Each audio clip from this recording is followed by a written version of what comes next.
Hey guys, welcome to my channel, and today we're going to take a look at another horrible case with you. On October 26, 1998, on a dismal day, a terrifying find was discovered near the Columbia River. When a body was found floating close to Lower River Road in Vancouver, the neighborhood was rocked.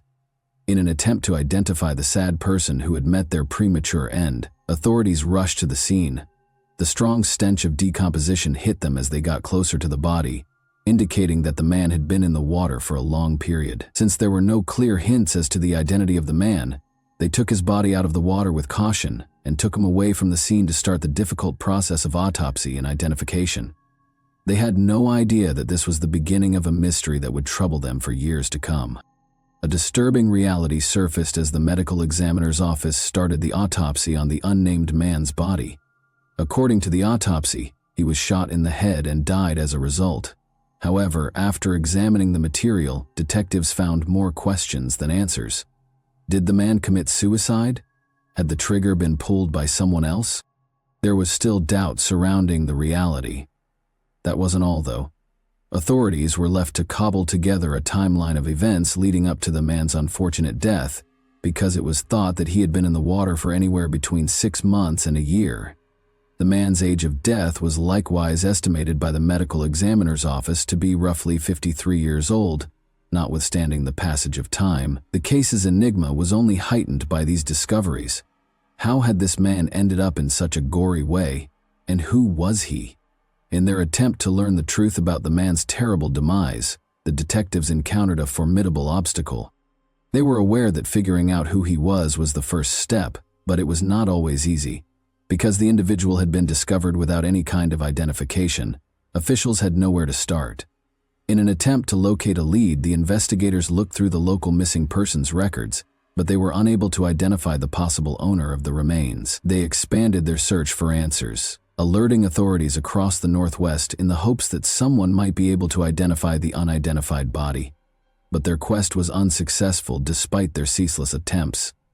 Fingerprints were another element that might have assisted investigators in identifying the man. The advanced degree of the body's decomposition, however, put an end to this dream. The investigation felt like it was hitting a brick wall as the days stretched into weeks. The investigators were no closer to unraveling the enigma of the man's identity or his premature death, and frustration started to set in.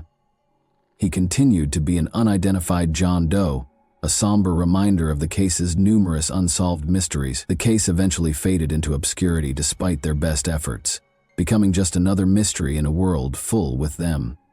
The truth was still tantalizingly out of grasp, despite the detectives' best efforts. When it comes to investigating cold cases, time can occasionally be a double-edged sword.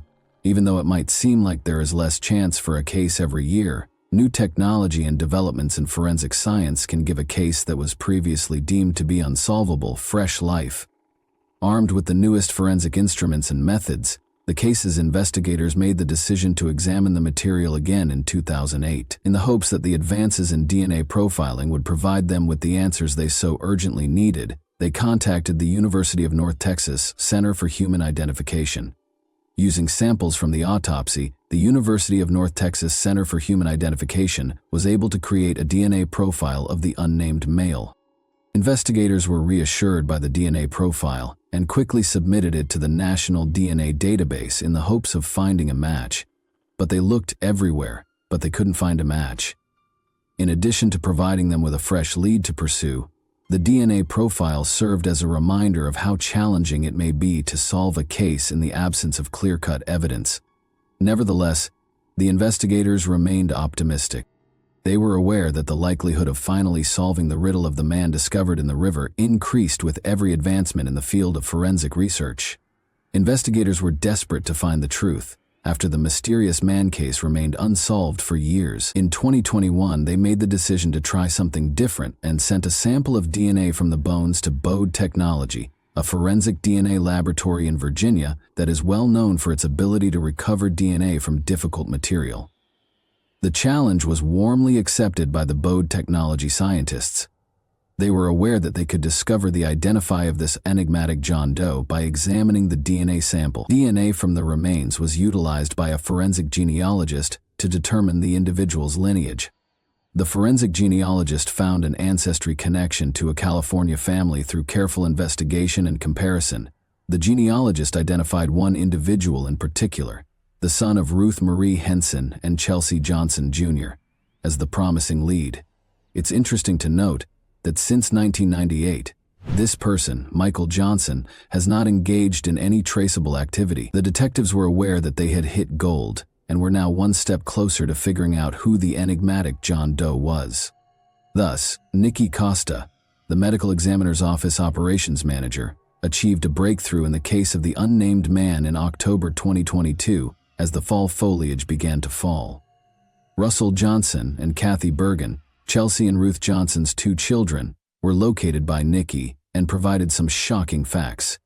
It seems that their brother Michael had severed all ties with the family and vanished almost 20 years ago. Could this be the piece of information that investigators had been looking for years? Nikki was determined to solve the mystery surrounding the unnamed man. She worked frantically to prove that Michael was the owner of the DNA sample. Determined to uncover the missing piece of the puzzle, Nikki contacted many authorities to corroborate her concerns. The Washoe County Sheriff's Office obtained a DNA sample from Johnson's sister, Kathy, and the California Department of Justice Missing Persons DNA program analyzed family reference samples. In the meantime, California's Missing Persons program, created in 2008 by the University of North Texas Center for Human Identification, which it compared to all the evidence collected. Dr. Martha Burt, the chief medical examiner for Clark County, ultimately determined that the unnamed man was in fact Michael. The man now had a name and a chance at justice because, to Nikki's perseverance and the combined efforts of several authorities, investigators have yet to learn anything about Michael's actions before, to the body's discovery. Thus, the enigmatic circumstances surrounding his death continue to baffle them. Nevertheless, learning who he was a significant development in the investigation, providing detectives with a foundation from which to work. Authorities are now requesting assistance from the public in the hopes that someone may come forward with knowledge that could clarify Michael's fate. Authorities want to solve this puzzle case because even a small piece of information could make a big difference. Over June 19, 1970, two young guys chose to take a leisurely walk over Independence Pass in Twin Lakes, Colorado on a lovely summer day. The day was ideal for hiking because of the clear, brilliant sun and cool air, but when they discovered something horrifying, their journey took an unexpected turn. They saw a man's decomposing body in a ditch on the north side of the road as they were strolling along it. Rocks that had fallen from the hill above partially hid it. It wasn't the worst part, though. The two men approached and saw that the body's left arm and rib cage were completely gone. Their hearts pounded in terror and bewilderment at the gory scene. The scent of rotting was overpowering, and the body was wearing gray pants and a ragged sweatshirt. This dude was who? Where had he gone? As they stood there, astonished by what they had just learned, questions gnawed at their thoughts. The two men did not waste any time in calling the police, who came to the scene with a sense of urgency. They thought the man was in his early 20s as they got closer to the decomposing remains. In order to unravel the mystery, the officers meticulously inspected the area, noting every detail. The officers saw that the man had 3 pairs of socks and hiking shoes on, in addition to the missing left arm and rib cage. Even a sock that had been pulled over his left shoe was discovered. However, they discovered other strange items as well. Although they discovered a razor and $7.00 in the man's pockets, those items didn't reveal anything about who the man was or how he died. The officers were left wondering who the man was and what had happened to him because they could not find his wallet or identification. In an attempt to locate any clues, officers also conducted a thorough search of the area surrounding the body, but to no effect. The remains of the man were promptly retrieved from the area and examined. However, investigators were unable to identify him despite their best attempts. They looked through dental records, spoke with locals, and combed through missing person reports, but nothing seemed to fit. The man was a total mystery, and the more they studied him, the more they discovered. Officers were baffled by the body's state. The man appeared to have spent a considerable amount of time outside, perhaps the entire winter, yet his attire didn't seem suitable for such severe weather. What might have happened to the missing body parts was another question that the officers couldn't avoid. Had wild animals devoured them, or had they been removed after death? Even if it was a horrifying possibility, they had to consider it. Before a startling finding was made on July 15, 1970, more than 3 weeks after the body was discovered, the officers could only make educated guesses. The missing leg was located beneath the road where the body was uncovered by a state traffic maintenance worker. The hand and wrist still had flesh on them, but the arm and shoulder were reduced to bone. The mystery was only made more complex by the discovery. Why had the limb been cut off from the body, and how had it gotten there? Because of the confusing state in which the body part was discovered, the officers surmised that it might have been taken out by a snowplow after the victim passed away, but they lacked hard proof. The enigmatic individual discovered at Independence Pass faded into obscurity over the years. Due to his lack of identification, he was only known as Independence Pass John Doe and had no name. Buried beneath a plain monument that stated, "Unidentified Male," in Leadville's Evergreen Cemetery, he was reduced to the position of an unidentified soul. The case was unsolved, and it appeared that the identity of Independence Pass John Doe would always be a mystery as time passed. While clearing an overgrown area of Evergreen Cemetery in 2011, a man named John Pearson, who had spent years cleaning it up, discovered the burial of the Independence Pass John Doe. Being a Vietnam veteran himself, Pearson was naturally interested in the man's identity. He pondered whether Independence Pass John Doe was also a Vietnam War veteran. Because he was curious, Pearson contacted the Colorado Bureau of Investigation's Audrey Simpkins, a crime and intelligence analyst, who in turn contacted Sylvia Petham, a specialist in identifying John and Jane Does. Eager to learn the truth about the enigmatic cemetery, they traveled to the little hamlet together in August 2011. However, in spite of their efforts, the case once more stalled, and for a short time more, Independence Pass John Doe's name remained unknown. Following 2 years of inaction, the Independence Pass John Doe case began to gather steam in 2013. When Audrey and Sylvia got back to Leadville, they looked for the case files, but they weren't there. They worked with Shannon Kent, the coroner at the time, to ensure that the case information was added to the database of the National Missing and Unidentified Persons System. Determined, Sylvia then requested that the Lake County Sheriff exhume the John Doe's bones so that DNA could be taken. The Colorado Bureau of Investigation assisted in obtaining a fingerprint from the exhumed body. When DNA was taken from John Doe's skull and femur at the University of Northern Texas, there was hope that the unidentified man might eventually be identified. However, John Doe's body was kept in a casket at the office of former Lake County Coroner Shannon, rather than being buried in his grave at Evergreen Cemetery. The man was eventually laid to rest in the calm of 2022 after 8 difficult years. A team of police submitted DNA taken from the unnamed John Doe for forensic genetic genealogy testing, marking a breakthrough in the decades-long case. A promising lead came from the test, although the specifics of this lead are still unknown. It was sufficient to completely unravel the case. Gardner Paul Smith was John Doe's name at last after all these years. Gardner was more than simply a nameless body in a tomb for Smith, who would have only been 39 years old when his bones were found. He had a life, a family, and a tale. Gardner, the eldest son of Paul and Bernita Smith, was born on September 22, 1930 in Modesto, California, and was raised in a family that loved skiing. Gardner and his younger brother Armand naturally took up skiing as both of their parents were avid skiers. Skiing was more than just a pastime for Gardner, it was a lifestyle. In addition to studying at the University of Nevada in Reno, he was a member of the collegiate ski team. Gardner's commitment to the game was laudable, and he was constantly trying to get better. In order to improve his balance, he was known to try out a variety of methods, including huge slalom courses on cross-country skis. Gardner, however, was not merely a sportsman. He was a humanist and a thoughtful thinker who was constantly trying to figure out what life was really all about.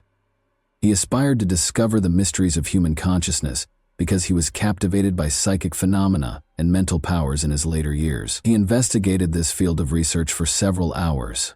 Gardner enlisted in the Army as a young man in June 1951. He served 2 years on active service before moving to the reserves, where he remained for an additional 4 years. He was released in June 1957 after doing his duties with honor. Gardner's journey ultimately brought him to Argentina, where he met Jennifer Dawn Andrews, the love of his life, in 1961. Following their marriage, Gardner returned to California with his new bride. Soon after, on June 18, 1962, they welcomed their first child into the world, a daughter called Jean. Gardner did, however, eventually leave his wife and little daughter. In 1968, Jennifer finally got a divorce from Gardner and married Ernest M. Dillard. Sadly, Jennifer was left a widow after Ernest's death in 1974. Gardner, on the other hand, seemed unable to settle down after his divorce and vacillated between Aspen and California. Longtime friend and ski racer Dick Dorworth remembers clearly the last time he saw Gardner, which was in 1968. Living life on the road, Gardner was attempting to market a novel ski pole grip that he had created. He had previously developed double-lens goggles, but he had not succeeded in commercializing them, therefore this was not his first innovation. Gardner disappeared into the unknown after spending a week sleeping on his friend's couch, and Dorworth never saw him again. Gardner actually sent his mother a postcard on November 12, 1969, which was the last time anyone heard from him. His mother was optimistic at the moment, but she had no idea that it would be the last time she would ever hear from her son. It said simply, "I am doing all right. Don't worry. Love, Gardner." Jean, Gardner's daughter, had many unresolved issues regarding her father, who vanished when she was a newborn. She wondered where he had disappeared to and why he never returned for her for years. She had to put together her father's life on her own, because her mother and other family members were silent about his disappearance. When her father's genuine identity was revealed decades later, she finally received some answers. As a 60-year-old lady with a family of her own, Jean is committed to honoring her father. She intends to have a monument constructed in his honor and organize a modest military funeral. Jean hasn't decided where he will be buried yet, but she knows that she will always have a particular place in her heart for the father she never had the opportunity to meet. The cause of Gardner Smith's death is still unknown. Although there is no documentation of an autopsy being conducted on him, the Colorado Bureau of Investigation states that there was no indication of foul play, and theories on his cause of death are still being discussed. His body may have been dumped in Independence Pass after he was the victim of a crime, according to certain theories. According to others, he might have walked up there with the intention of hiking back down, but he got caught in a severe storm, lost his bearings, and died of the cold. There were still a lot of unsolved questions, though, as the actual cause of Gardner Smith's death was still unknown. On a cold November 28, 1992 day, a group of visitors near the Walker Wildlife Area off River Road in Colorado noticed something strange. They were filled with terror as they got closer to the location. A man's decomposing body was lying there without its cranium, but the man was speaking even as he died. He was dressed in a tan-to-back pullover shirt with an enigmatic emblem on the left side of the chest and green shorts with striking black patterns. At the biceps, the sleeves were severed. Authorities rushed to the area with sirens screaming as they arrived after the public reported it in. They immediately set to work searching the surroundings for any hints that may lead them to the man's identity. They looked everywhere and turned over every stone, but sadly nothing was found. The officials were left scratching their heads in confusion, as not even the man's clothing gave away who he was. They had no choice but to remove the body for identification and autopsy, in the hopes of at least learning something. When the autopsy was completed, the medical examiner was shocked by what they found. There was no question that it was a homicide because the man had been fatally stabbed. The town was rocked by the discovery, and panic broke out. Why and by whom would someone do this? The investigators were committed to solving the horrific murder, even though they realized they had a difficult task ahead of them. They had no idea that the journey ahead would be convoluted and lead them down a sinister path of intrigue and mystery. Detectives started the investigation with a clear goal in mind, looking for any clue that would help them solve the mystery. However, it became evident that this would not be a typical instance, as the days stretched into weeks and the weeks into months. Every lead they followed ended in a dead end on the chilly trail. They were troubled day and night by the mystery of the man's missing head. Where might it have gone? Was it buried out of sight, or was it taken as a trophy? Time was a powerful enemy that the investigators had to contend with if they were to solve the case. The case grew increasingly chilly As the months stretched into years, it appeared as though justice would never be done, and the memories of the man in the green shorts started to fade. But investigators never lost optimism that they would eventually find the truth. As the years went by, new technologies that claimed to simplify their work surfaced. The National Missing and Unidentified Persons System was used to help with the inquiry when the case was reopened in 2011. However, the investigators were once again at a standstill in spite of their best efforts. They had nothing but more questions when every lead they followed appeared to fade. Everyone concerned struggled with the idea that they would never find out who the man really was, and it was a frustrating period. However, the detectives persisted. Despite the passing of the years, they stayed attentive and never allowed the case entirely go from their thoughts, since they understood that there was always a potential that fresh information would surface. The Mesa County Sheriff's Office was committed to doing everything in their power to deliver justice to the guy in green shorts in 2022. They made the decision to seek assistance from cutting-edge technology, since they were aware that conventional investigative techniques had previously failed them.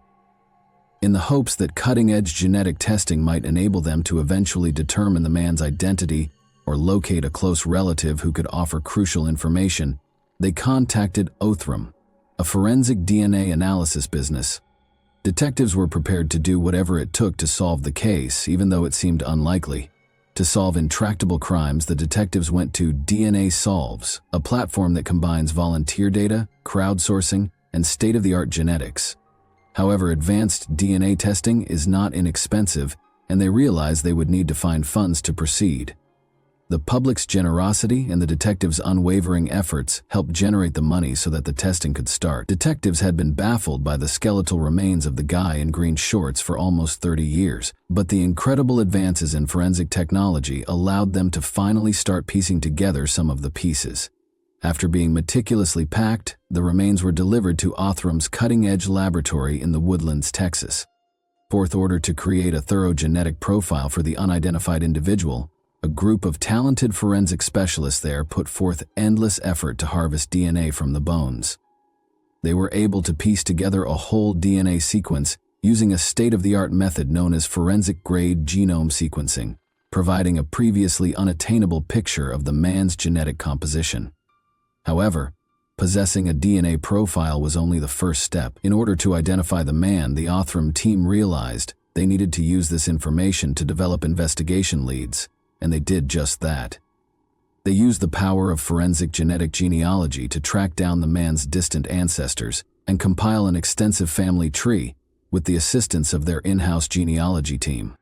After receiving this information, the Mesa County Sheriff's Office was able to determine that the unidentified man may have had a sibling. The Othram team was able to verify that the unidentified man was Etus Thomas E.T. Romero by using a DNA sample from this sibling. Although Etus's identify was a major accomplishment for the Mesa County Sheriff's Office, detectives understood they needed to look further to find the truth, because the mystery surrounding his murder remained unexplained. Although Etus had made significant progress since his early years, nothing was known about his childhood. Nevertheless, investigators were able to construct a portrait of the man he had developed into. When investigators dug into his past, they found a man who had dedicated his life to sacrifice and service. One instance of the boldness and courage that characterized him was his military service. They learned that Etus's premature death occurred while he was only 26 years old. Together with two other Louisianans, he had traveled to Grand Junction, Colorado.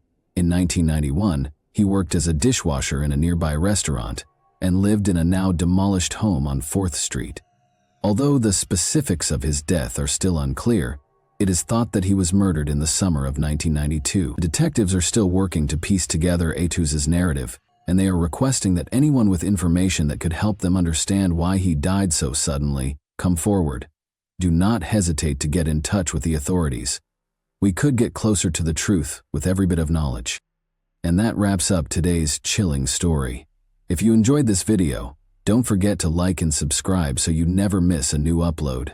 Also, let me know in the comments what part of this story shocked you the most. Thank you for watching, and I'll see you in the next video.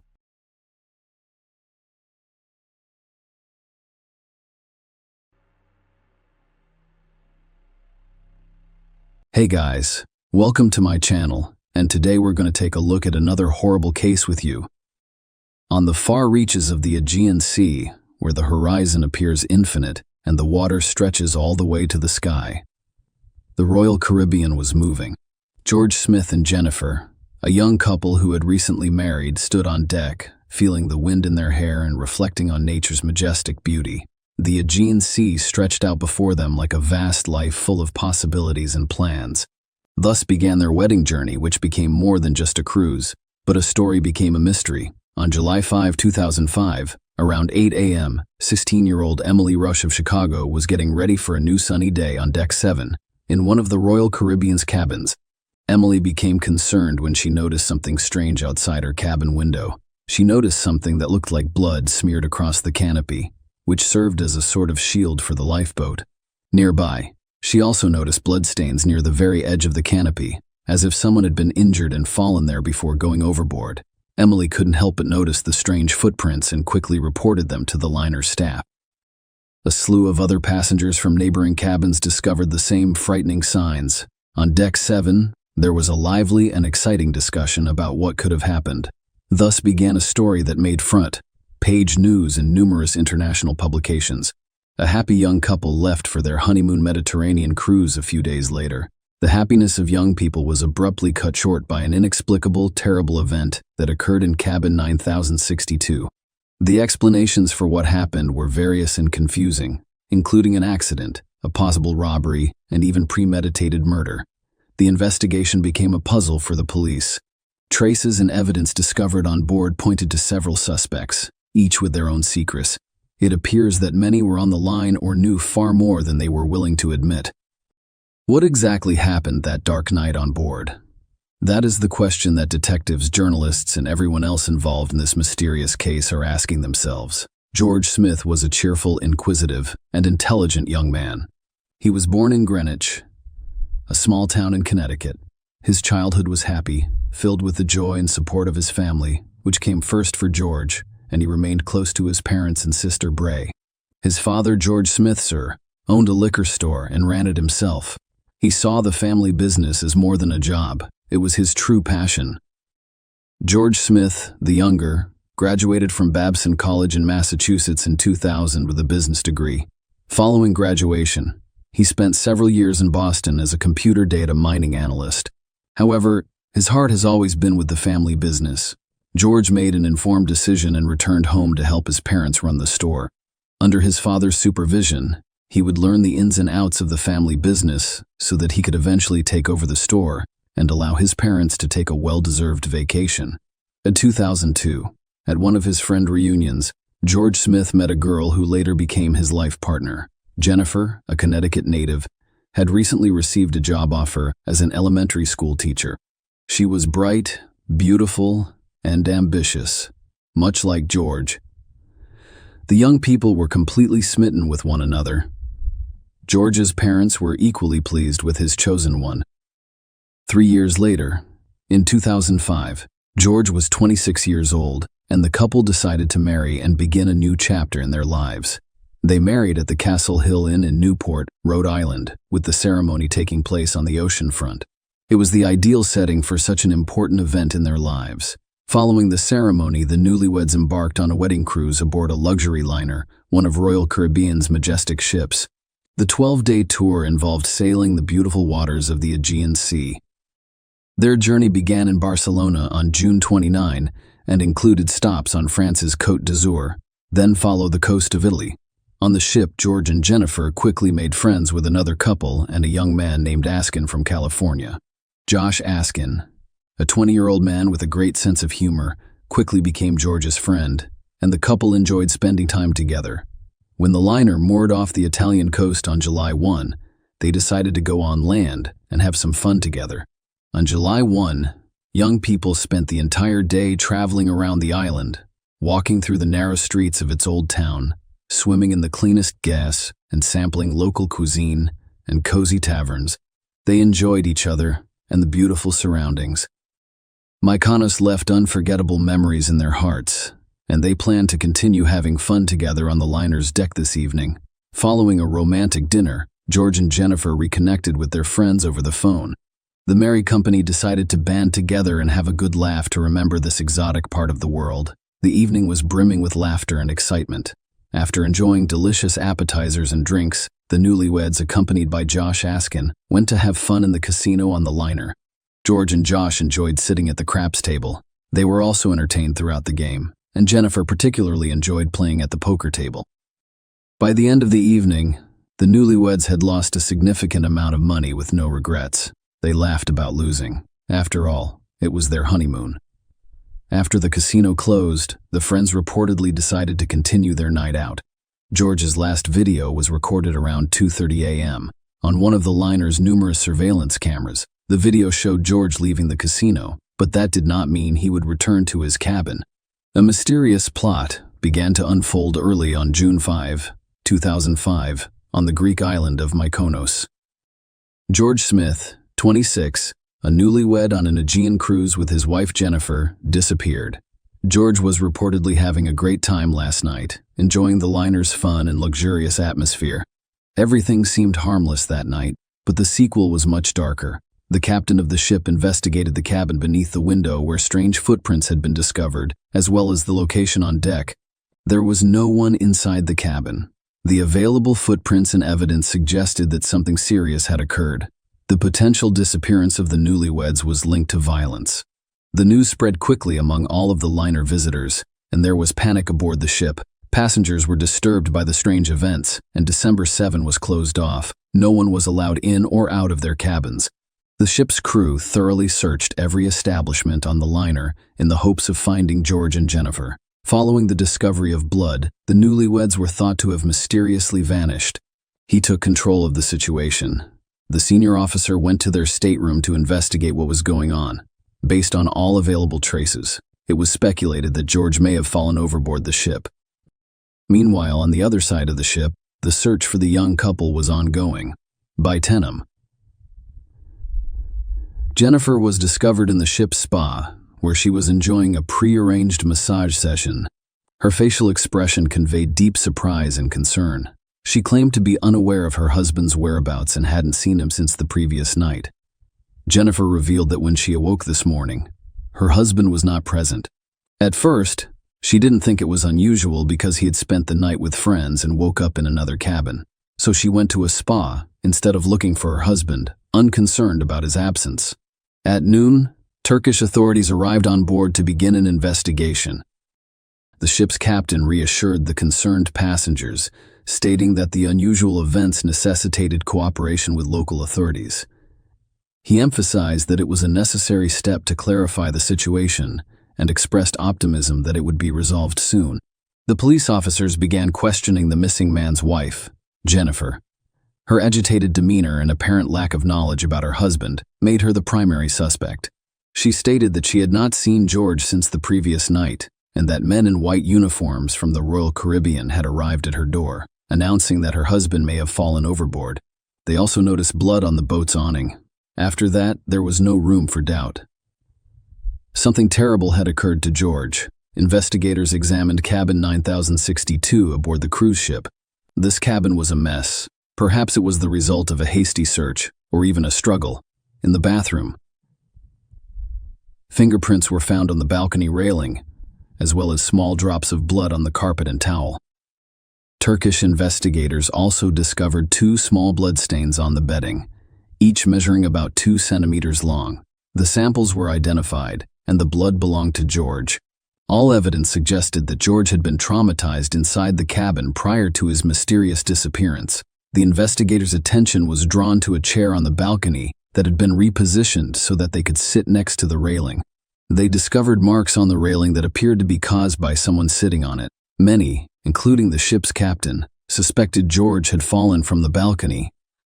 However, the high railing and the presence of blood on the boat's awning and inside the cabin raised suspicions that a murder had occurred. Investigators began reconstructing the events of that night, attempting to determine who George was spending time with and what may have caused the tragedy. The investigation had only just begun, but it was clear that they were dealing with a complex and dark story filled with mysteries and unexpected twists and turns. When Turkish authorities entered the ship to investigate George Smith's disappearance, They decided to begin by questioning the group of boys with whom the newlyweds had spent the previous night. The situation remained mysterious, and any detail could be crucial in solving it. Members of the company revealed that George and Jennifer had drank too much that tragic night. According to them, George was intoxicated, so they assisted him back to his cabin, where they put him to bed, removed his shoes, and left him alone. They also said they couldn't find Jennifer and assumed she'd returned to the cabin later. However, Josh Askin's testimony contains a number of discrepancies. He claimed that he witnessed Jennifer leave with a casino employee named Lloyd. Josh believed the two of them had a passionate connection, and they made no effort to hide their feelings in George's presence. However, video camera footage revealed that Jennifer stumbled away at 3:30 a.m., leaving George with her new friends, and Lloyd's keycard data indicated that he returned to his cabin at 3:25 a.m., as confirmed by his girlfriend, whom he woke up upon entering the cabin. These discrepancies raised additional questions for investigators, leading them to believe that Josh Askin may have had his own reasons for concealing some critical information. The investigation continued, and with each new detail, the story became increasingly mysterious. Greg Rosenberg, a 19-year-old man, was on a cruise with his family and friends with this company, which also employed his cousin Zach Rosenberg and a close friend Rostislav Kaufman, all of whom, despite their Russian roots, held American passports and lived in New York City. The excitement began in the casino, where Jennifer and Greg Rosenberg decided to try their hand at poker. The mutual gambling continued until late at night.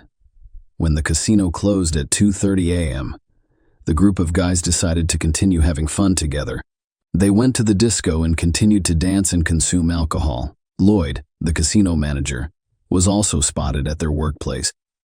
He joined in the fun as the young man continued with their nightly entertainment. The events of the night, as described by the witnesses, then begin to diverge as the group's individual members dispersed to their cabins. Deep into the night, the boys were visibly drunk and rowdy. According to the ship's rules of order, delivery for people who are loud and behave inappropriately will be blocked. When the liner's staff refused to serve drunken passengers, the young people remembered that they had a bottle of absinthe purchased on a walk on the island of Mykonos. However, cruise passengers were not permitted to consume their own alcohol. Josh eventually returns to his cabin on the same deck to retrieve a special bottle of absinthe that he had planned to use. As it turned out, the absinthe was unusually strong, with an alcohol content of more than 70, making it one of the most potent drinks available. George decides to help his friend and conceals the bottle behind the waistband of his shorts. After 3 o'clock in the morning, when the liner was already completely silent, the astute janitor noticed something strange. A group of young men, including Greg, Zach, Rostislav, Josh, and George, were drinking absinthe. This incident was not overlooked, and it became an additional element in the investigation. However, it wasn't just the guys who were inebriated that evening. Jennifer, who had appeared relatively sober and calm at the start of the evening, began to change noticeably. She began to stagger and even leaned on the casino manager, Lloyd. Witnesses formed various opinions about her behavior. Some assumed she was attempting to maintain her balance, while others perceived it as flirting. It is also unclear what happened next between the young spouses. Witnesses reported a conflict between the couple. Perhaps they were just talking about the previous evening, joking or seriously, but Jennifer eventually hit George. It was unclear whether this was done in a playful or angry manner. After that, Jennifer left the disco.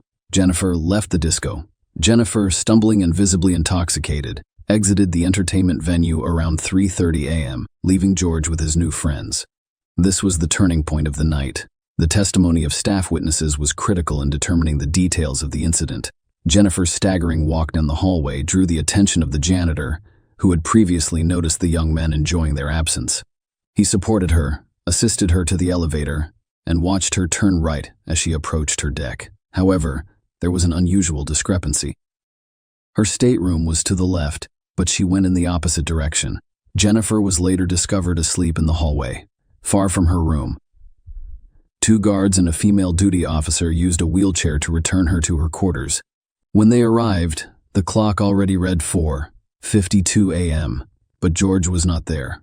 The curtains on the balcony doors were tightly drawn, and they remained stationary despite the breeze. This raised the question of whether George could go out to the balcony on his own, after his new friends abandoned him in bed. Deputy Chief of Police Chet Hyman and his wife were resting in a neighboring cabin when they witnessed the events unfold. The couple had been sleeping for quite some time, but by 4 a.m., they were startled awake by a noise on their floor.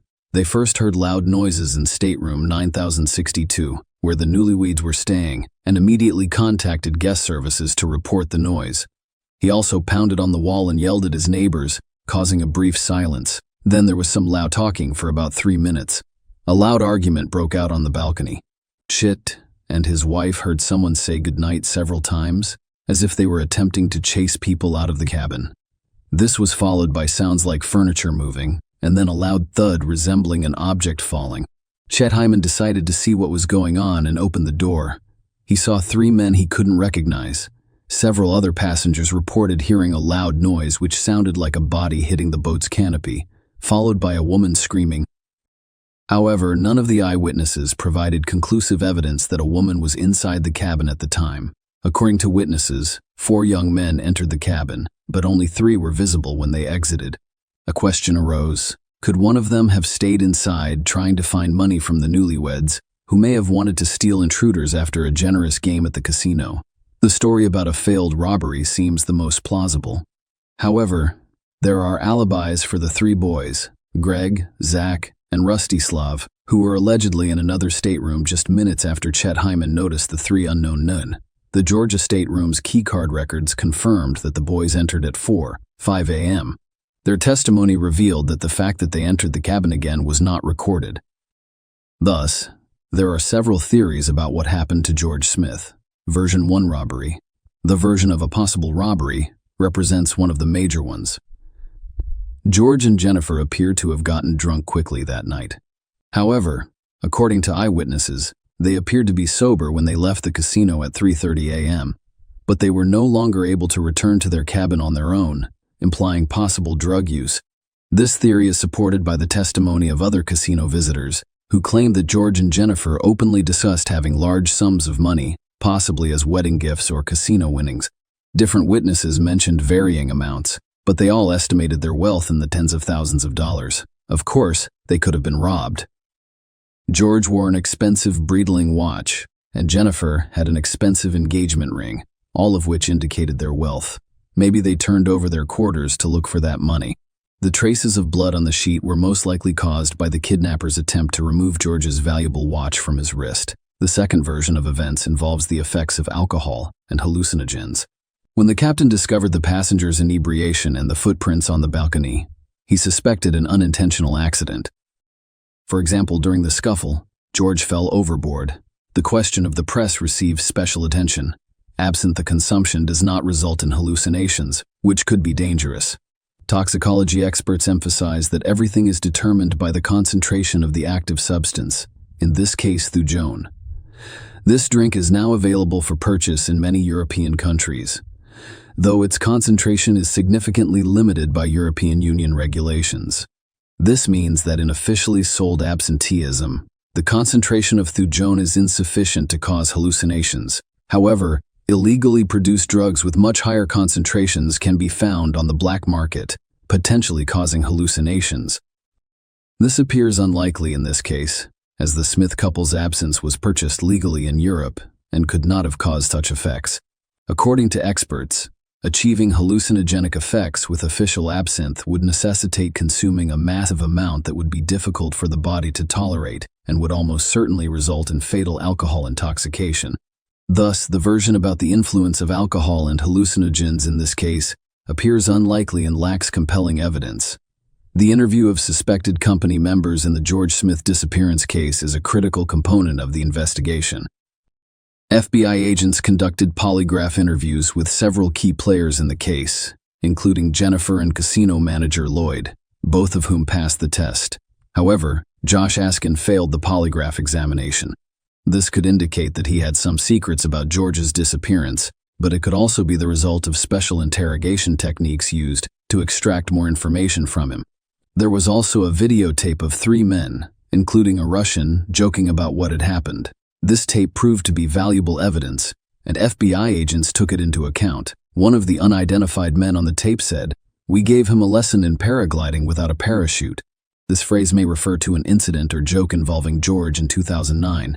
FBI agents interviewed all four guys, Greg, Zach, Rustislav, and Josh Askin, as witnesses, as part of the ongoing investigation into George Smith's mysterious death. Zach Rosenberg and Josh Askin refused to provide direct answers, citing the Fifth Amendment of the United States Constitution, which guarantees the right not to testify against oneself. Their testimony was ambiguous, and it appears that they were unwilling or unable to provide a complete account of what occurred. Greg Rosenberg, one of the young men who were entertaining that night, testified in the George Smith investigation. He claimed that they had ordered food for their cabin that day, which serves as a crucial alibi for the Russian boys. However, there are some contradictions in this claim. The ship's service logs do not show such orders, and the delivery service had been blocked for their cabin the day before. The staff was even instructed not to serve them that night. Greg cannot say for certain which of the cabin passengers placed the orders. When asked about George and Jennifer's relationship, witnesses provided varying responses based on their observations and recollections. Greg claimed that the heavy alcohol consumption made it difficult to determine how good the newlyweds' relationship was. He emphasized that everyone in the group was extremely intoxicated. His testimony made it impossible to draw firm conclusions about the nature of their relationship. Josh Askin reported that Greg left the cabin after ordering food. Greg, on the other hand, denied leaving, claiming that he never did. These contradictions complicated the investigation even more and necessitated additional verification and fact-finding. What was important about Greg's words was that he had no idea whether Jennifer or Lloyd were both involved in George's disappearance, but he insisted that the event was not accidental. The young man claimed that something bizarre occurred that night, which would be revealed to everyone sooner or later. Greg Rosenberg was murdered in December 2019, and the case is still unsolved. Police are investigating a potential link between his murder and the death of George Smith.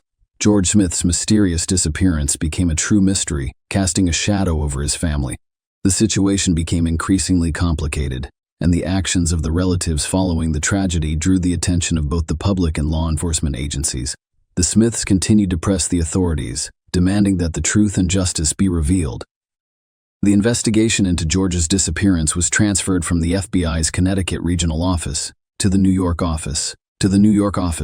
Their persistence, and more importantly, their ability to capture the public's attention through the media, produced few results.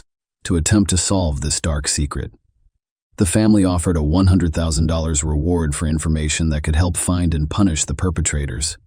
They also called for a boycott of the ship owners' company, which they believed was attempting to cover up the incident in order to maintain profits. The relationship between George's parents and his young wife, Jennifer, was strained. Following the incident, a thorough investigation into her behavior began. In public, she appeared to gather information to assess her reluctance and unwillingness to share enough information, raising suspicion. She claimed to be following FBI agents' instructions and doing exactly what she was told. In their pursuit of justice and truth, the Smith family eventually lost faith in Jennifer when she accepted the judgment company's offer to settle the lawsuit independently for $1 million. They interpreted the move as a betrayal and an attempt to avoid further allegations against the cruise organizers. The Smiths were disappointed by the lack of transparency in the Turkish authorities' investigation, and they believed Jennifer was too quick to accept the offer.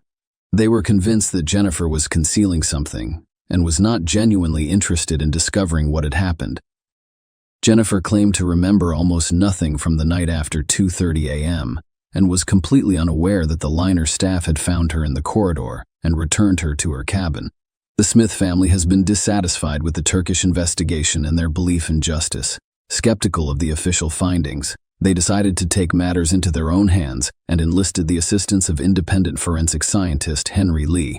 Henry Lee conducted a series of studies in the cabin and on the balcony, but the results were not included in the official investigation. These investigations would reveal crucial information about what had occurred, potentially confirming one of two major versions of events: murder or accident. According to Henry Lee, the height of the balcony makes a fall from it unproven. It could have been caused by a third party pushing George or by George being insane. He could have climbed up on the chair by himself and fallen. However, the latter version raised numerous questions and concerns. The expert planned to conduct an experiment using a dummy to simulate a fall from the balcony. However, the owner of the liner refused this request. George's relatives claimed that this decision was made to thwart their efforts to discover the truth. Henry Lee also conducted investigations in the cabin, on the balcony, and aboard the boat. However, the findings of these investigations remained unavailable to the public. At the same time, the FBI stepped in and launched its own investigation. Many of their findings and discoveries are also kept secret. The FBI clearly focused on the 4 young men who spent the night with George Josh Askin and the 3 Russians, Greg, Zach Rosenberg, and Rostislav Kaufman. Their testimony was largely inconsistent with that of the other witnesses, making the situation unusual and perplexing. The disappearance of George Smith remains a mystery, with unknown circumstances. With a lengthy investigation and numerous theories, the Smith family and his loved ones continue to seek the truth. They initially suspected Jennifer, but were eventually convinced of her innocence and increased the payout amount in the lawsuit against the company. This sum was divided among the family members, and they obtained the release of the shipowner's company's investigation results, including witness statements and other information. Jennifer was left with memories of her first husband, so she dedicated herself to charitable organizations in his memory, hoping to do good. A few years later, she remarried. Despite the FBI's efforts and lengthy investigations, they never discovered what really happened or where George's body was. Eventually, the case was closed and the incident was declared an accident. The FBI determined that there was insufficient evidence to continue the investigation. According to the Federal Bureau of Investigation's official statement, the mystery surrounding George Smith's disappearance remains unsolved. His family is still searching for answers as to the cause of his death.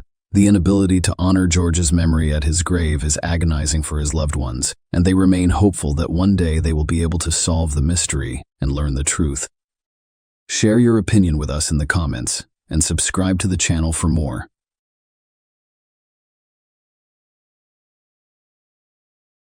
Hey guys, today we're diving into another truly horrifying case. If you want to support my channel, make sure to subscribe and stay active. It really helps me out. I'd be super grateful for that. Let's get started. Popular television series and films have used Malibu Creek State Park, a picturesque recreation location 25 miles from downtown Los Angeles, as a background. However, the murder of a young guy in Malibu Creek on a summer afternoon in 2018, when he was camping with his 2 daughters, drove the people of Southern California into a frenzy. It became evident during the course of the inquiry that this crime was linked to a number of unresolved events that had previously taken place in the same vicinity. Public paranoia and a variety of universal conspiracy ideas were sparked by this information. What happens when lightning strikes in the most horrifying way is the subject of our tale today. Let's get started. A young woman's home was knocked on by cops in the morning. "Are you Tristan Baudette's wife?" she said as she opened the door. She knew the news would be depressing, and she was right. 2 police officers told her that her husband had been shot dead in his tent during the night, so she hurried to the scene of the tragedy because their daughters were still there. Erica Wu, the 4th of 5 children in a Chinese immigrant family, lost her father at a young age and witnessed how hard it was for her mother to raise her children alone. She grew up as a quiet, responsible child who kept everything under control, but when she met Tristan, he was the total opposite of her. He didn't think too much, didn't worry about anything, just did what he wanted to do. Tristan was born and raised in Fresno, California, and his parents were locals. His mother was a teacher and his father sold insurance. When he was just 3 years old, his parents divorced, but he was old enough to remember it. Tristan and Erica met in high school, and although they were complete opposites in personality, they became closer over time, spending a lot of time together, studying together, and sharing their happiness and sadness. Eventually, something more developed out of their friendship, and they began dating. Erica went to Stanford University and Tristan went to the University of California, San Diego, but they stayed in touch, emailing each other every day and speaking on the phone every night. After becoming engaged in their 2nd year of medical school, Tristan and Erica moved to San Francisco, where they were married in 2008, in front of all their friends and family in a large rented room with glass walls and a stone clearing outside in Tilden Park. After a year, they moved to Long Beach, Southern California, and then to Irvine, where Tristan found a job with a large pharmaceutical company and Erica started working at UC. Both of them took some time to get used to Orange County, but that's where they were truly happy. Fatherhood brought Tristan joy, and he became a lark, waking up with the girls, preparing breakfast, and letting Erica sleep. He took every opportunity to go to the woods or mountains as a family. He regularly took his daughters on hikes and bike rides. After completing her internship, Erica found a job in the San Francisco Bay Area, and the family began making plans to move back north. They found a house in a suburb south of San Francisco with all the necessary infrastructure nearby and a good school for their daughters. Tristan found a new job with a pharmaceutical company in the same neighborhood. They set a date to move at the end of June, a week after Erica was due to take her qualifying exam. Tristan and Erica's son-in-law, Scott, offered to pick up their daughters from home the night before so she could study for the exam. In peace on June 21, 2018, Tristan had breakfast with Erica and their daughters and then packed up to go to his car at the garage door. He hugged and kissed Erica, wished her good luck on the exam, and promised to celebrate with her when she returned the next day. Tristan, Scott, and the girls drove north to Malibu Creek State Park. They arrived in the evening and were given a campsite at the gate. However, Tristan looked around and concluded that they could find a much better location. They surveyed the campground and found another spot that seemed ideal to Tristan, and they set up camp there, taking turns watching the girls and setting up the tents. The day was filled with excitement, the excitement of the park trip and the initial impressions of setting up the tents, and cooking over the fire had worn the girls out. So, as soon as it got dark, Tristan put them to bed. The men sat around the fire for a little while longer before separating to their tents, bidding them goodbye until morning. The night was dark and quiet, the sky was cloudy, and the moon did not illuminate the land. When Scott heard a loud popping sound in the early hours of June 22, he got up to see where it was coming from, and then heard several more pops. Thinking it was fireworks, he went to investigate after hearing a baby crying from Tristan's tent. Cattle went to the tent and called out to Tristan multiple times, but he didn't respond, and the crying only got worse. So he went inside and shined his flashlight into the tent. While Scott was comforting the younger girl, he kept calling Tristan's name, and when he got close, he discovered that he was unconscious, pale, unresponsive to light, and that there was a pool of blood next to his head. Scott attempted to administer first aid to his friend, but it was too late, and Tristan Baudet died at the scene. Scott called park rangers who were working at Malibu Creek State Park. Law enforcement officers swiftly arrived at the scene of the tragedy and began interviewing park visitors who might have seen the intruder, but to the horror of the patrolmen, no one saw a man with a gun. Tristan and Erica's daughters were not touched by the shooter. One fatal bullet struck Tristan in the head, instantly killing him. The second bullet struck the torso of a man who was already dead. Bullet holes were visible in the tent. It appeared as though an unidentified individual had fired a gun aimlessly into the tent at dawn, and the girls were miraculously unharmed. Police have made very few statements to witnesses since the investigation started, but one witness did come forward. A woman who was in a tent next to Tristan and Scott when the attack occurred admitted that she heard 5 consecutive shots at 4:45 a.m. and wanted to call police right away, but she was terrified that the shooter might be nearby and shoot her as well. She left the tent after 20 minutes and called emergency services, which was the second call because rescuers were already en route to Malibu Creek after the rangers' call. When investigating the scene, investigators discovered that the caliber of the weapon was consistent with a hunting rifle, and since such ammunition tends to retain its killing power, the bullet could have traveled a considerable distance. Detectives, aided by service dogs, searched the area in and around the family tent with the assistance of police and forensics, but found nothing suspicious to aid in the case's investigation. No arrests were made, and detectives were unable to provide any information about the suspect or his motivations. Investigators were asking the same questions. Who could have shot the scientist? Where could the young father have made deadly enemies? And could it have been connected to the industry in which he worked and conducted his research? He questioned the safety of vaccines before his death, and his work on safer vaccines caused controversy in the pharmaceutical industry. But this version of premeditated murder because of Tristan's research has not been proven. After interviewing a number of witnesses, it became clear that Tristan Baudet's murder was not an accident.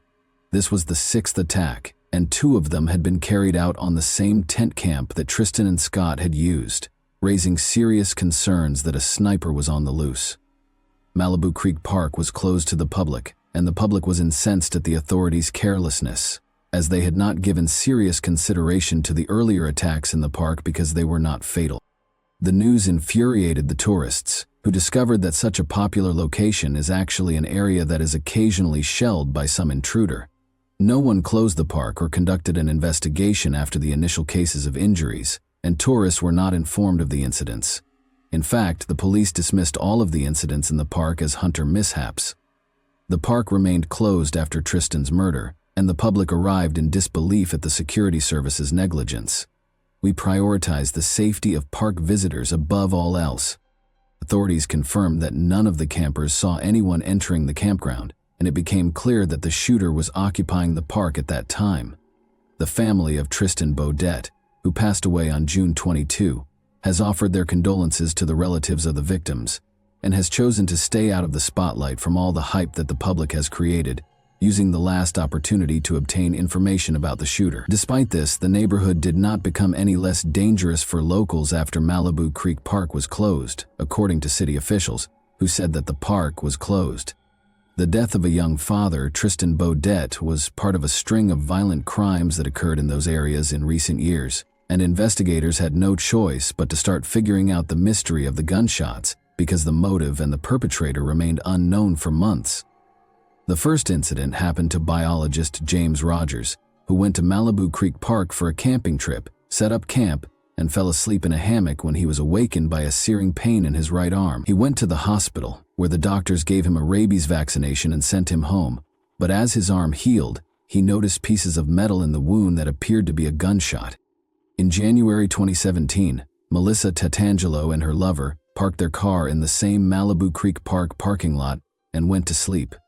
In the middle of the night, they heard a loud gunshot and smelled burnt metal, and in the morning, they found a hole in the back of the car from a shotgun blast. At the time, police did not pay much attention to these incidents, but in the summer of 2018, people started to remember other spooky incidents from previous years, including the 2009 disappearance of 24-year-old Matrice Richardson, whose remains were discovered a few miles from a railroad station, and the 2017 disappearance of 20-year-old Elaine Park, who was last seen in the California town of Calabasas.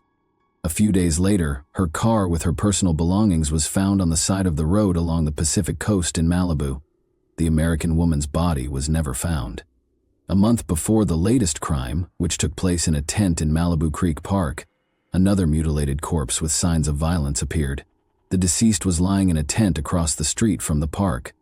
Investigators, confronted with the string of attacks, labeled Malibu Creek Park as a dumping ground for the bodies. At first, the crime seemed to have no other connection, but as the investigation progressed, new details began to emerge. The driver of a Tesla electric car, who has remained anonymous, said that 4 days before Tristan Beaudet was killed, around 4:30 a.m., someone fired shots at his car. However, Los Angeles detectives have never been able to prove that the crimes are all connected. The townspeople discussed the possible motives of the perpetrator in fear and advised each other not to leave doors and windows open. Locals refused to believe that a serial criminal had taken up residence in such a beautiful area where a celebrity could be found on every corner. Some speculated that the man's death could have been a ridiculous accident. When someone was once again practicing shooting, perhaps Tristan Beaudet was simply in the wrong place at the wrong time. Did the man's death have a connection to the missing women and the mutilated bodies of vacationers? But unfortunately, police had no leads. They could tell the town's terrified residents that in August, investigators held a meeting and officially admitted that the investigation had reached a dead end. In desperation, people speculated perhaps he was killed because of a particularly valuable and secret project Tristan was working on, or perhaps his death was connected to the drug cartels and illegal drugs he was allegedly growing in remote corners of the park.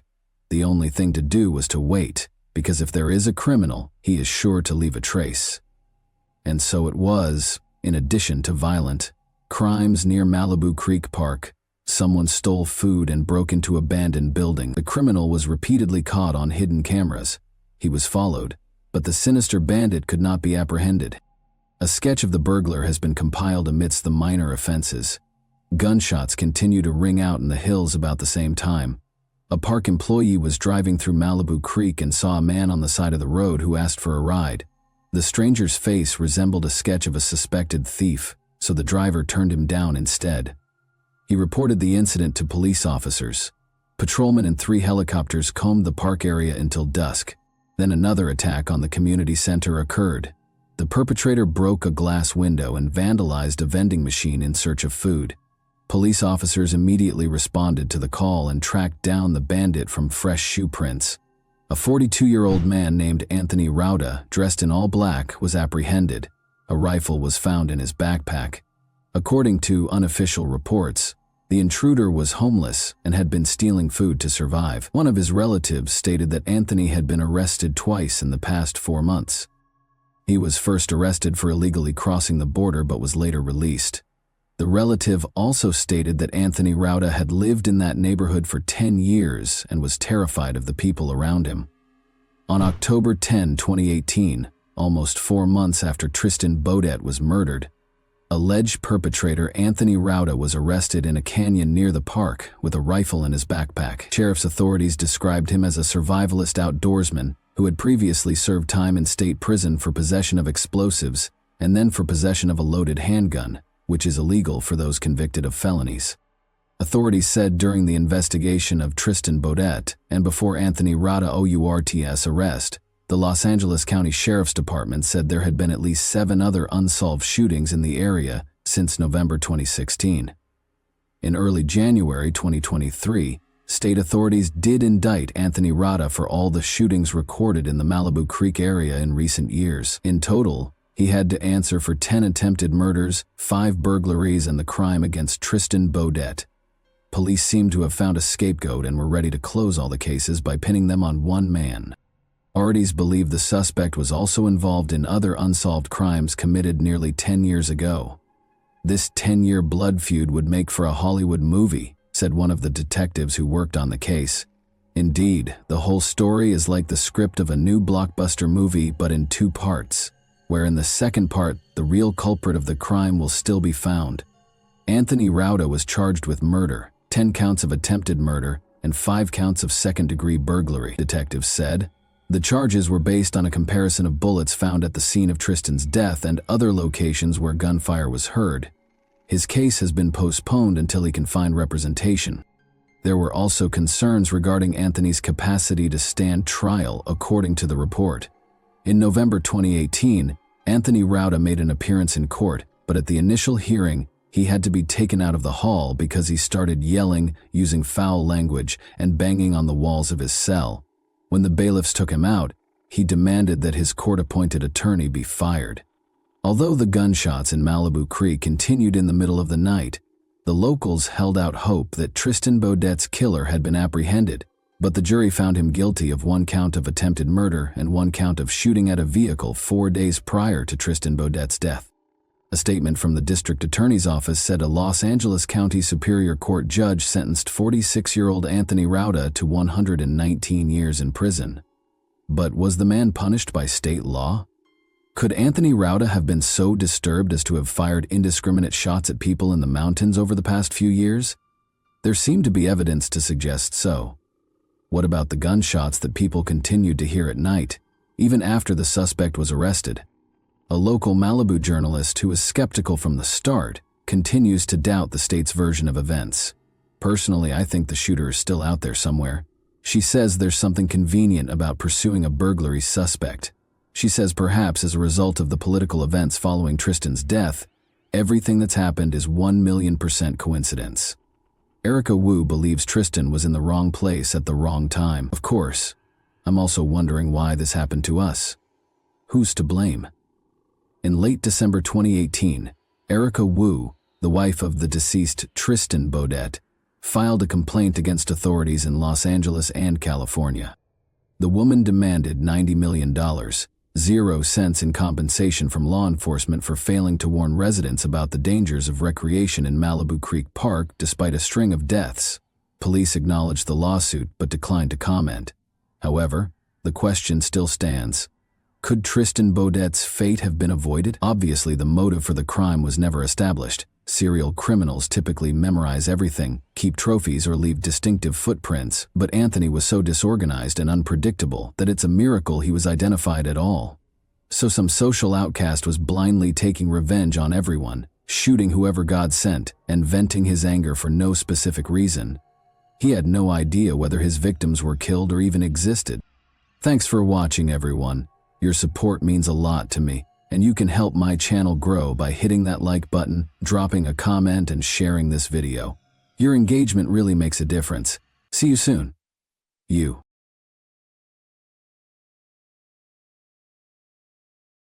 Hey guys, welcome to my channel, and today we're going to take a look at another horrible case with you. Peggy Carr, 41, was working as a waitress at a neighborhood eatery in Alturas, Florida, on October 23, 1988, when her heart started pounding and her hands started to perspire. On March 3, 1989, around 5 months later, Peggy would lose the battle against her illness and die. Until a courageous undercover investigation into Peggy Carr's odd illness and death exposed a dark conspiracy to kill off an entire family, the case remained a mystery. Alturas, a small, tight-knit village in Polk County, Florida, with a population of slightly over 4,000, was where Peggy Carr and her family resided. Alturas is renowned for its lovely orange groves and tranquil atmosphere. Alturas is now a safer neighborhood than the majority of U.S. localities, with a violent crime rate of 21.8%. However, in 1988, when the events of this case occurred, Alturas was a considerably safer neighborhood, the kind where it was acceptable to leave your front door open at night and where neighbors watched out for one another. Peggy Carr, who was born in 1947, had a difficult life. From an early age, she had to go out and find jobs that could put food on the table for her family because her parents were deaf and extremely poor. Peggy's lack of education made it difficult for her to get a decent work. The ones she did find, such as waitressing positions at remote truck stops on the highway, earned pitiful wages or were exceedingly hazardous. Nevertheless, she maintained a bright attitude and tried her hardest to make ends meet. In order to cope with the risks of her work, such intoxicated males trying to prey on a woman waitress working in a remote location in the middle of the night, Peggy has developed a very tough demeanor. For a long time, Peggy's tough exterior made it nearly impossible for her to find a romantic partner. However, she eventually fell in love with a man who is still unidentified, and she married him. Jelena, Alan, and Dwayne were the 3 children that Peggy and her husband would have over the course of the following 2 years. The couple put a lot of effort into supporting their family, and it appeared like Peggy's life was finally taking off. However, Peggy quickly began to have problems with her husband, and the marriage soon collapsed. Peggy was a single mother in her mid-30s by the mid-1000s, 900 AD, working odd jobs to support her 3 kids. Peggy tried to maintain a cheerful disposition at work, but she became more and more depressed and lonely. She had had a difficult life, and it didn't seem like things would ever improve. As her children grew older, they became aware of their mother's loneliness and sadness and desired she would find love and happiness once more. Her children's goal was fulfilled by the end of 1987. Carolyn Carr, who everyone called Pi, was the man Peggy met. Pi had recently divorced his wife, just like Peggy. In addition, he worked at a nearby phosphate mining facility in Alturas, Florida, and had 2 teenage children. When they first met, Peggy and Pi clicked mostly because they were both rigorous individuals who did not tolerate foolish behavior from others.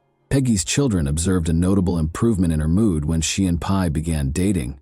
She felt more at ease, lighter on her feet, and happy. When Peggy and Pi announced their impending marriage to their kids in April 1988, they thrilled them. Following the wedding, Peggy and her 3 children moved into Pi's house in Alturas, Florida.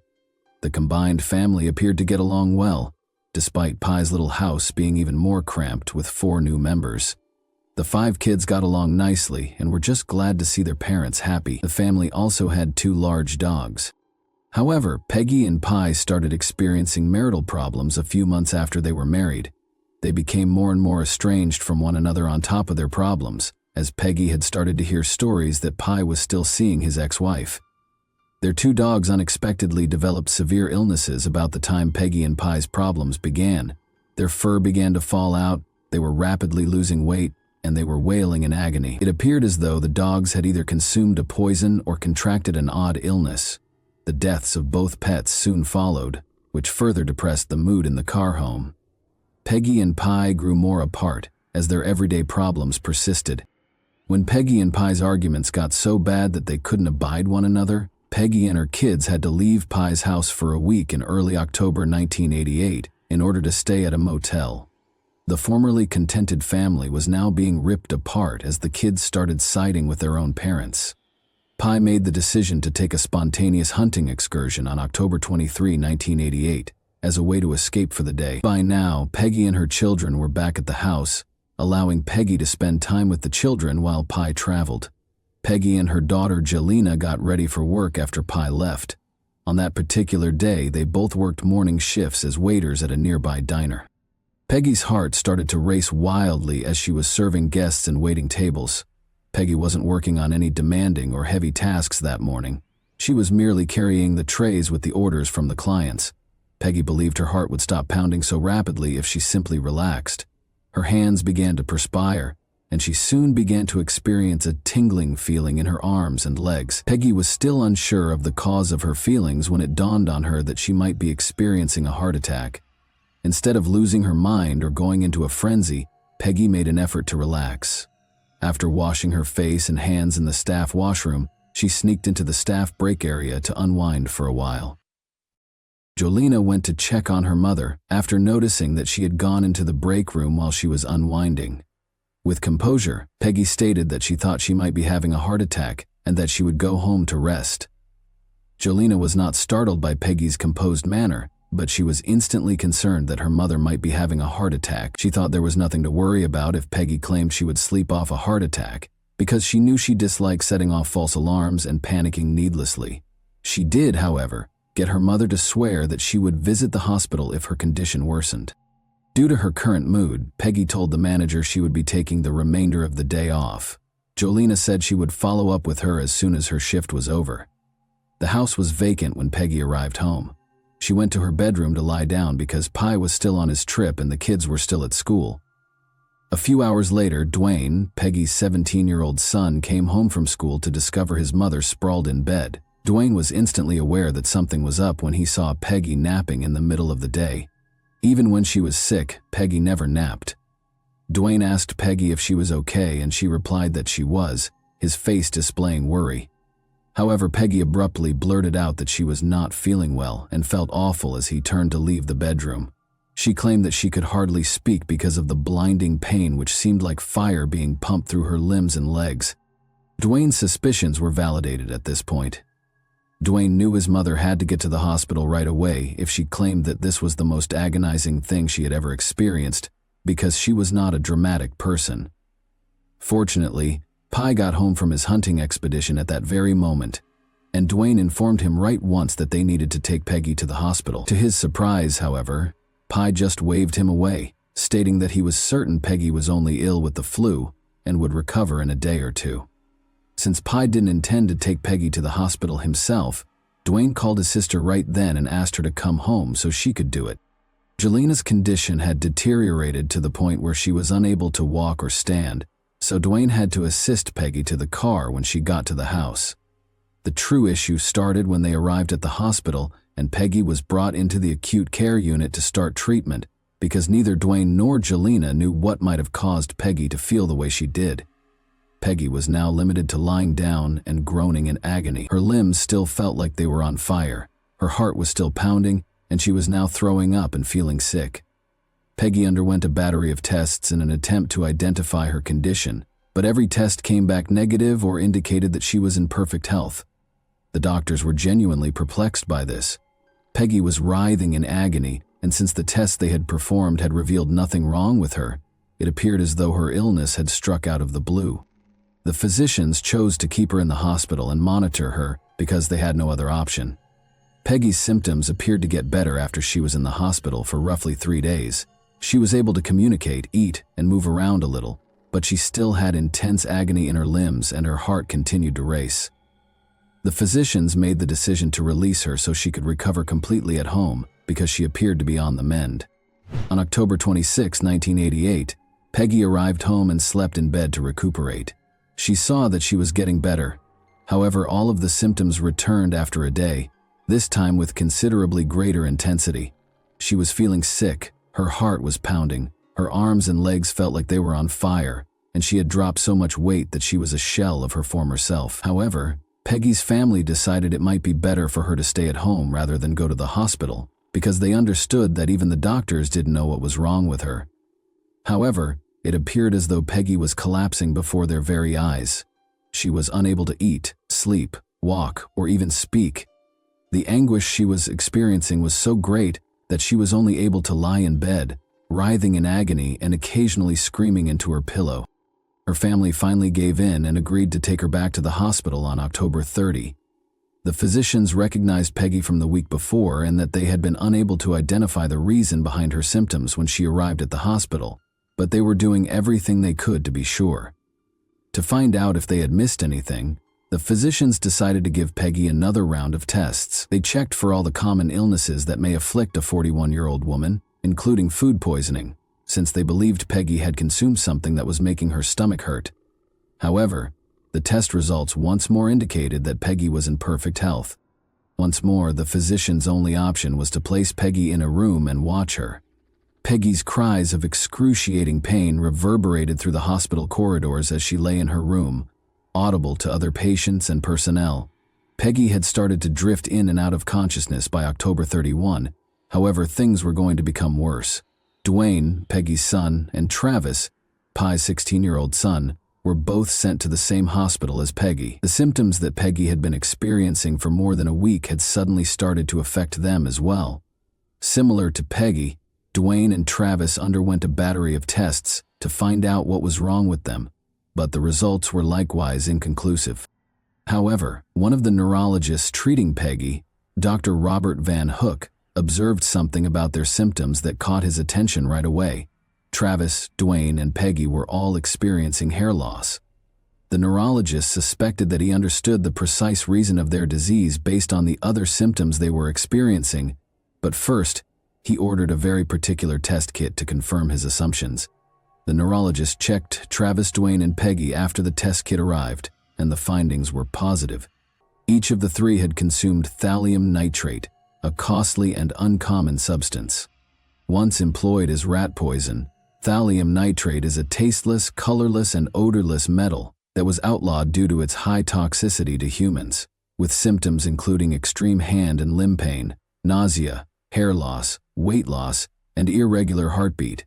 Even a minor increase in the naturally occurring amount of thallium, which is present in the ordinary human body in trace amounts, can have deadly results. Dwayne and Travis each had roughly 20,000 times the amount of thallium that naturally occurs in their bodies, whereas Peggy had 0 times that amount.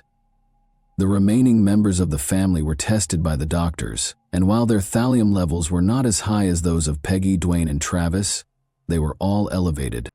The doctors had not previously thought that Peggy and her son's conditions might be criminal before the test results. However, they started to view the case differently once the test findings suggested that Peggy and her family might have been poisoned. The hospital informed the Polk County Sheriff's Office about the case and the possible criminal activity occurring there. No one knew where Peggy and her boys had encountered such a costly and uncommon substance. Were they intentionally poisoned, or was it an accident? As the authorities started their inquiry, Peggy's situation appeared dire. Even though thallium poisoning may be cured, Peggy's body had been so thoroughly damaged by the poison that she was unlikely to live even if therapy had been given. As they waited for the poison to kill her, the doctors told her that the only thing they could do was to make her as comfortable as possible.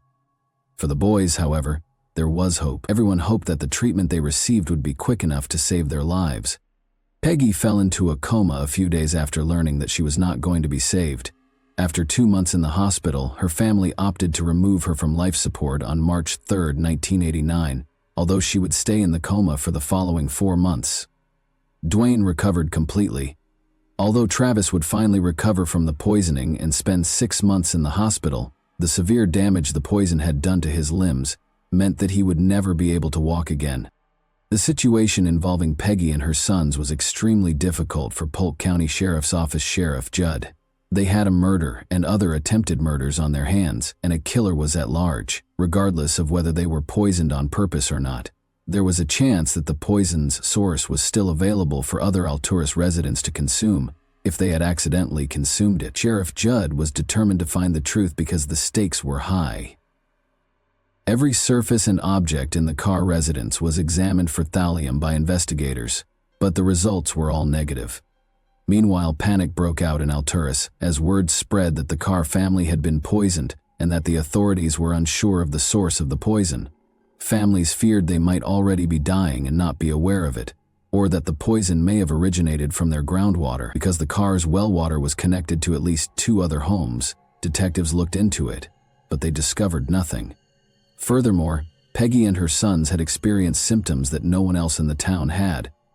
The investigation was then joined by Prosecutor John Aguero of the Florida State's Attorney's Office, who began investigating the possibility that thallium originated from pesticides, insecticides, or any other plant spray. There were numerous orange groves in Alturas, and the pesticides used to maintain the trees may have contained thallium, but all test results were negative. Police found their first break in the case, an 8-pack of Coca-Cola bottles with tampered-with lids, while searching the Carr home for anything Peggy and her sons might have eaten or consumed that might have contained the poison. The bottles were sent for testing right away, and the results revealed that the Coca-Cola bottles had high amounts of thallium. The drinks had been filled with thallium before the covers were put back on. The first obvious conclusion was that the bottling firm had tampered with the product. If it was, almost everyone drank Coca-Cola, which may lead to a nationwide thallium poisoning problem. Many inhabitants of Alturas were afraid to drink Coke after learning about this additional lead. But as the investigation went on, it became clear that neither the Alturas Coca-Cola outlets nor the bottling firm were responsible for the poisoning. Investigators came to the horrifying conclusion that, although the bottles had been tampered with, the person who did it specifically targeted the Carr family.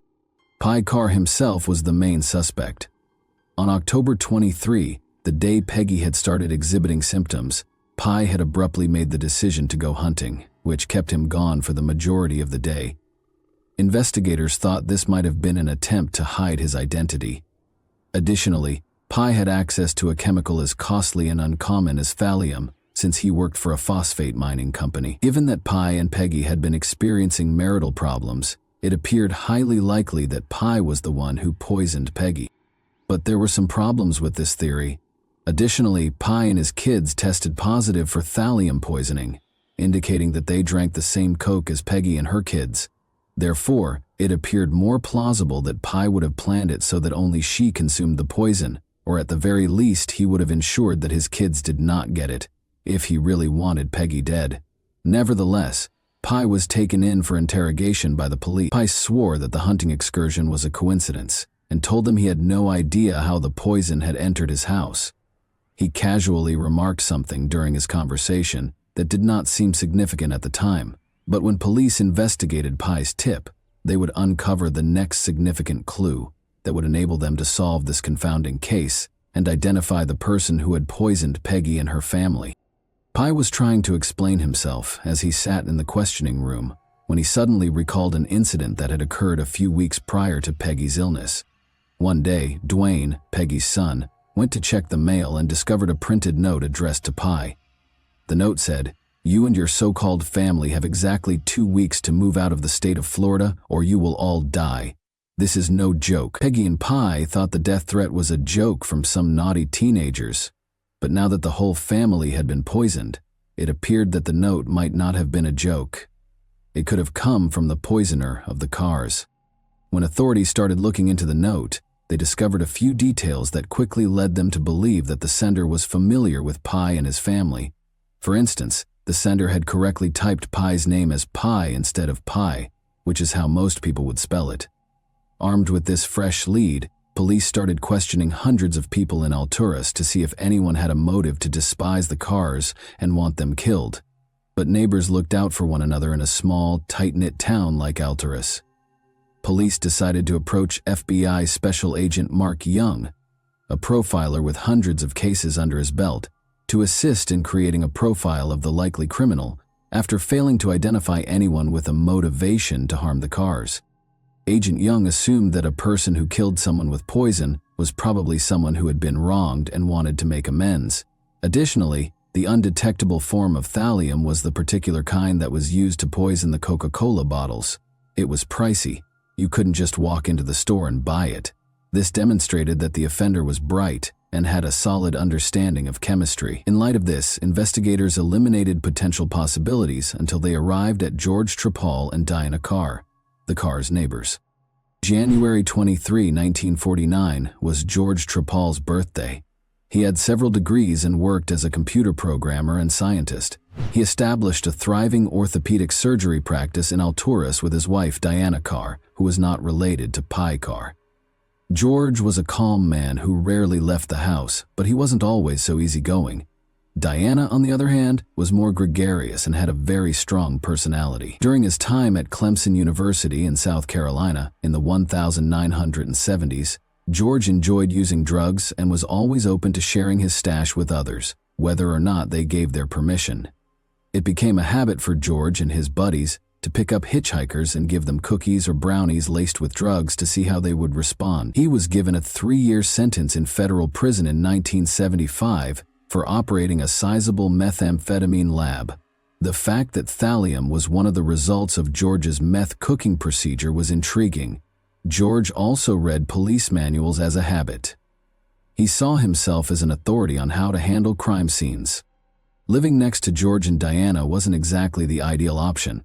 From complaining that their dogs were barking too loudly to claiming that Peggy and Pi and their kids were laughing or playing music too loudly, they were constantly having issues with them. The Carrs were a nuisance to Diana and George, and despite Peggy's best efforts, they were never on good terms. Diana would constantly gripe about the Carrs, whom she particularly detested. George, however, appeared more amiable. In private, George detested the Carrs just as much as his wife did, but he waved and grinned at them and did not gripe as much. George accused Pi of breaking zoning restrictions in March 1988 when he attempted to turn his garage into an apartment for his stepdaughter Jolena and her infant daughter. As usual, Diana raced to the Carr house to complain 2 days before Peggy became ill. When they reprimanded her, she yelled, "You won't get away with this. This isn't over." In addition to being highly successful in their respective industries, George and Diana were exceptionally bright individuals who belonged to the esteemed Mensa organization. A lawyer called Roland Barrel and his buddy Dr. Lance Ware established Mensa in 1946. It is an elite club for very clever people who score in the top 2% of the general population on a particular IQ test. Applicants must pass a battery of unique IQ tests in order to be admitted to Mensa, and passing these tests alone does not ensure membership. After being accepted, members frequently host debates, seminars, gatherings, discussion panels, and other get-togethers to exchange ideas and have thought-provoking discussions. Despite having its headquarters in England, Mensa has locations all over the world. George and Diana were members of the Mensa branch in Florida, which hosted monthly entertaining and thought-provoking events known as murder mystery weekends.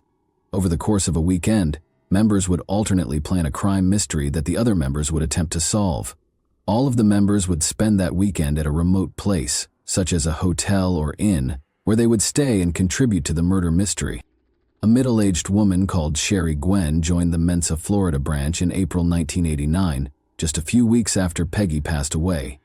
Sherry had fled an abusive marriage in Texas and relocated to Florida. She felt a sense of belonging after joining Mensa, and she quickly grew close to George and Diana. George and Diana took turns organizing the murder mystery that would be solved for that month's murder mystery weekend the month Sherry joined Mensa. George, who was currently 40 years old, took this duty very seriously and worked for weeks to craft the ideal crime. All of the members had a difficult time attempting to solve the case and find the murder weapon, but their murder mystery weekend was a huge success. Sherry, however, was captivated when George eventually revealed the murder weapon to the gathering. In an attempt to find out everything George knew about the murder weapon and what would happen if it were used in real life, she would spend hours discussing it with him. George, who was sometimes eclipsed by his wife, was impressed by Sherry's attention and was pleased to respond to all of her inquiries. Diana relocated her medical business from Alturas to Sebring, a nearby town, in December 1989. Thus, she and George also made the decision to relocate there. Since they hadn't sold their house yet, Sherry requested if she might rent it as soon as she heard about it. Almost the whole Alturas Police Department swarmed into the house as soon as Sherry moved in. In reality, Sherry Gwynn was not a divorced woman who fled an abusive marriage in Texas and relocated to Florida. She was an undercover police officer tasked with looking into Diana Carr and George Trappell. Her real name was Susan Gorek. George was interrogated by police as part of their preliminary inquiry.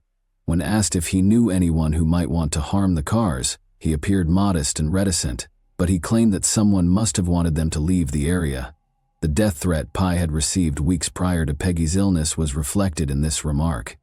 Police became suspicious of George after learning of the fights between the Trappells and Carrs. He also resembled the FBI's description of the offender, which was a white man with a high level of intelligence who avoided confrontation and had a meek nature. Susan Gorek had been tasked with looking into them. Susan thought George was probably the murderer when she learned that thallium poisoning was the murder weapon George employed to plot his murder mystery. Additionally, he printed a pamphlet explaining the murder in this mystery, which stated, "When a death threat appears on the doorstep, prudent people throw out all their food and watch what they eat. Hardly anyone dies from magic. Most items on the doorstep are just a neighbor's way of saying, 'I don't like you, move or else.'" She thus requested assistance and directed a search of the house as soon as he and Diana left. The cops discovered a wealth of chemicals, including thallium, in the garage. They also learned that George had machines to take off and put back the bottle caps, since he frequently brewed his own beer. Investigators concluded that George chose to get rid of his neighbors because he had finally had enough of them. He was able to sneak a case of Coca-Cola into the Carrs' kitchen, had the resources and motivation to conduct the crime, and fit the profile. People in the neighborhood of Alturas rarely closed their doors, and it was common to walk by and greet a neighbor. The police had sufficient evidence to bring George in for interrogation. George was bashful and avoided making eye contact with the interrogating officers when he first arrived at the Alturas police station. Despite all the evidence, he insisted he was not involved in the poisoning. The investigators didn't believe it. 1 count of first-degree murder, 6 counts of attempted first-degree murder, 7 counts of food or water poisoning, and 1 act of tampering with a consumer product were among the charges brought against Trappell on April 5, 1990. These 15 criminal charges, which included first-degree murder, 6 counts of attempted murder, food or water poisoning, and product tampering, were tried against George in January 1991. Following a 4-week trial that took place between January 7 and February 7, 1991, the jury found George guilty on all counts. He received a death sentence. George is still incarcerated at the Union Correctional Institution in Rayford, Florida, on death row today. George has appealed the FBI's investigation process and the reliability of the state's witnesses on multiple occasions, but each time his pleas have been rejected. Diana Carr never faced any charges. She will eventually remarry after divorcing George in 1996. Since learning that the evil mastermind who killed their mother, paralyzed their stepbrother Travis, and almost killed Dwayne has been brought to justice, Peggy's children, Alan, Jelena, and Dwayne have moved on. Peggy's life had been extremely difficult for a long time, and just as things were starting to improve, a neighbor who simply didn't like her and her family cruelly took her life away. At least her family can finally move on knowing that she received justice. However, do you believe Diana Carr ought to have faced charges of murder, or at least attempted murder as well? And that wraps up today's chilling story. If you enjoyed this video, don't forget to like and subscribe so you never miss a new upload. Also, let me know in the comments what part of this story shocked you the most. Thank you for watching, and I'll see you in the next video.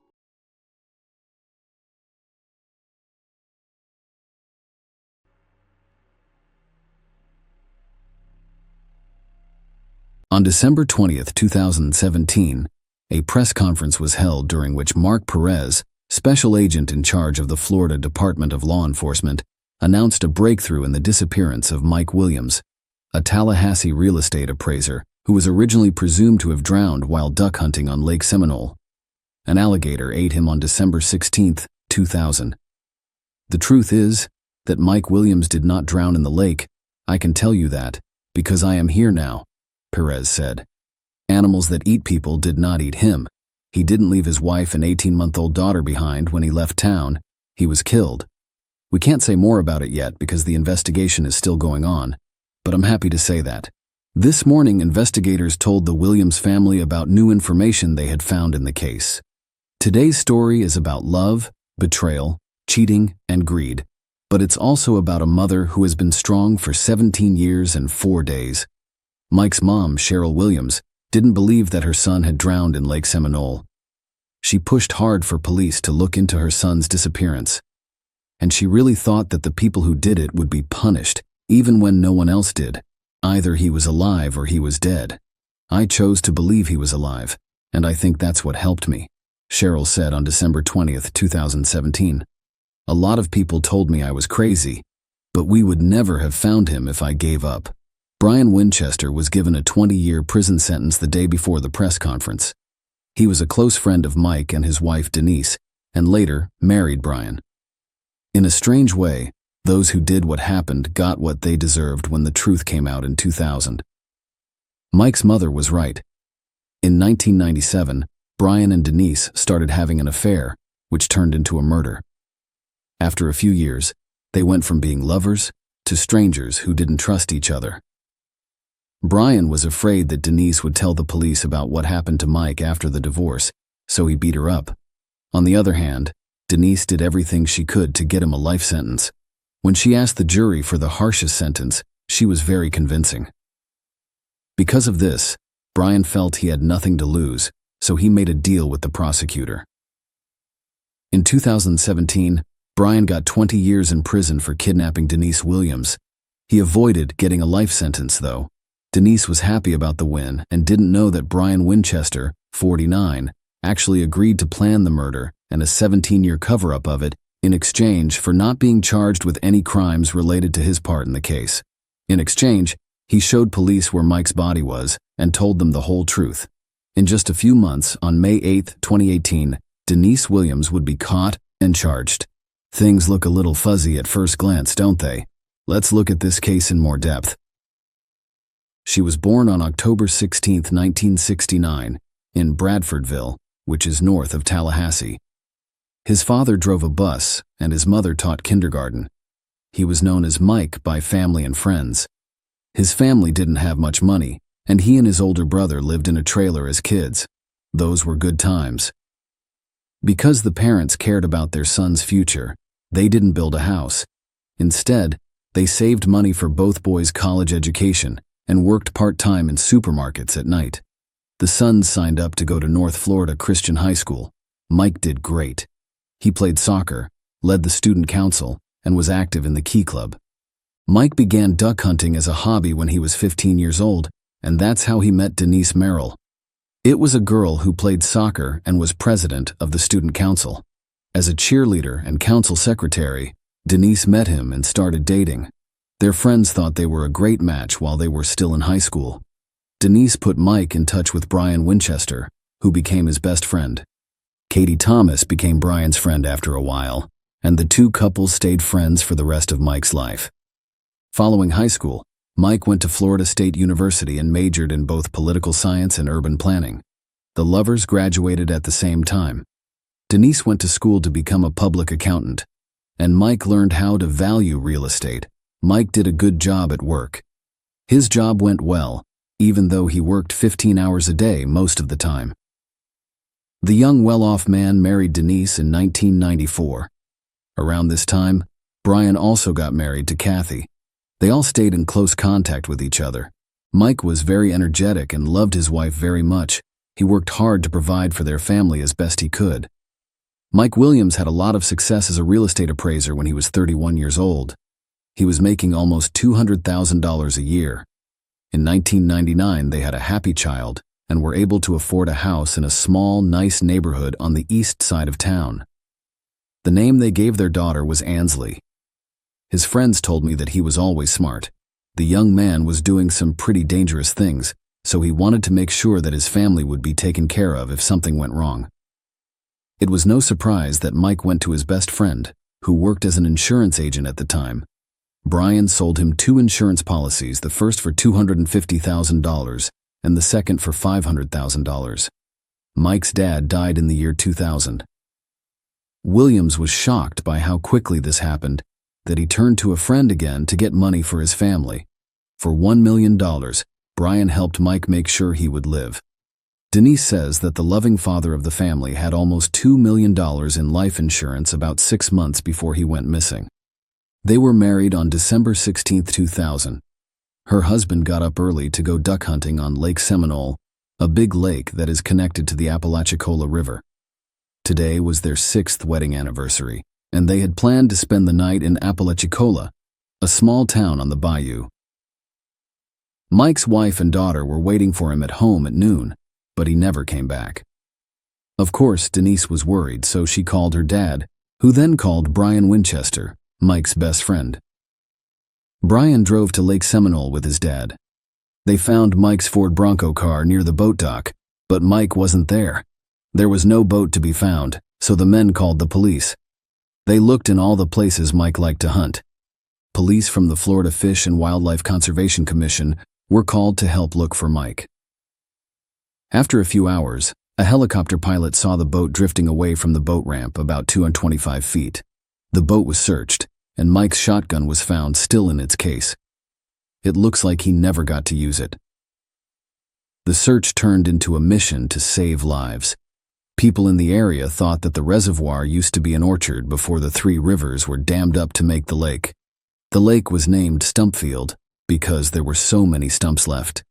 The water level had stumps that stuck out above and below it. Because of this, any motorized boat in the area had to be handled carefully.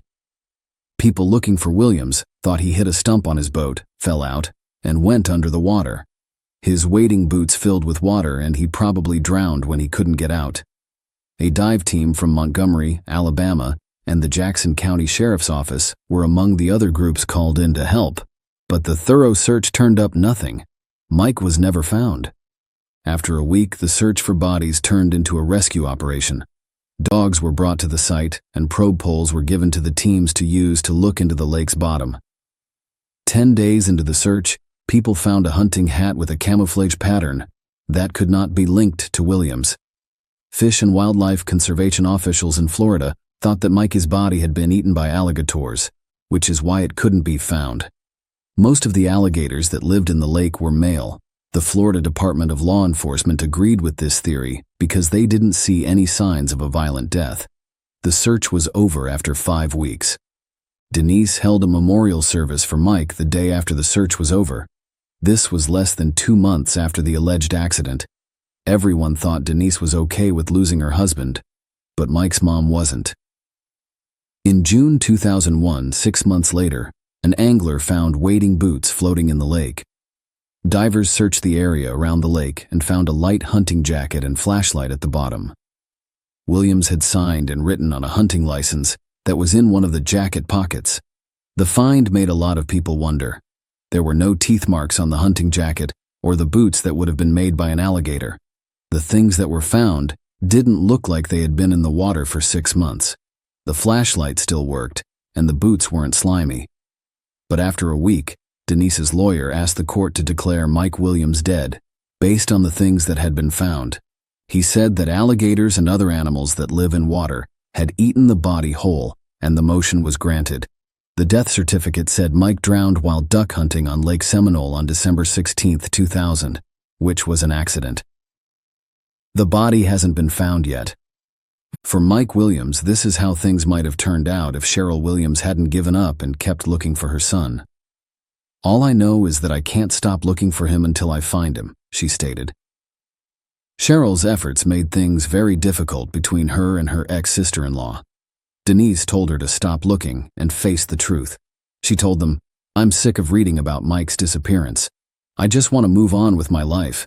If you keep pushing this investigation, you will never see your granddaughter again." Denise kept her word, and Cheryl couldn't give up on her son. If the mother hadn't been so determined, her son's story might still be at the bottom of a dark, algae-covered lake. 3 years passed before Cheryl Williams could get the police to start looking into what happened to her young son. Cheryl will tell you years later, I called, put up signs, wrote to the governor of Florida every day, put together my notes into an evidence book, asked people to post on social media, and talked to reporters about my missing son. The mother was so determined that she finally called alligator expert Matthew Oresco. In his answer, he said that alligators don't eat in the winter because it's too cold. The water temperature drops when it's cold, so alligators don't eat in the winter. They only keep their bodies at the right temperature. Alligators don't care about food at all when it's 14° outside. Oresco also wrote that forensic evidence is always left behind after an alligator kills an animal. After 3 years, Cheryl Williams finally got the police to drop the crazy alligator theory and start a real investigation into her son's disappearance. Investigators decided that Williams' death was not an accident after learning some little-known facts about what alligators eat, talking to people, and looking at some official records. All the police agencies working on this case agree with my gut that Mike did not drown in Lake Seminole, said Ronnie Austin, who used to work as an investigator for the 2nd District State's Attorney's Office and prosecuted Mike's case. At first, the Florida Fish and Wildlife Conservation Agency took over the case because Williams was thought to be a hunter who had gone missing. Police spent 735 hours looking for the body in a 10-acre area of the lake, but they didn't look for any signs of wrongdoing. The Jackson County Sheriff's deputies who were brought in to help with the search also didn't look at any other options. Investigators talked to everyone who helped with the search. Years later, police officer David Arnett, who was at the scene that day, said that some things seemed odd right away. Williams didn't usually hunt alone. His truck was found in an undeveloped area from which he would have had to drag the boat over mud, not on the nearby concrete boat launch he usually used. The terrible storm that night should have pushed the boat to the east shore, but it was found on the west shore. The boat's motor wasn't running, but it was full of gasoline. If Mike had been driving the boat and fell out of it, it would have continued to float in circles until it ran out of gas. Sadly, law enforcement started to doubt too late that they were dealing with a straightforward drowning. A lot of volunteers and searchers had already walked all over the crime scene. A car that could have been a clue was taken by the family without any checks being made. Possible witnesses were not found. When police learned that Winchester had divorced his wife Kathy and married Denise, they became suspicious of both Denise Williams and Brian Winchester. They also found out that Denise got an unexpected windfall of almost $2 million from the life insurance policy of her late husband. Investigators found that Winchester was the one who sold Mike the policy. They also thought it was odd that Denise, Mike's wife, didn't want to be involved in the investigation and tried to stop Cheryl from doing anything, even telling the grandmother she couldn't talk to her granddaughter. They were called in for questioning in 2005, but it didn't add anything new to the investigation. Brian made up an excuse for what happened the morning of the disappearance of Mike Williams. Based on what his ex-wife Kathy said, he was 60 miles from the lake and in bed at home. He told her that he had planned to go hunting with his dad in the morning, but had slept in instead. Even questioning Denise didn't turn up any new clues. In 2008, the Florida Department of Law Enforcement said they didn't think Mike's disappearance was an accident and that they thought he had been robbed. Unfortunately, they can't bring charges because there isn't enough evidence. "We have suspicions, but we need proof," Cheryl Williams said after another investigation failed to find out what happened to her son. She did not give up, though. Because of her work, the Discovery Cable Channel did a story on Mike's disappearance and the investigations that followed. By late 2011, Cheryl had lost faith in the Florida Department of Law Enforcement and thought it was either not capable of solving the case or not interested in doing so. Since 2012, Mike's mother has sent Governor Rick Scott about 1 letter a day, asking him to either give the investigation to another agency or name a special prosecutor to do it. Over the course of 9 years, Cheryl wrote 2,600 letters to the governor. Brain and Denise broke up after Denise caught him cheating on her in 2012. After a few more years, Denise asked for a divorce. An evaluation of the old family home was to happen. After that, not even property issues would hold them back. This event changed the course of Mike's case. Brian and Denise didn't want to get a divorce, but they also didn't want to stay together. They fought all the time, and the Williams investigation made fun of them. Brian called Denise, but she stopped calling him back. He was too stressed to handle it. Denise left her house on August 5, 2016, to drive to work at Florida State University. That day, a real estate appraisal was due because of a court order. She saw someone get into the back seat of her car while she was on the phone with her sister. Winchester was the one it was. Denise was told to keep going straight ahead by Brian, who put a loaded gun to her ribs. He said he had to do it because she wasn't home when he called.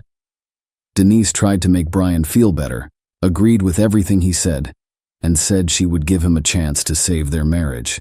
Brian thought so. He got out of the car after Denise told him she wouldn't call the police to report what he had done. The brown sheet of plastic, the bleach sprayer, and the tools were with him when he left. As time went on, it became clear that Denise had miraculously lived. Denise called the fire department. Brian was quickly arrested and charged with kidnapping, which in Florida is a first-degree felony with a maximum sentence of life in prison. Besides that, he was charged with assault and armed burglary. The judge decided that Brian should stay in jail without bail.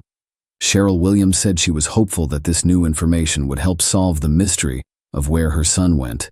Brian will not leave Denise with all the cash by herself. I pray that he will tell us what really happened, she told the New York Daily News. Brian did tell, and he was able to get a very good deal from the prosecutor that kept him from getting a life sentence at first. Brian started his story by saying, "I think we were all doing really well, but I wasn't a good husband. I found a note in my first wife Kathy's purse one day and knew she was cheating on me. I was after revenge. Denise and Mike and I often went to bars and concerts together. Denise and I had been friends since high school. I've never really liked her, but after Kathy cheated on me, I changed how I felt about other women." Brian and Denise started seeing each other in October 1997. What started as drunk sex at a rock concert quickly turned into regular secret meetings. We started getting together at hotels during the workday, and did so whenever we could. Brian said he didn't want to get a divorce. Denise made it loud and clear that she would never leave her husband. She cared about what other people thought, and she didn't want to share custody of her daughter.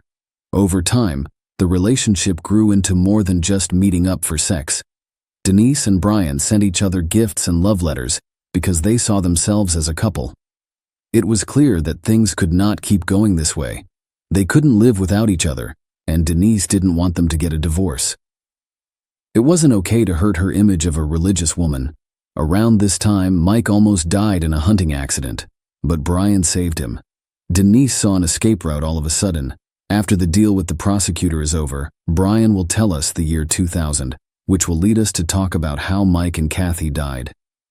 For Denise, she wanted everything to be blamed on me and not on her. She also wanted it to be an accident instead of a murder, so she could deal with it.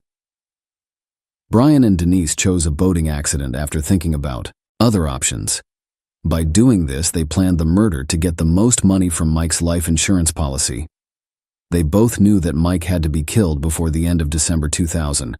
When one of the 3 policies ran out. The plan was set.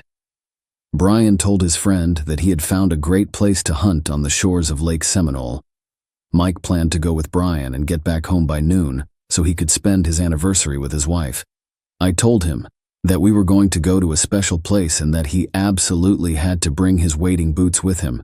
I had to make sure he took them with him because it was believed that if you fell overboard in wading boots, you would drown very quickly. The plan was to make death look like unplanned drowning.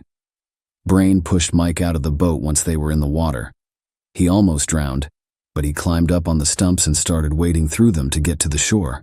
Brian became scared.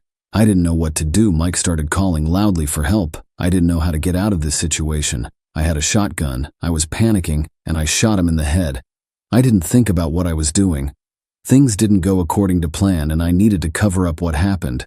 There was hardly any time left. I should have been back home by now and getting ready to go hunting with my father-in-law. No one knew I was at the lake with Mike, so I decided it would be best for me to drive home and pretend like I had overslept. I drove home and hoped that Kathy was still asleep. Katie was asleep. My phone was on the floor. I went to bed, called my father-in-law and apologized. Brian did all he could to make an excuse for himself. Then he concealed the corpse. Denise didn't know that Brian had killed Mike with a gun and buried him. He tried to tell her, but she didn't want to hear him. She was happy that her husband was dead. For as long as Denise lived, she thought that God had kept him from swimming out and let him drown. Brian says that they promised each other that they would never talk to each other again. It was okay for Denise and Brian to do what they did, because they said Mike was killed because they couldn't live together. Brian would say in court, "We said the money was just the cherry on top." It turned out that Brian was the one who put down the hat, boots, flashlight, and license. First, he had to keep the searchers from leaving a lake. Then, he had to find a reason to declare Mike dead so Denise could get insurance. Usually this takes 5 years, but the lovers got it done in 7 months, with Social Security and other benefits added in. Denise got around $2 million. Denise Williams was charged with first-degree murder, conspiracy to commit murder, and accessory to a felony on May 8, 2018. She could get life in prison if found guilty. Denise said she wasn't guilty of all 3 charges. She was given a life sentence in prison in February 2019. 5 months later, Ansley, Mike, and Denise's daughter got all of her late father's property and the insurance money that Denise was owed. Denise Williams appealed her conviction and life sentence in January 2020. Her lawyer told Florida's First District Court of Appeal that there was no proof that she had anything to do with the murder. In November 2020, the murder conviction was thrown out, but the 30-year sentence for planning to kill someone was kept. Denise is being held at the Florida Women's Reception Center right now. When she gets out, she will be 78 years old. To serve the rest of his sentence, Brian Winchester was sent to the Madison Correctional Institute in Florida. His current date to be freed is July 30th, 2036. He'll be 67 years old. The daughter of Mike and Denise, Ansley, says her mother is not guilty and blames Brian Winchester. The woman wouldn't talk to any reporters about the case or her personal life. Cheryl and Nick Ansley's uncle says that they haven't been able to get in touch with Ansley. Cheryl is very sorry that she lost both her son and her granddaughter. Share your opinion with us in the comments and subscribe to the channel for more.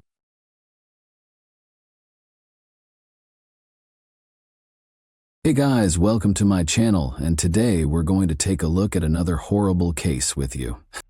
Timothy Ray Jones Jr., age 32, did an unimaginable atrocity on August 28, 2014. Timothy killed his 5 children, ages 1 to 8, at their family's mobile home on South Lake Drive in Red Bank, New Jersey. Why may this man have killed his own children? Red Bank is a community in the U.S. state of New Jersey's Monmouth County. The community, which was founded in 1908, is traversed by the Navesink River, which has historically served as the area's route to the ocean and other ports. Red Bank is a community in the New York metropolitan area that serves as a commuter town for New York City.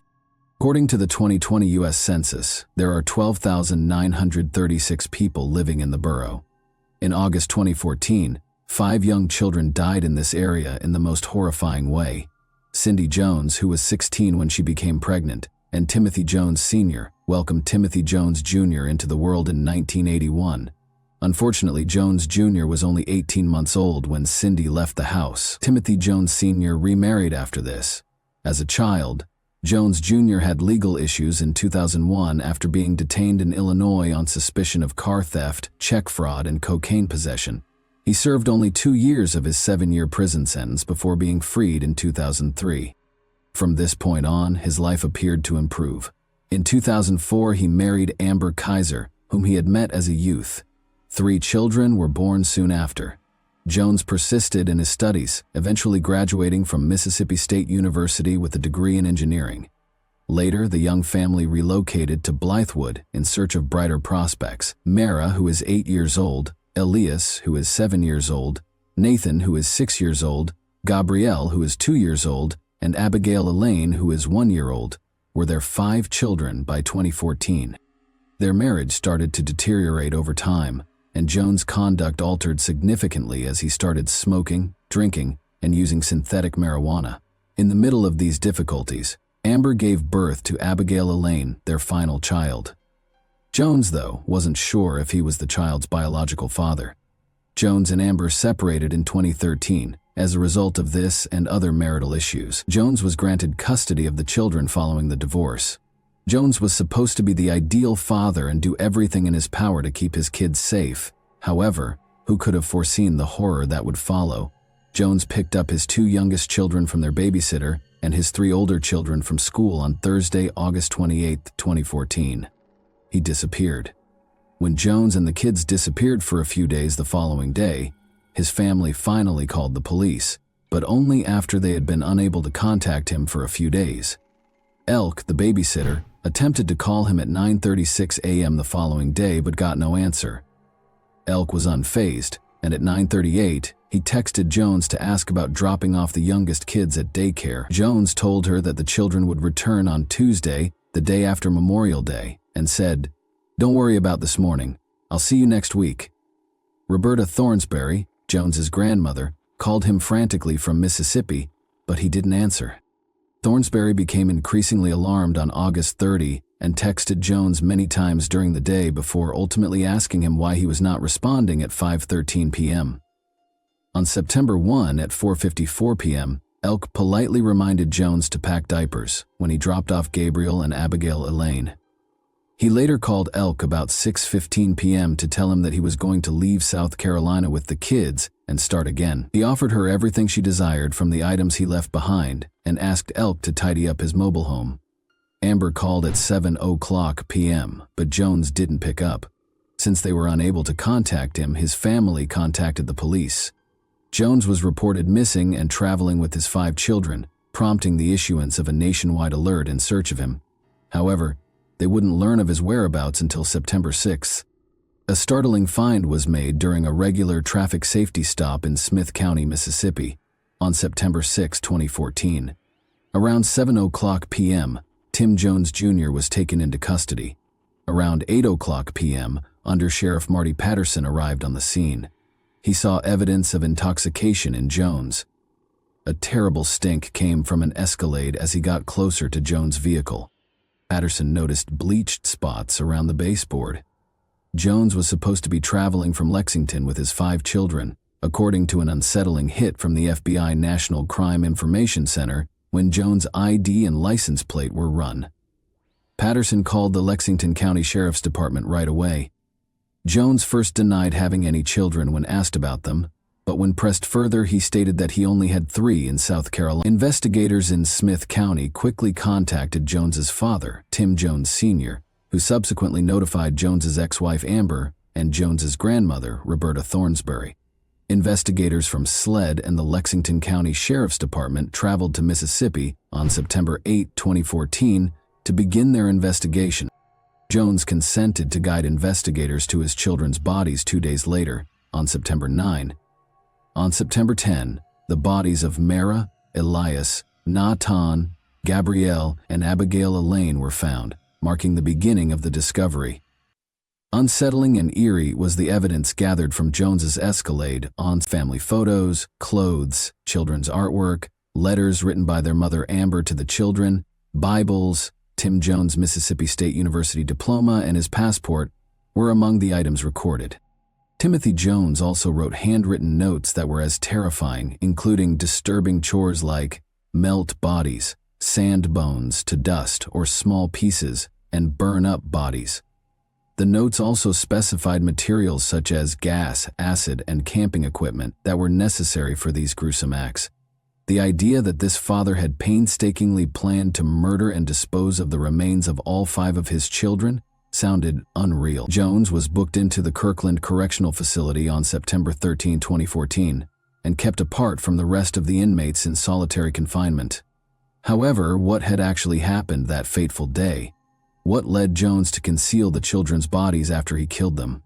The police's investigation and Jones's confession revealed the sinister reality about what Jones did during the week that he and his kids vanished. The terrifying series of events began in the afternoon of Thursday, August 28, 2014. Tim Jones collected his 2 youngest children from the daycare center and picked up his 3 older children from school. Nobody could have predicted that the fairly typical day would turn into a nightmare. Anger swept through the family's mobile home before 7 p.m. Jones brought up the subject of damaged electrical outlets with Nathan, his 6-year-old son. He subjected the child to a physical punishment by beating Nathan. Jones even went so far as to bombard the small child with inquiries. He received a call around 7:10 p.m. from Amber, his estranged wife. Fearful and distraught, Nathan explained that the event had been an accident, but Jones stepped in and accused Amber of defending their kid before cutting the conversation short. The darkness grew darker as the evening went on. Amber's frantic attempts to get in touch were ignored, and Nathan was sent to bed. Although the specifics remained unknown, Jones either found Nathan's dead at 8:30 p.m. or made an unsuccessful attempt to wake the boy. Jones had to confront the sobering fact that his child was no longer with him. Apparently spurred by his own imagination, Jones would later tell the police that Nathan was attempting to hurt him by using the electricity in the mobile home. He killed his children as a result of this paranoia. The next morning, Jones took his daughter Mira, who was 8 years old, to a convenience store to purchase smokes. When he got home, he was overcome with violence. Jones confessed to officials that he killed Gabriel and Abigail Elaine by suffocating Mara and Elias, ages 8 and 7, with his bare hands while wearing a belt. After that, he covered his children's bodies with blankets and sheets from their beds and put them in the back seat of his car.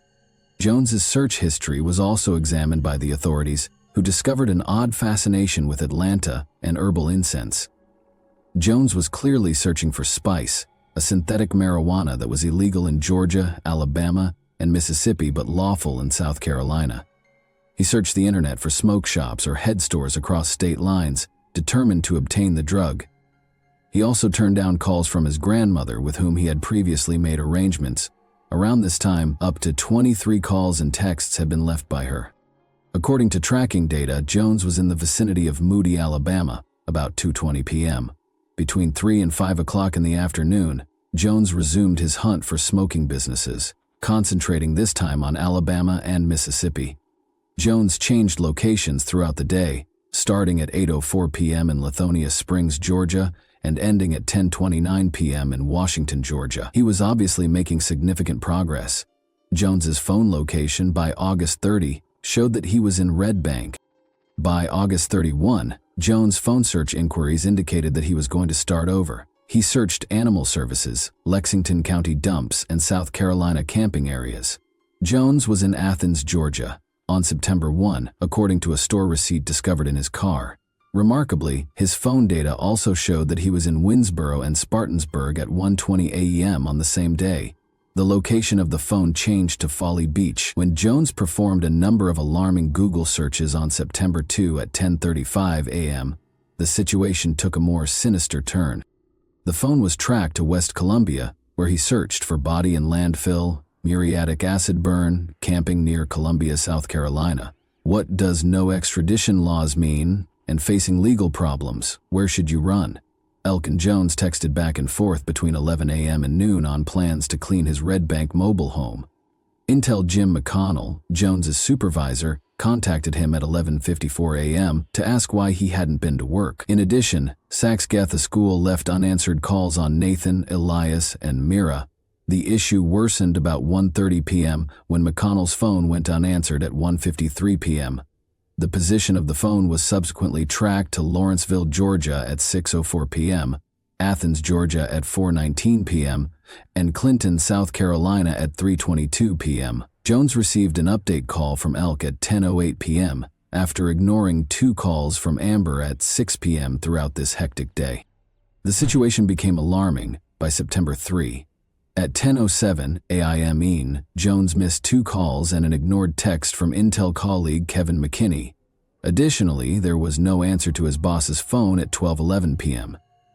On September 3, surveillance footage from multiple sites showed Jones at the Dollar General in Orangeburg, an Advanced Auto store in Lake City, and the Augusta Road Walmart in Lexington. In the disturbing Walmart video, he was seen buying things, including goggles, a 5-gallon bucket, trash bags, muriatic acid, a saw, and saw blades. When the phone turned back on at 3:37 a.m. on September 4, Jones Googled missing children and Tim Jones. The phone was located on James Island, which is close to Charleston. Later that day, Jones's phone was tracked to Camden and then Orangeburg when the texts from Thornsbury and Sachs went unanswered. Jones was observed depositing a check for $3,518.49 at the Augusta Road ATM in Lexington between 5:17 and 6:33 p.m. It turned out that this money was the profits from the sale of Intel stock he had made weeks earlier. On a logging road between Greenville and Camden, Alabama, Jones would tell the police that he disposed of his children's decaying bodies in black plastic garbage bags. Since August 29, 2014, the bodies had been in the back seat of his car. The phone was found in Greenville, Alabama around 9:14 a.m. on 1:06 p.m. Jones is seen on surveillance footage and receipts from the same day, visiting the Bypass Food Mart in Camden, Alabama. Such an action by a father is not common. Because of this, the authorities tried to figure out what drove Tim to murder the kids. In order to confirm his mental state, an investigation was started. Following his incarceration, Tim Jones Jr.'s psychological condition was extensively monitored by mental health specialists. Although forensic and clinical psychologists and psychiatrists participated in the assessment, they disagreed on his diagnosis. Others proposed that he might have a personality disorder, or schizoaffective disorder, but they disagreed on whether his use of synthetic marijuana could have affected his mental state at the time of the crime, or whether a traumatic brain injury he sustained at the age of 15 contributed to his underlying psychosis. During the trial, the jury was given these conflicting hypotheses to help them understand the causes of Tim Jones Jr.'s mental illness. 3 generations of the Jones family's history were mapped out and examined. The goal was to determine how Tim Jr.'s mental health might have been affected by a tumultuous upbringing and a family history of mental illness. The circumstances surrounding Tim Jones Sr.'s conception and delivery were explained to the jury throughout the trial. Tim Sr.'s mother, Roberta Thornsbury, became pregnant at the age of 12 after being abused by her stepfather. Interestingly, there was a familial history of mental illness in Cynthia, Tim Jr.'s mother. The young couple was barely out of their teens when Tim Jr. was born, but their relationship became tense, and Cynthia tried to remove Tim Jr. from his father. Tim Jr. was reared by his grandmother, Roberta Thornsbury, after Tim Sr. eventually obtained custody. When Cynthia was diagnosed with schizophrenia, Tim Sr. had her committed to a mental health facility in New York. In order to help the jury understand the complicated web of factors that may have contributed to Tim Jones Jr.'s mental condition, these complex family dynamics were offered as evidence. There were several problems in Thornsbury's marriage. Calls to the police for shootings, stabbings, drug possession, and physical and alcohol abuse were common during the marriage. The atmosphere did not appear to be steady. Tim Sr. had several marriages throughout the years, divorcing Cynthia and then married Carolyn, with whom he had 2 additional boys. Tim's family was fractured by the time he was 9 years old, and as the years passed, he saw his father get married again, this time to Julie when Jones was 16. Jones met Amber after being freed and the two married. Jones and his father did not get along well. They were silent for 18 months as a result of this, intensifying throughout the 2012 Christmas holidays. The last time Jones's father would see the kids was over the 2012 Christmas break. In 2019, the trial started on May 15. Testimonies from a wide range of people were coming in, illuminating Jones' horrible crime. Testimonies were given by law enforcement officers, mental health specialists, penitentiary officers, instructors, school authorities, babysitters, and even members of Jones's own family. Jones' culpability was evident right away. The evidence against him was strong and he had admitted to the crime. In spite of this, the defense aimed to prove that the individual was suffering from a serious mental illness and was therefore not fully accountable for his acts. But the jury categorically rejected the defense's reasoning when they returned a guilty judgment. After establishing guilt, attention turned to figuring out the proper penalty for the killings. Teachers and previous babysitters were asked by the prosecution to explain the trauma they experienced as a result of losing these innocent youngsters during the sentencing phase. Their testimonies demonstrated the effects of Jones's actions on those left behind. Despite the fact that they were not biologically connected, the defense mostly depended on pleading for mercy from Jones's family members, who favored a life sentence rather than the death penalty, although they did not bring in experts to support their position.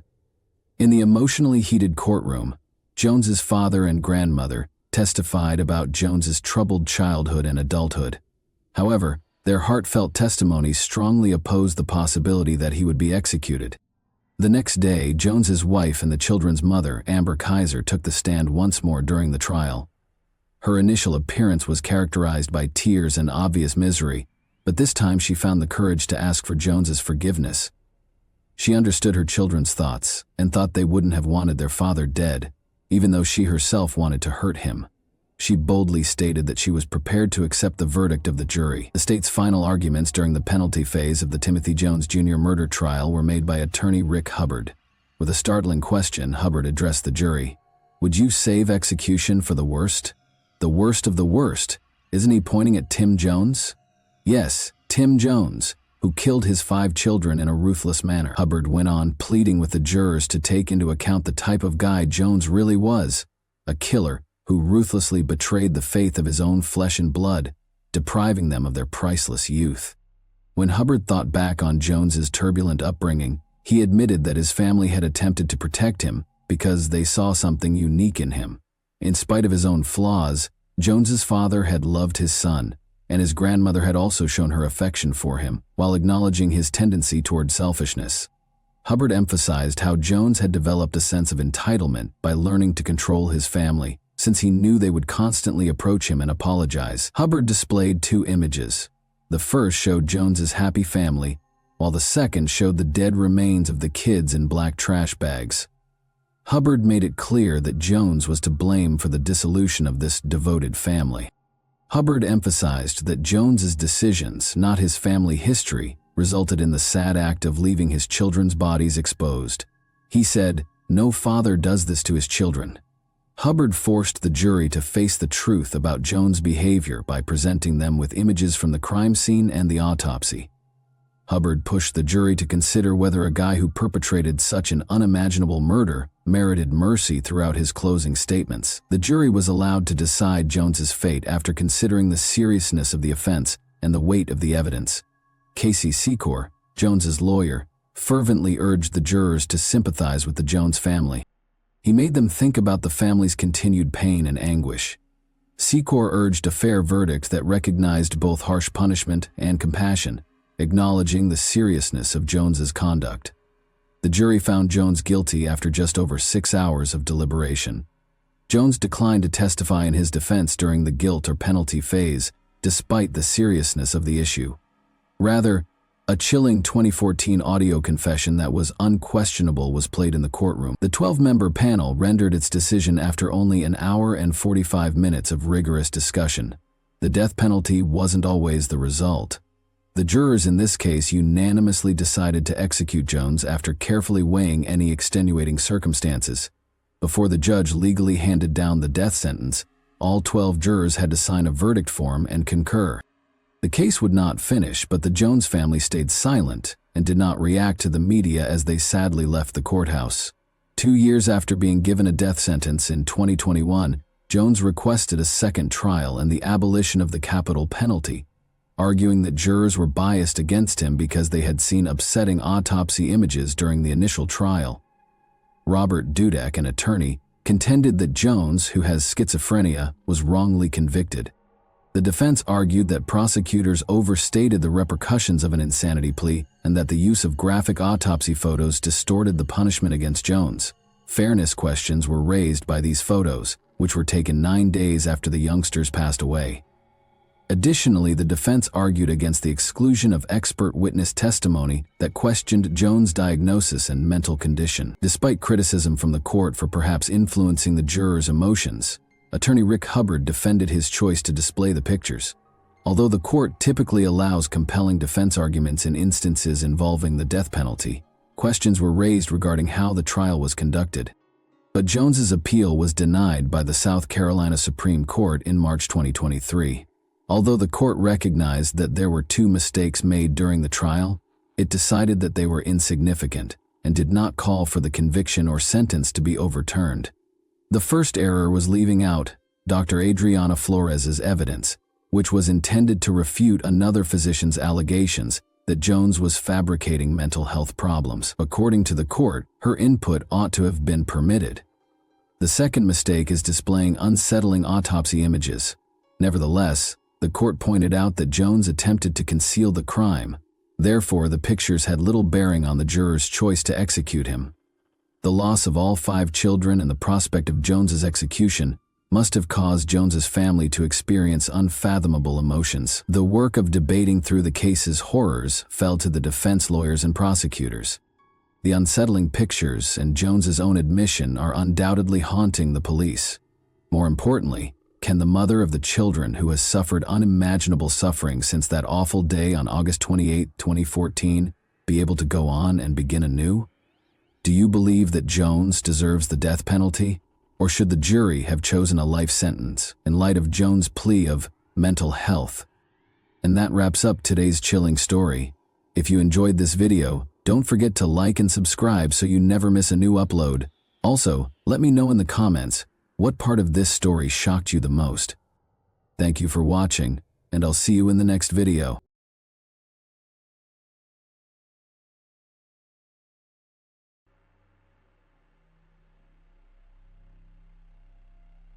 Nolan Buchanan, 16, remembers Monday, September 14, 2015 as the best day of his life.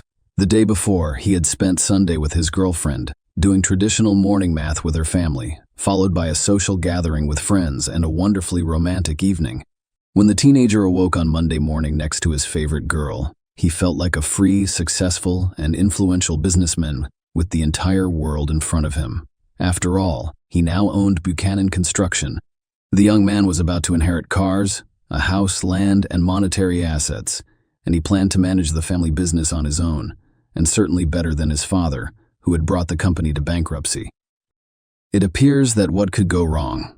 The El Dorado County Sheriff's Office arrested Nolan Keith Buchanan on October 1, 2015, at Bonita High School in Bonita, California. Nolan was held at the Juvenile Treatment Center JATS in South Lake Tahoe until June 13, 2018, when an El Dorado County jury of 7 men and 5 women found Buchanan guilty of 3 charges. The jury took only 2 hours to reach a decision. The young man was sentenced to 150 years in prison, with the possibility of parole starting in the 25th year. This is how his attempt to take over the family business failed. Nolan was praised by neighbors and classmates as a model student. As far as I know, he was a good kid, but as a high school student, Campbell Ruxton would later say in an interview, he was always concerned about school. He appeared to be very kind, and he was even surprised he was arrested. But what exactly happened in the Buchanan family? Let's go over this horrific case in detail. Molly first met Adam when she applied for a position as an office manager at his firm. By the time they met, Adam was already divorced and raising his son Nolan from a previous marriage by himself. The cheerful, sociable, and cheerful blonde immediately caught the attention of the company's owner.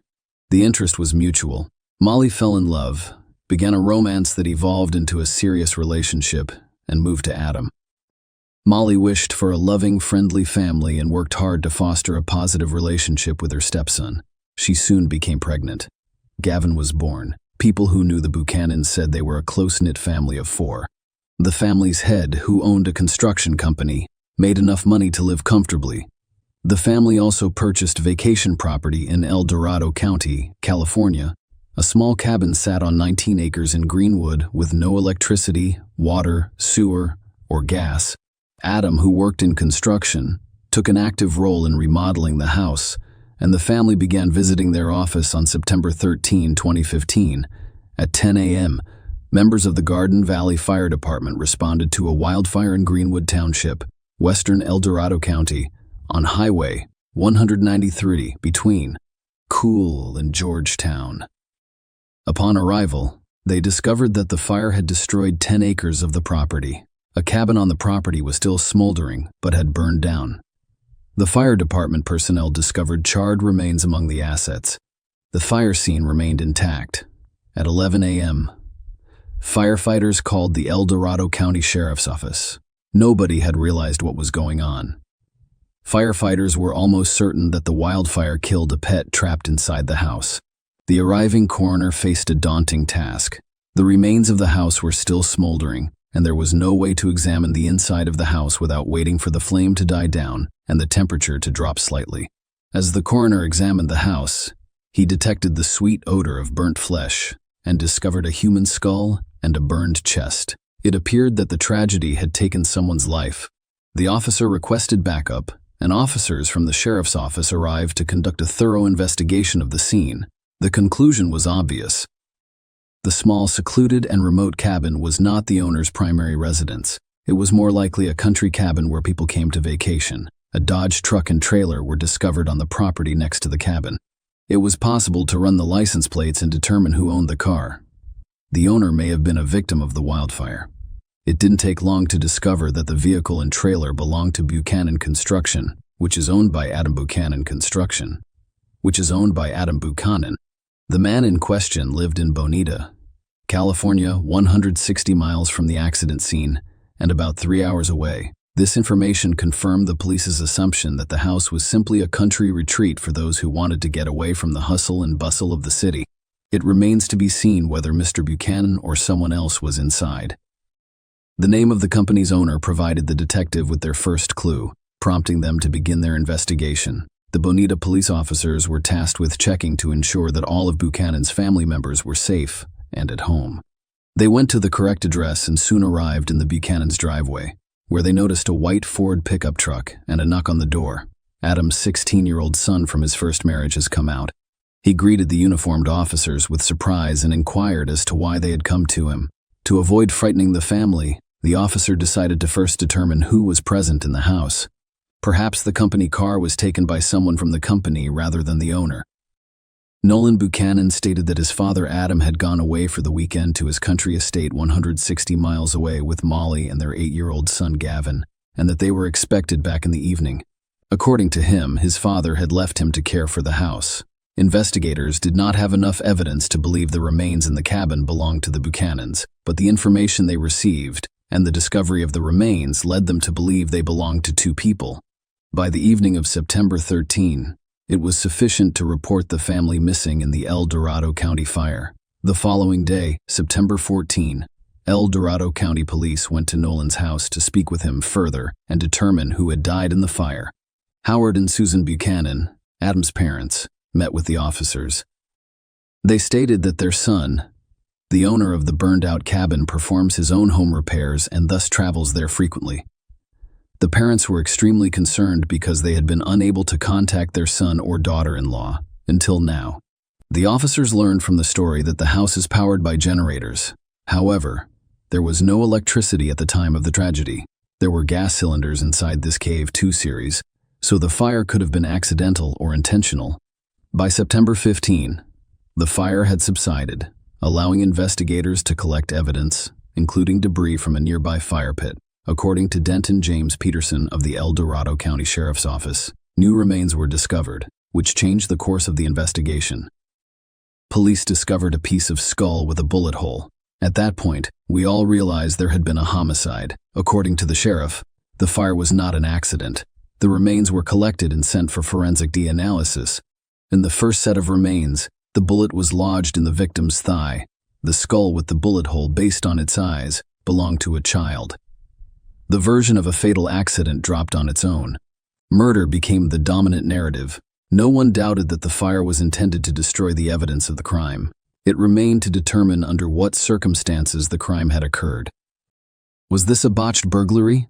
Or did the family deliberately end their lives? But who committed the crime and why? Could it be related to Buchanan Construction, where Adam Buchanan was president and chief operating officer, and someone held a grudge against him because of a working relationship? Initially, investigators focused solely on the latter theory. They also investigated Molly's life to see if she had any enemies capable of the crime. When those lines of inquiry stalled, officers turned their attention to issues in Molly and Adam's marriage. There were plenty of them. Investigators discovered that Molly and Adam's relationship deteriorated over time, and at the time of the crime, they had been sleeping separately for quite some time. Molly's diary was discovered, in which she described abuse from Adam. Witnesses interviewed reported rough treatment and abuse. They claim Adam was rude not only to Molly, but also to the children. Molly's mother, Susie Flankers, admitted to investigators that there were times when she was afraid they'd kill each other during an argument.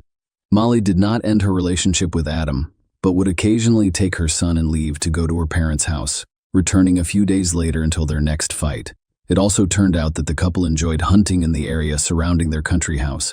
Since everyone was armed, the investigators assumed that during another argument, one of the spouses grabbed a gun and shot, and when he realized what he had done, he committed suicide. However, there was an inconsistency. If the tragedy occurred as a result of a conflict between husband and wife, the instrument of crime must have been near the remains of one of them, which it was not. Investigators speculated that the weapon may have been damaged in the fire and did not appear as obvious as anticipated. Over the course of 5 days, the forensic team members took turns removing assets from the house. The search was conducted with surgical precision, but the results were not as expected. There were no weapons found in the house. By this time, the forensic examination data had arrived. The DNA found in the bodies belonged to Adam Buchanan, Molly McAfee, and their 8-year-old son. All 3 victims had suffered gunshot wounds prior to the fire, and the angle of the bullet wounds ruled out the possibility that someone committed suicide. The lack of firearms indicated that there was another person in the house.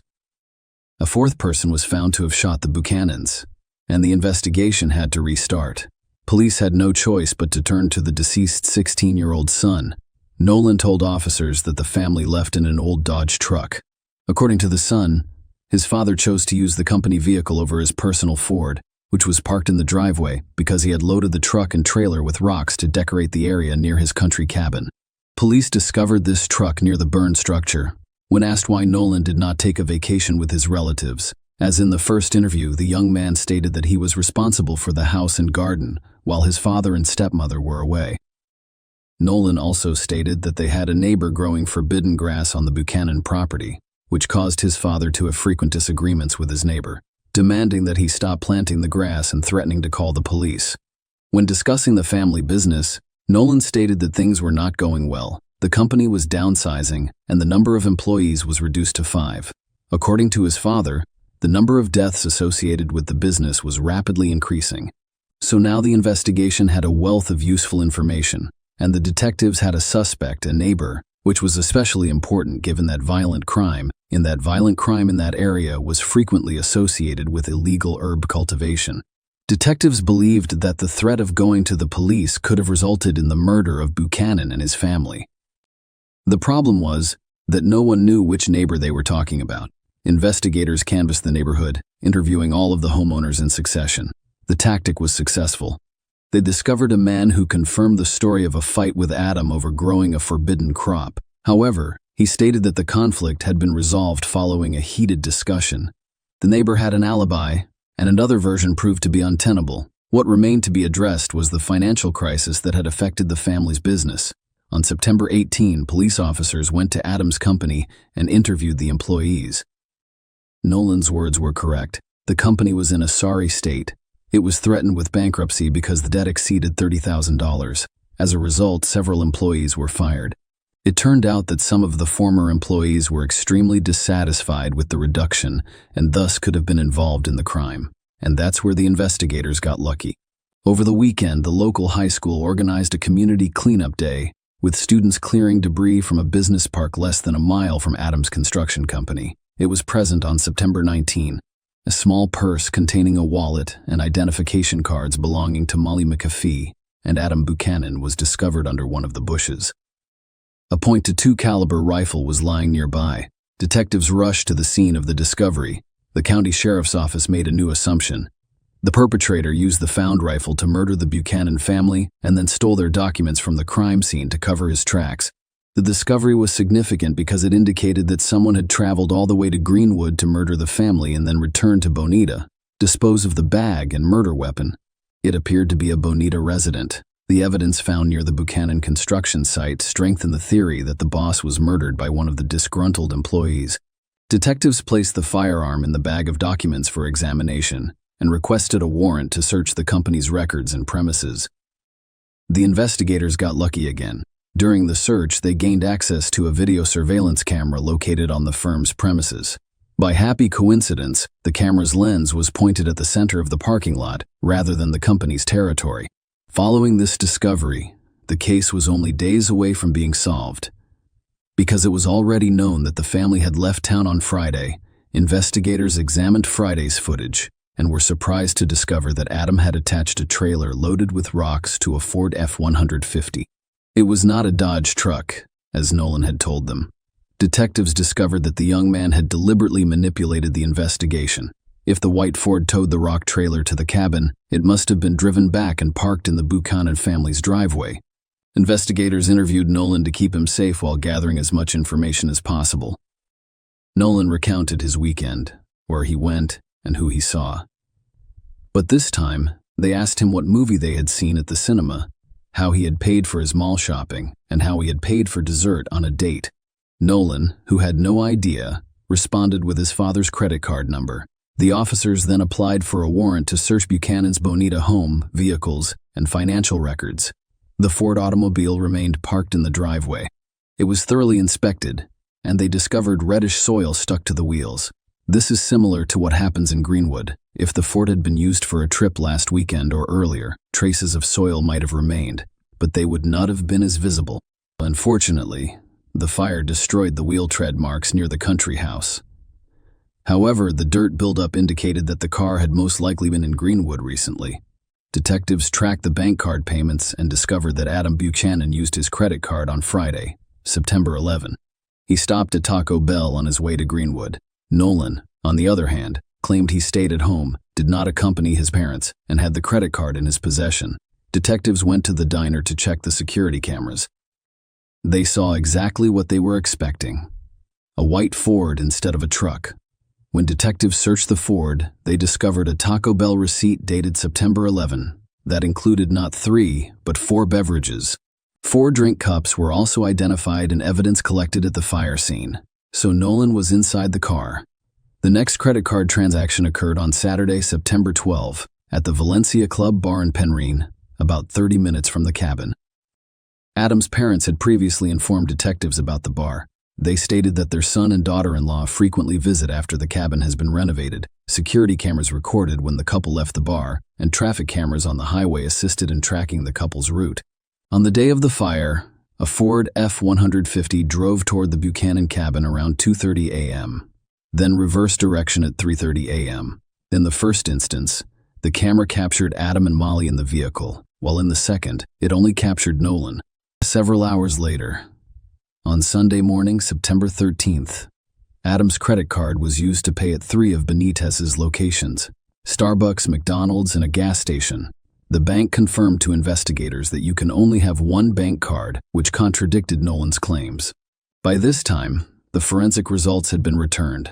Nolan's fingerprints were found on the gun. He was arrested while in the middle of a high school class. Nolan Buchanan has pleaded not guilty to the charges against him. He attempted to distort the story by claiming that his father shot the family, after which he pointed a rifle at him and, in self-defense, took away the weapon. After accidentally shooting his father, Nolan claimed it was self-defense, blaming the fire and subsequent lie on panic and extreme fear. That's why he used gasoline to set fire to the house, making it appear as if nothing had happened. The defense repeatedly focused the jury's attention on Adam's abuse of his own son and other family members. The medical examiner questioned the verdict because the bullet wound mark on a piece of Gavin's skull corresponded to a shot fired at nearly a 90-degree angle. Nolan, on the other hand, claimed that his and his brother's beds were next to each other and that the noise and screaming had woken them up simultaneously. Nolan claims to have seen someone enter the bedroom and shoot Gavin just as he awoke. The shooter then pointed the rifle at Nolan, who miraculously pushed the attacker away. Under this scenario, the shot would have been fired at about a 45-degree angle, which contradicted forensic findings. The prosecution concluded that Nolan shot his brother when they were alone in the house while their parents were at a bar. After waiting for his father and stepmother to return, Nolan shot them as well. According to where the bodies were discovered, Adam was killed first, followed by Molly Nolan, who took the rifle. His parents burned their papers, doused the bodies in gasoline, and set fire to the house. Then he went home, met his girlfriend, and spent the day with her, establishing an alibi for himself. On July 13, 2018, a jury convicted Nolan of 3 counts of first-degree murder. As a result, he was sentenced to 150 years in prison, with the option of parole after 25 years. Judge Kingsbury. The sentence announcement reflected on verbal and physical abuse. Nolan testified that he massacred his brother because he did not want him to experience the same horror or be forced to live with what his father had already done to him. However, as he did so, he also listed facts about the premeditation of the crime and subsequent arson, the creation of alibis, and Nolan's plans to run the family business, which he had discussed with family members. The judge cited Nolan's failure to follow rules and deviant behavior as observed by staff at the South Lake Tahoe Juvenile Treatment Center, where he went after being arrested. Everyone has the ability to change. Judge Kingsbury told Nolan, "I hope he will do everything in his power to do so, if you behave properly. According to the Senate bill and Supreme Court rulings, you will be eligible for parole after 25 years in prison. You decide whether or not to take that chance." Nolan continues to insist that he is innocent. If he is ever released on parole, he will be required to pay significant compensation to the victims. The payout amount is currently unknown. Share your opinion with us in the comments, and subscribe to the channel for more.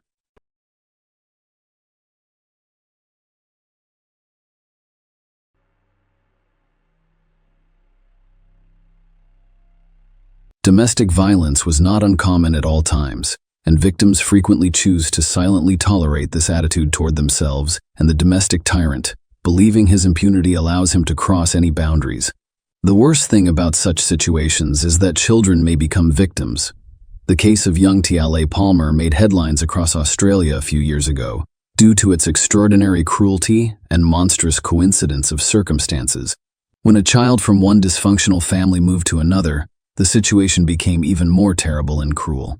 The girl's birth mother, in an effort to protect her only daughter from her tyrant husband, gave her to another family with the best intentions. However, as it turned out, she placed T.L.A. in the hands of death itself. The case in question is quite complex and ambiguous.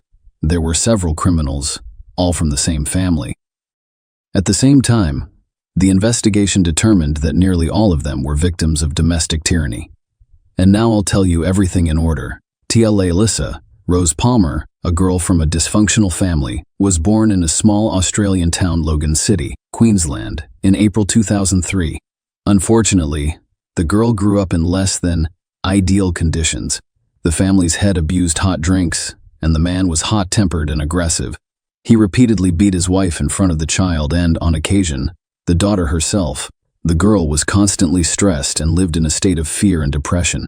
It is not surprising that she began to flee from home on a regular basis in order to avoid hearing the endless scandals of her parents and coming under the hot hand of the father. We can only speculate as to why the girl's mother, Cynthia Palmer, did not leave the man who abused her and her daughter. However, the young woman decided to give her only child to another family, believing that this would be better. Cynthia later stated that it was a forced measure and that she was deeply sorry for it.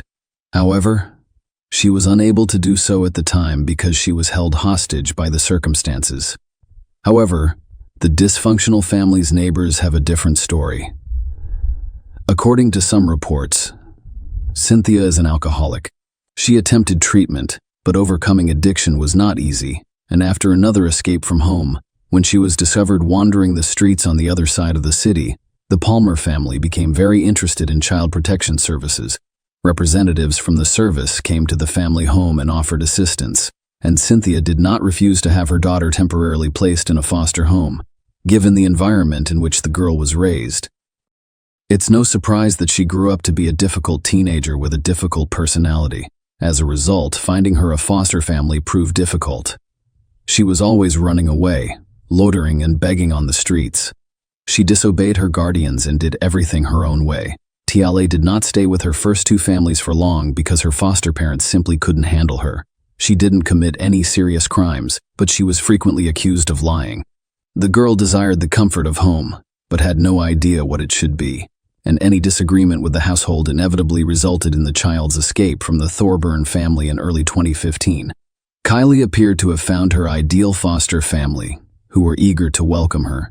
Rick and Julia Thorburn, along with their spouses, made up the Thorburn family, We were raising two sons, Josh, who was 19 years old at the time, and Trent, who was barely 18.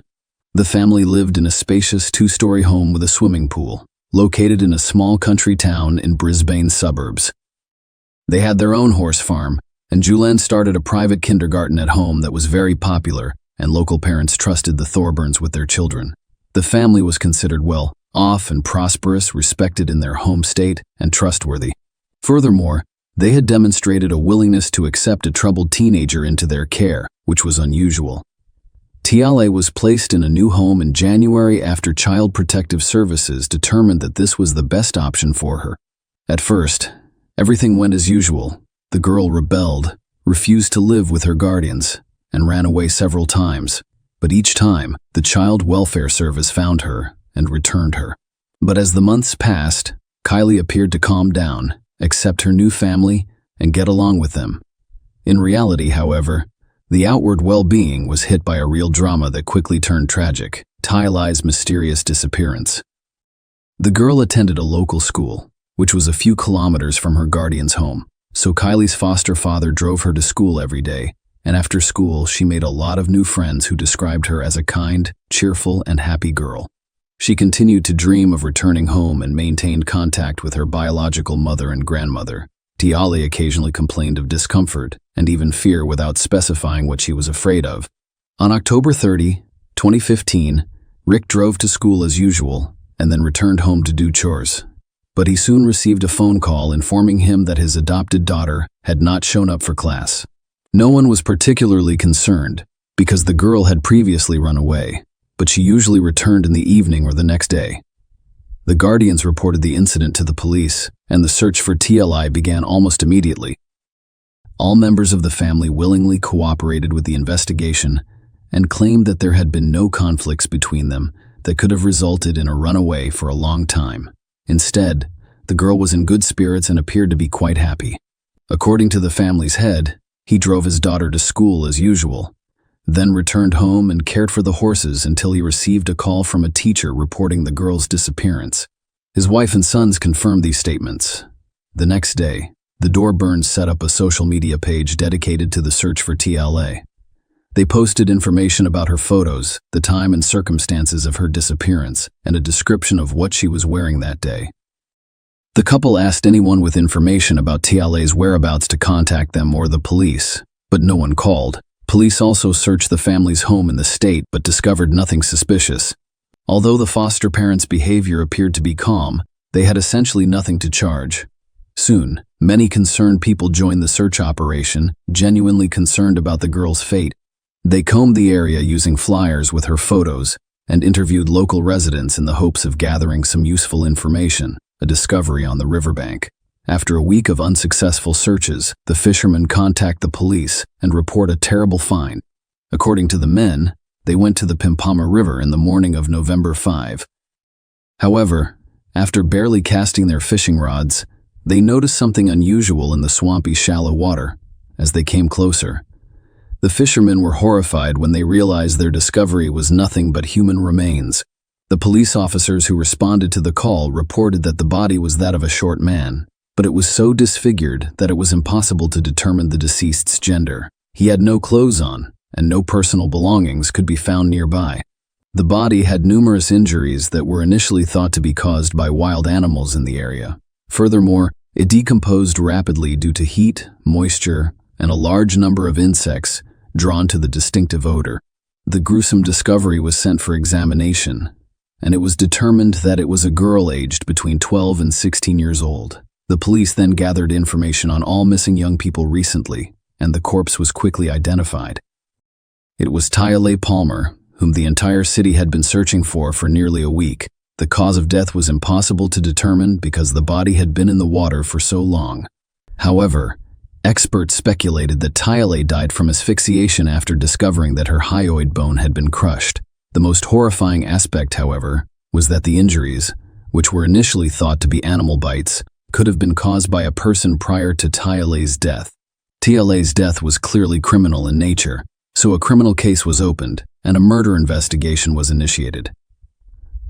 However, the investigation was moving very slowly because no serious leads have been found yet. This meant that the process could take months, if not years, and result in another unsolved crime. The case quickly became public, and nearly a quarter of the city's population came to say goodbye to the deceased girl. People brought flowers, soft toys, and balloons to the memorial service. On November 14, young Tiale's body was cremated. Tiale's birth mother gave a series of interviews to reporters in which he openly accused Child Protective Services of criminal negligence that resulted in the tragic store fires. The Foster family willingly cooperated with the investigation from the start, but their behavior raised some concerns. Rick was supposedly the last person to see the girl alive, but no one could confirm that he actually drove his foster daughter to school on October 30. Spouse and sons claimed to have seen Tiale enter the car. Surveillance cameras along the school route also captured the car driving in that direction. However, no footage of Tiale leaving her guardian's car could be found anywhere. No teachers or classmates saw the girl that day, either at school or on the school grounds. Tiale appeared to have vanished. Investigators had growing doubts that Palmer was even in the car. Family members occasionally erred in their testimony about the events of that day, but insisted that everything was as it had always been, and there was nothing to suggest trouble with the children's secrets. As part of the investigation, dozens of children and teenagers were interviewed, including the deceased's classmates and friends. Everyone spoke highly of her, but they did mention that Tiale had recently been concerned about something but was unable or unwilling to discuss it. Tiale requested temporary shelter from a classmate a few days prior to the tragedy. She claimed she was in trouble and that the guardians would kill her. These statements were not taken seriously, and, despite feeling sorry for her, the friend was unable to invite someone to her house for a sleepover without parental permission. The other girl mentioned that Palmer had told her secret. Trent, the youngest of the Thorburn brothers, was her 18-year-old love interest. Furthermore, she boasted that they were romantically involved and would be together in the future. The latter revelation sounded strange because Tiale was only 12 years old, and a relationship with an older brother, even an adopted one, seemed unlikely, like a childhood fantasy. Nonetheless, the information she received was definitely something she needed to look into. The Thorburn family members categorically denied all suspicions. They referred to their deceased adopted daughter as a liar who wanted to draw attention to herself, and they suggested that the girl's school friends may have made up something or fantasized. There was no solid evidence to suggest that the guardians had committed a crime against Hailey, so they remained at large and went about their business as usual. Their private kindergarten continued to accept children, the farm thrived, and they did not have to deal with the pain of loss. For several months, the investigation was essentially on the same ground. Local residents with prior convictions were questioned, and those suspected of crimes were investigated. However, the search returned no results, and no new leads appeared. Even the announced high reward for any information about the case did not expedite the process. A parallel search was carried out in the area where Tiale's body was discovered. And a month later, under a layer of silt, a backpack and a shoe presumably belonging to the deceased were discovered 150 meters away from where the body was. These items were obviously intended to be discarded so that they would never be discovered. The entire story drew a large public response.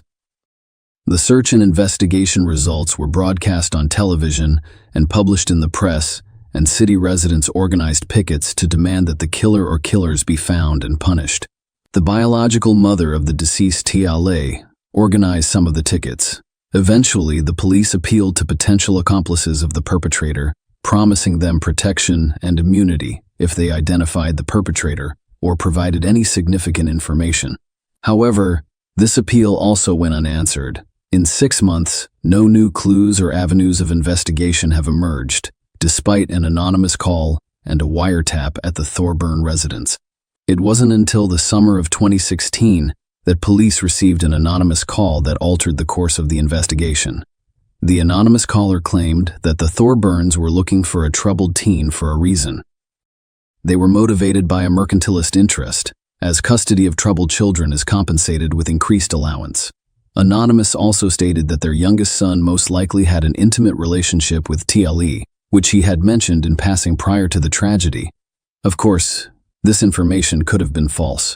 However, detectives remembered that they had previously heard from the deceased's high school friend that Tiale and her named brother may have had an affair. The investigators decided not only to take a closer look at Trent, but also to examine him thoroughly. The interrogations yielded no results because the guy and his family members insisted on their involvement, claiming that the girl fled and then got into trouble. The family's social media pages were quietly examined, and one of the chat rooms in Trent's profile revealed an unusual correspondence. Approximately a month and a half before the tragedy, he told his cousin that he had an intimate relationship with a girl much younger than him, but he did not reveal her name. Of course, the dialogue on social media could not become incontrovertible evidence, but it did allow the police to obtain permission to install listening devices in the Thorburn house, albeit without their knowledge. The wiretaps yielded shocking results within the first few days. On the recordings, family members could be heard meticulously rehearsing their versions of events, ensuring that their stories matched in every detail. The family had taught his household what to say and how to behave, and from the mother's mouth came such phrases as "Dad made this decision to save, we'll have to live with it. Never, ever tell anyone or anything, regardless of what happens."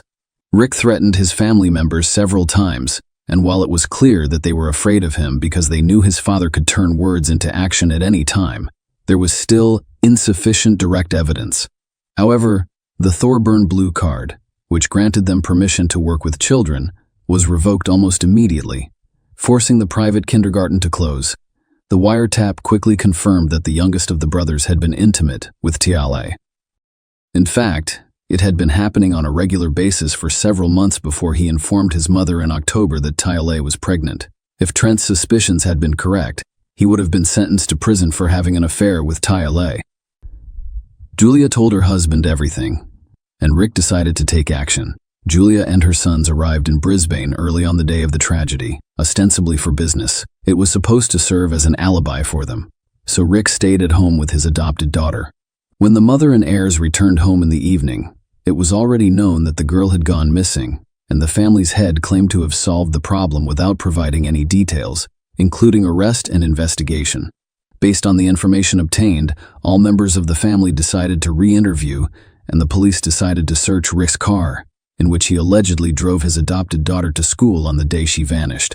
And it turned out that the car was sold almost immediately following the tragedy. The vehicle was located, and a thorough inspection revealed old washed-out traces of blood in the trunk. DNA analysis revealed that the blood belonged to Tiale, who had been murdered. After that, any remaining doubts were dispelled, and the Thorburns were taken into custody. They were questioned separately, with Trent being the first to speak. It turned out that he had duped Tiale into seducing him by telling her about his feelings and promising that they would always be together. She fell completely in love with him, believed him, and even boasted to her school friends that she was in a real relationship. However, when she became suspicious of the pregnancy, she realized that the foster father could literally kill her and began to ask her classmates to take her in. At least for a while. Rick fought the longest, but was put under pressure by evidence and testimony from his family members. He confessed to killing his foster daughter, claiming he was only trying to protect his family. He had strangled her severely and disfigured her body in the hopes that no one would ever identify him. Rick didn't consider the possibility of DNA testing when the head of the family was formally charged with first-degree murder. He collapsed and was rushed to the hospital with a heart attack. Their doctors concluded that he had caused the attack himself by taking a large dose of powerful drugs. They fought for his life for several days so that the perpetrator could face trial and receive a just punishment. The entire country followed each family member's trial and sentencing, as well as the investigation and trial, because the Tiale Palmer case became one of the most publicized and cruel in the last decade. Each member of the Thorburn family was found guilty, but many believe their sentences were too lenient. For example, Josh, the eldest son, was sentenced to just 3 months in prison for perjury and attempting to obstruct the investigation. The court considered his genuine remorse and the fact that he was a key witness against his father and younger brother during the trial. Julia Thorburn was sentenced to 1.5 years in prison for perjury and harboring her husband and son. At trial, she admitted that she was terrified of her husband and believed he could murder her and her son. The youngest of the brothers was sentenced to 4 years in prison, which many children believe is too light a punishment for seducing Tiale. Perjury and obstruction of the investigation. In fact, the young man served just over a year before being released early. The head of the family who treated Tylee the most brutally was sentenced to life in prison. He pleaded guilty to all counts and expressed deep regret for his actions. Rick repeatedly stated that he was motivated by the desire to protect his family, but he does not understand how he could commit such a crime. Following the final verdict, Tylee's birth mother gave an interview in which she stated that none of the punishments for her daughter's killers were harsh enough. However, the day of the verdict signals the end of her quest for justice. Share your opinion with us in the comments and subscribe to the channel for more.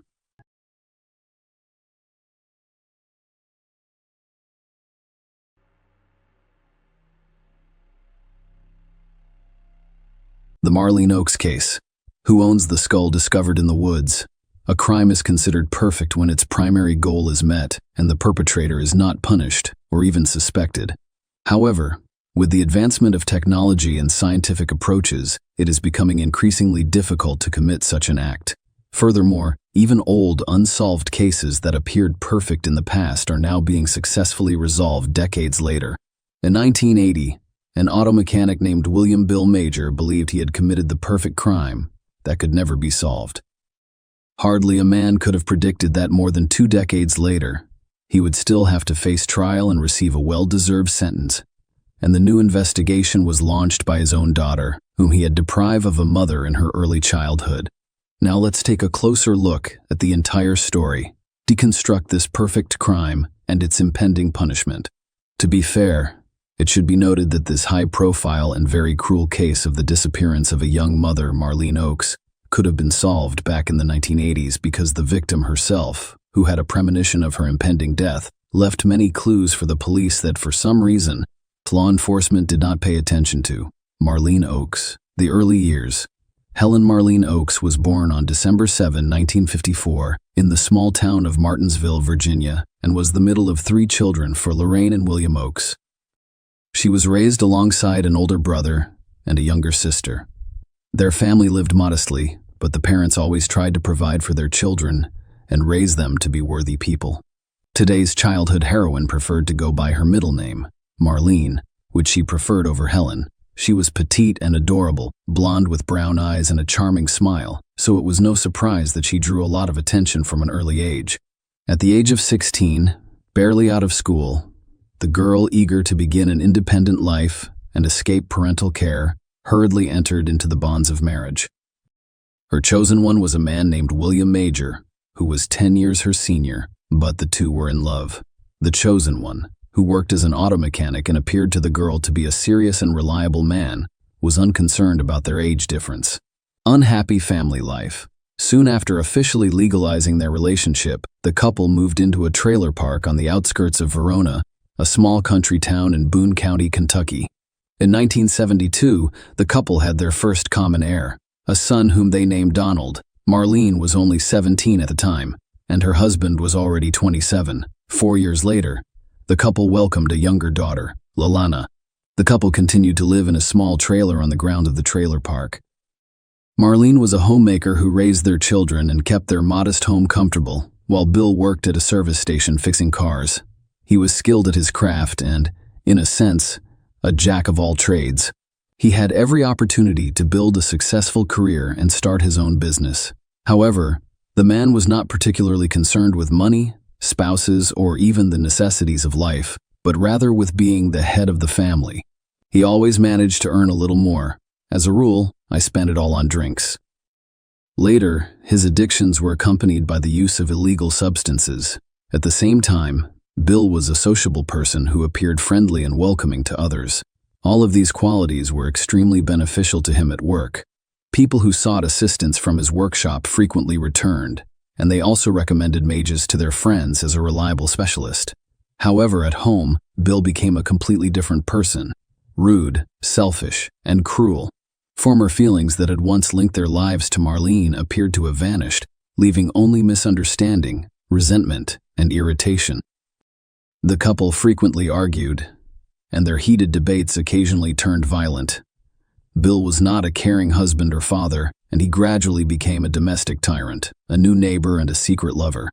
In 1978, Glenn St. Hilaire, a young Canadian, was passing through Verona when his truck broke down. On the advice of the locals, he went to Bill Major's workshop, where he willingly agreed to repair the vehicle. The stranger was heading from Ohio to Texas. He knew no one in the area, and the only hotel in the suburbs was closed, so he had no idea where to stay. When Glenn complained to the auto mechanic about his situation, Bill promised to help and quickly found him a place to stay in a trailer park, as well as an invitation to dinner. The guest was enchanted by Marlene's beauty, kindness, and friendliness. The young woman prepared a delicious meal willingly and with interest. The conversation seemed very pleasant and open. 2 weeks later, Glenn returned to Verona to thank Bill for his assistance, and after another month, he decided to stay for a while. The man moved to the same suburban trailer park and began working in Bill's shop, eventually becoming his subordinate. In addition, the new neighbor became interested in Marlene and sought out every opportunity to meet with her. The situation in the family major has long been volatile. The spouses only quarreled, shouted at each other, exchanged insults, and occasionally fought for Marlene. Communication with the friendly and courteous Glenn became a real outlet. They grew close and eventually became lovers. The couple spent their entire free time together, trying to hide from prying eyes. However, in a quiet suburb where everyone knows each other, rumors spread quickly. Bill soon became aware of the rumors, but the cheating husband did not appear to be upset. Furthermore, he strangely encouraged their relationship while appearing to have lost interest in his young wife. The explanation for this behavior was quickly discovered, and it proved to be truly monstrous. Major, it turned out, had an unhealthy interest in his own children, and he soon began to experience his secret fantasies. The ugly truth and the start of the divorce process. Marlene soon noticed some strange and unusual behavior in 8-year-old Donald. The boy became withdrawn and nervous, slept poorly, and was afraid to be alone with his father. When his mother decided to have a candid conversation with him, the child told her about the horrible things his father did to him and begged her to protect him. Marlene was horrified by her son's confessions and realized that it was impossible to continue living this way. She had long intended to divorce Bill, obtain sole custody of the children, and relocate with Glenn and the children to her native Virginia, closer to her parents. Her lover also suggested that she do this, giving her a legitimate reason to expedite the divorce and move. Marlene told her husband everything she had learned from her son about his unacceptable behavior, declared her intention to divorce, and threatened to report him to the police. The scandal quickly escalated into manhandling, with Bill repeatedly hitting his wife in the face. From that point forward, the spouses were literally at war. Marlene began the divorce process but separated from her husband. She couldn't yet, because she wanted to legally gain sole custody of the children. Her husband beat her nearly every day, insulted her, and threatened to kill her, and threatened to kill her. He promised to kill her, that he would ensure that the body was never discovered, and that he would stay with the children. The unhappy young woman simply didn't know what to do. She secretly kept a personal diary in which she recorded everything Bill said to her, including his threat to kill her and cover his tracks. Furthermore, while intoxicated with alcohol, Bill described in detail how he would kill his wife, dismember her, and hide the remains in various locations. The most important role he played in concealing the crime was to remove all of the teeth so that the body could not be identified by dental records. It is worth noting that all of these terrible things, both major and minor, describe not only his wife, but also some of his friends who did not take him seriously. Meanwhile, the situation worsened, and the trailer park neighbors became daily witnesses to the tumultuous marital conflict. Marlene flees, leaving behind no children or lover. Everyone was aware that Marlene had filed for divorce and was planning to relocate to another state with Glenn and their children. Nobody judged Marlene. Everyone was aware of the difficult and unhealthy situation in her family. However, relatives and neighbors expected everything to be resolved in a peaceful and civilized manner. On October 11, 1980, around noon, the spouses were once again outraged, but things quickly calmed down. Towards nightfall, an agitated and angry Bill led the children to one of the nearby trailers and knocked. He explained that his wife had fled with her lover, leaving his son and daughter behind, and asked him to watch the children until tomorrow while he searched for Marlene and brought her home. The neighbors agreed to shelter the children for the night, and they assumed the young woman had fled with Glenn, but they couldn't understand how a loving and caring mother could abandon her adored children. What was everyone's reaction when Glenn walked out of his trailer in the morning? And when asked about the escape, He simply stared at those around him, incomprehensibly. He had not seen his beloved since yesterday and was unaware that she had disappeared somewhere. Then Glenn went to Bill to clarify the situation, but the enraged husband only yelled that his wife had found another lover and lost her mind. Glenn, on the other hand, did not believe his words because he knew for certain that no other man was at Marlene's side and she would never abandon the children. A day later, Major went to the police, where he reported his wife's disappearance and gave his version of events. He also stated that their family car had vanished, lending credence to the runaway theory. However, the police found the entire story strange. They got the impression that Bill was making it up as he went along, occasionally contradicting himself and confusing himself with simple clarifying questions. Look for the missing woman. Interrogation of witnesses. The police decided to begin their investigation into this case by surveying the couple's neighbors and relatives, as well as researching the circumstances surrounding the young woman's disappearance. All agreed on the difficult relationship between the spouses, but claimed that Marlene would never have abandoned Donald and Lelena because she loved them more than life. There were also those who heard Bill's creepy stories about murdering his wife and disposing of her body. This resulted in the man's arrest and interrogation, but he claimed it was just drunken chatter and that he had no intention of harming his spouse. The next oddity was that a search of the house turned up the missing woman's passport, wallet with cash, driver's license, and all of her personal belongings. It appeared that she had just gotten into a car and left without her belongings, money, or documents. But where are you going? Marlene's relatives were unable to respond to this question, but her sister mentioned during their last disturbing phone conversation that Oakes was afraid for her life and kept a diary in which she recorded everything that happened to her. The detectives were eager to learn more about the diary, but when they searched the trailer, they discovered nothing similar. A few days later, Glenn arrived at the police station with the diary. He explained that Marlene had left him notes to keep in case something happened to her or she vanished without a trace. When the woman went missing, he waited a few days before taking the notebook to the station, realizing she was unlikely to return. The pages contained some truly horrific entries, such as beatings, humiliation, and threats. There was also a detailed account of how Bill promised to kill his wife. Marlene also mentioned the husband's unhealthy interest in children. In this regard, it was decided to speak with Marlene's son, but he provided no useful information, did not answer any questions, and simply asked to be allowed to go home. For some reason, the detectives ignored the fact that the boy was scared and unable to answer questions truthfully. Donald's father had interviewed him beforehand, and he was afraid to say anything unnecessary for fear of angering his parents. They chose not to traumatize 4-year-old Lelena and did not question her. For the next few weeks, police officers searched the neighborhood for any leads or clues.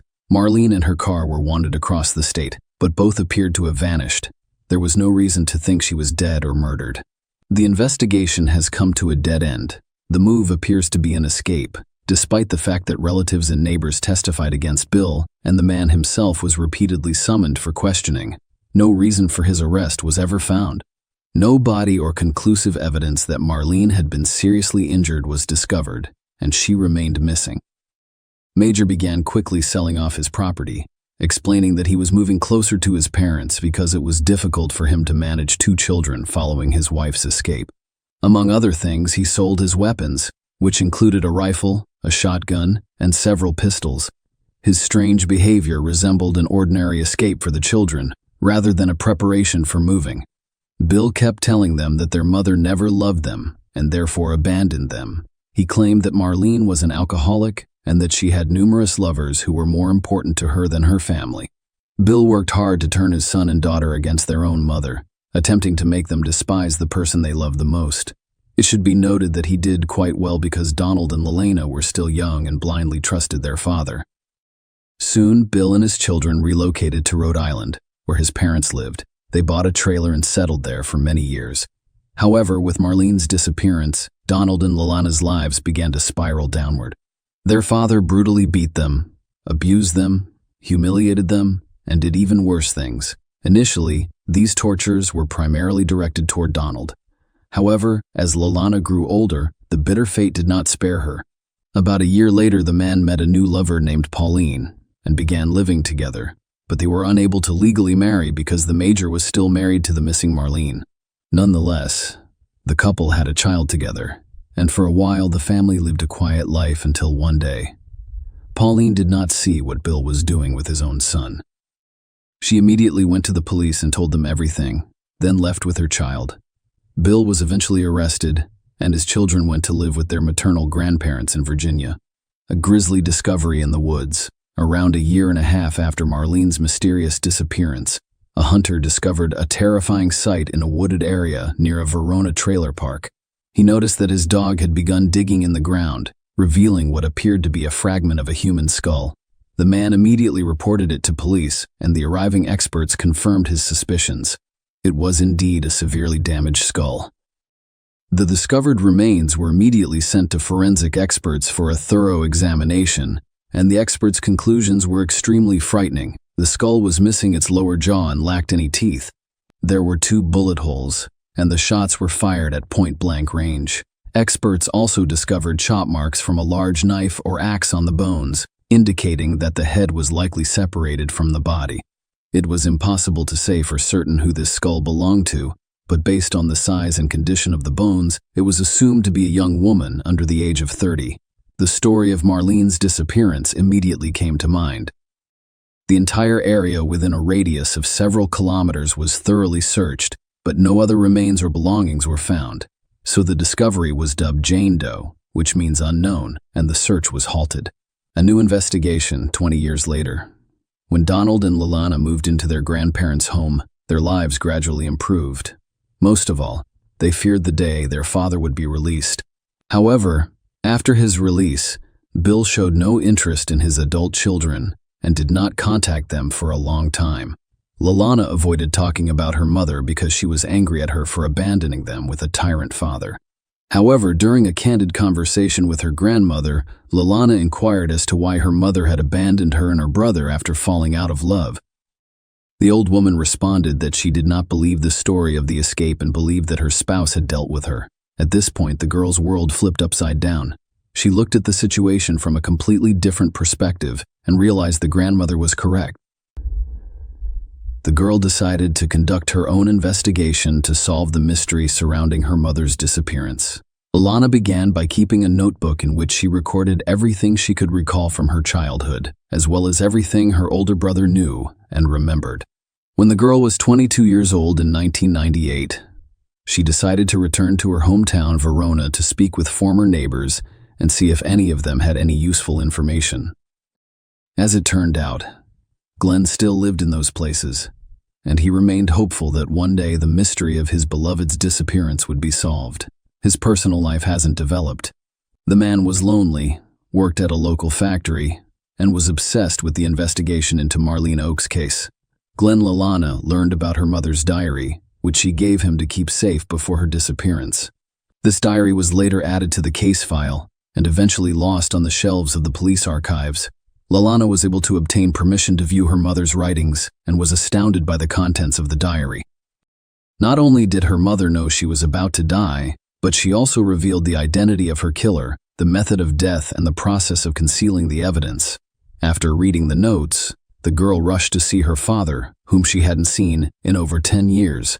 In order to discover the truth, it should be noted that Bill remarried after being released from prison, but in 1995, he suffered a stroke and has since been confined to a wheelchair. When he discovered the reason for his daughter's visit, he simply laughed in her face. Lalana begged him to tell her where he had hidden Marlene's remains so that she could give her mother proper burial. The girl promised not to go to the police and that everything Bill said would be kept between them, but the father only insulted his daughter, called her crazy, and said she would never know what happened to her mother.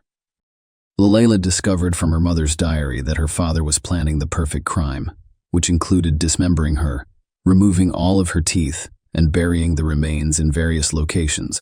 Also, Lalana, who, like her brother, was bullied by Bill as a child, discovered some horrific details in her father's biography.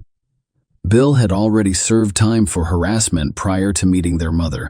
However, for some reason, police officers overlooked this circumstance when they entrusted Majaru with the children following their mother's disappearance. In 2000, 2 decades after Marlene's disappearance, her daughter launched a new investigation into the case. providing all of the evidence she had gathered on her own. Lalana and her brother were re-interviewed, and this time they described everything their father had done to them, with the beatings being the least of their concerns. At the same time, Lalana learned of an unidentified skull fragment with no teeth or lower jaw discovered in the nearby woods a year and a half after her mother's disappearance. She began to insist on DNA testing, but the procedure was prohibitively expensive at the time, and government agencies refused to pay for it. However, Lalana did not give up and organized a fund to pay for the procedure. Relatives, neighbors, and concerned citizens all chipped in, and by the beginning of 2001, Lalana had raised enough funds to complete the identification process. The analysis determined the girl's kinship with the previously unidentified remains and confirmed that the skull fragment discovered belonged to the missing Marlene Oakes. Then, having already received the examination results, Lalana went to her paternal grandfather to speak with him and see if he knew anything. The elderly man was shocked by the news and agreed to testify against his own son. Bill's father claimed that in 1980, while his son was intoxicated, he told him that he killed his wife with 2 shots to the head, dismembered her body with a hunting knife, and buried the remains in separate locations that were a significant distance apart. At the same time, he removed the lower jaw and teeth with great care. Marlene's car was thrown off a cliff into the river, but the police were unable to locate it or its fragments for more than 2 decades. The turbulent mountain river either carried the vehicle far downstream or completely destroyed it, grinding it against sharp rocks. A trial and a fair verdict, regardless of the new circumstances and evidence discovered. There was still no probable cause to arrest Bill. The police then decided to play a trick, asking Bill's father to bring his son to a frank phone conversation in which he confessed to everything. The trick worked, and when Major learned that his daughter wanted to resume the investigation, he told her that she would be unsuccessful because he had safely hidden all of his wife's body fragments, her car, and the instrument of crime. Bill's words became the reason for his arrest as he confessed to everything. The man was arrested in July 2001 after listening to a recording of the telephone conversation and learning about the skull's identification. He admitted what he had done. However, he blamed everything on his late wife, claiming that she drove him to scandals, cheating, and threats to take his children and prevent him from seeing them. At the trial, Bill told his version of the story, claiming that he and his wife had a fight in the car and she began threatening him with a gun, but he grabbed the gun from her and allegedly accidentally shot her twice in the head, except that the shots were fired into the back of her head at point-blank range, implying a premeditated crime rather than self-defense. Bill's trial did not begin until the summer of 2003, 23 years after the crime. The 59-year-old defendant arrived at the hearing in a wheelchair. He himself remained calm and confident that he would be able to avoid punishment. The lawyer he hired insisted that this crime was committed in self-defense and that Lalana and Donald's claims of harassment were false. Despite the defense's best efforts, the court convicted Major of the brutal premeditated murder of Marlene Oakes. The man was surprised to learn that he had been sentenced to life imprisonment. In December 2016, Bill attempted to apply for parole but was denied. A year later, he died in prison from a second stroke. Share your opinion with us in the comments, and subscribe to the channel for more.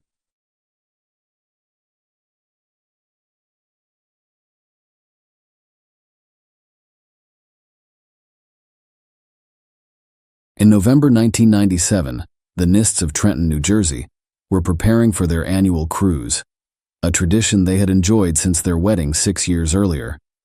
Julie, 29, and her husband Tim, 40, decided to change things up this year. Their main goal for their Christmas voyage was to strengthen their bond, so they left their 1-year-old daughter Katie with grandparents and traveled to San Juan, Puerto Rico. On November 1st, as they boarded their cruise ship, George Skiadopoulos, a crew member, was struck by Julie's vibrant and attractive presence. A colleague teased him, saying he was out of his league. George bet he could romantically engage with Julie. George, a 22-year-old junior engineer fresh out of college, carried himself with enough poise to pique Julie's interest. He misrepresented himself as the captain, exaggerating his age to 28 and making up achievements to impress her. Julie and George quickly became close, meeting on deck every day and engaging in captivating conversations. Julie, enthralled by the cruise's romantic atmosphere and George's captivating stories, was unaware of his true identity. Tim, who was used to his wife's sociable nature, observed their interactions but felt no jealousy.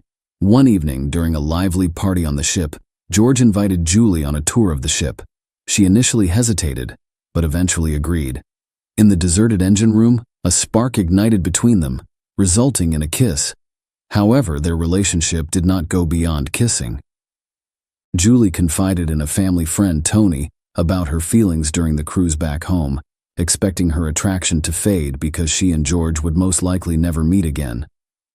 Unexpectedly, George, the captain, sent Julie a message, and their daily phone conversations began, with George insinuating that Tim was unworthy of her.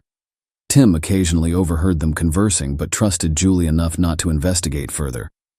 Julie, torn between her stable family life and the thrilling new emotions George elicited in her, became distant from friends and even cold to her daughter. Tim was concerned about the changes in her and hoped to rekindle their relationship. Tim organized a surprise 30th birthday party for Julie on January 3, 1998. It was a lavish event attended by numerous friends. Julie's request for another cruise on a specific ship and date was an attempt to reunite with Georgia. Tim reluctantly agreed, and they embarked on February 13th. On that voyage, during a dark night, George won a bet with his crewmates. Julie's intimate encounter with George on the cruise had her head over heels. Back home, she excitedly confided in Tony, a close family friend and Katie's godfather. Tony struggled with the burden of keeping her secret, eventually admitting it to Julie, despite the risk of exposure. Julie decided to meet George in secret, for whom she had a strong desire. She made up a story about a family vacation and invited her mother and daughter along. Julie had to confess her secret affair to her mother, despite her disapproval, but she remained undeterred. Initially, they traveled to Florida, but on March 26, 1988, Julie left her mother and daughter behind to continue her romantic adventure with George in Puerto Rico. When Julie returned, her conversations with George became almost public. They talked constantly on the phone and sent risky love letters via email. Julie even recorded videos showcasing her life for George, all while living and spending money with her husband, Tim. She also resumed partying and drinking. Tim couldn't help but notice the changes in their family dynamics and suggested they consult a marriage counselor. Julie announced her desire for a divorce during their first session after 7 years of marriage, which Tim opposed because their shared business interests were generating significant income. Julie knew she needed money for her plan to relocate to Greece with her daughter and begin a new life with her lover, who was scheduled to serve a mandatory 20-month military service there. Julie tried to help him flee and get a U.S. visa, but she didn't have enough money for her new boyfriend. Julie started a fitness regimen, but she had trouble sleeping and had to take strong sleeping pills. During her emotional turmoil, she began taking antidepressants. When George learned about this, he was furious and forbade her from using them. Julie lost about 10 kilos with the intention of returning to modeling to earn money, but George, unlike Tim, was extremely jealous and opposed the idea, forcing Julie to abandon her plans. Almost everyone, including Cheryl, who once helped Julie break into the modeling industry, disapproved of her relationship with the Greek man. They had followed Julie and Tim's lives since they met at an exclusive yacht club party. In July 1989, Tim, her 11-year-old senior, was a successful businessman with his own company and a new yacht. He founded his landscape design firm in the early 1980s, which grew alongside the U.S. real estate market boom. Initially, their relationship thrived, but Julie's jealousy became apparent when Tim waited for her at a bar with another woman. When Julie arrived, she assaulted Tim, leaving a bruise on his face and attacking the woman. It turned out she was Tim's longtime business partner's secretary. The conflict was resolved at that point.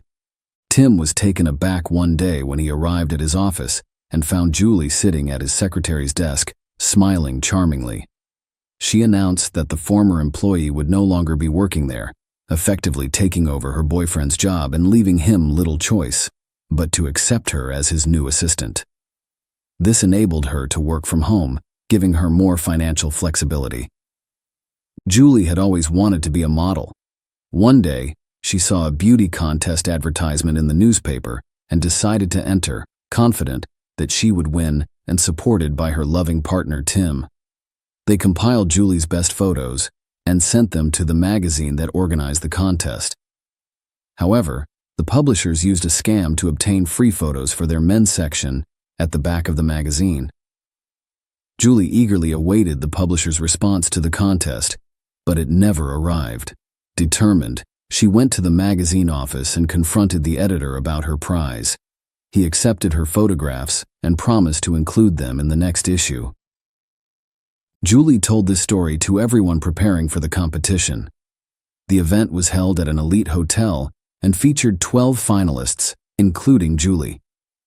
Despite her efforts, only one judge supported her.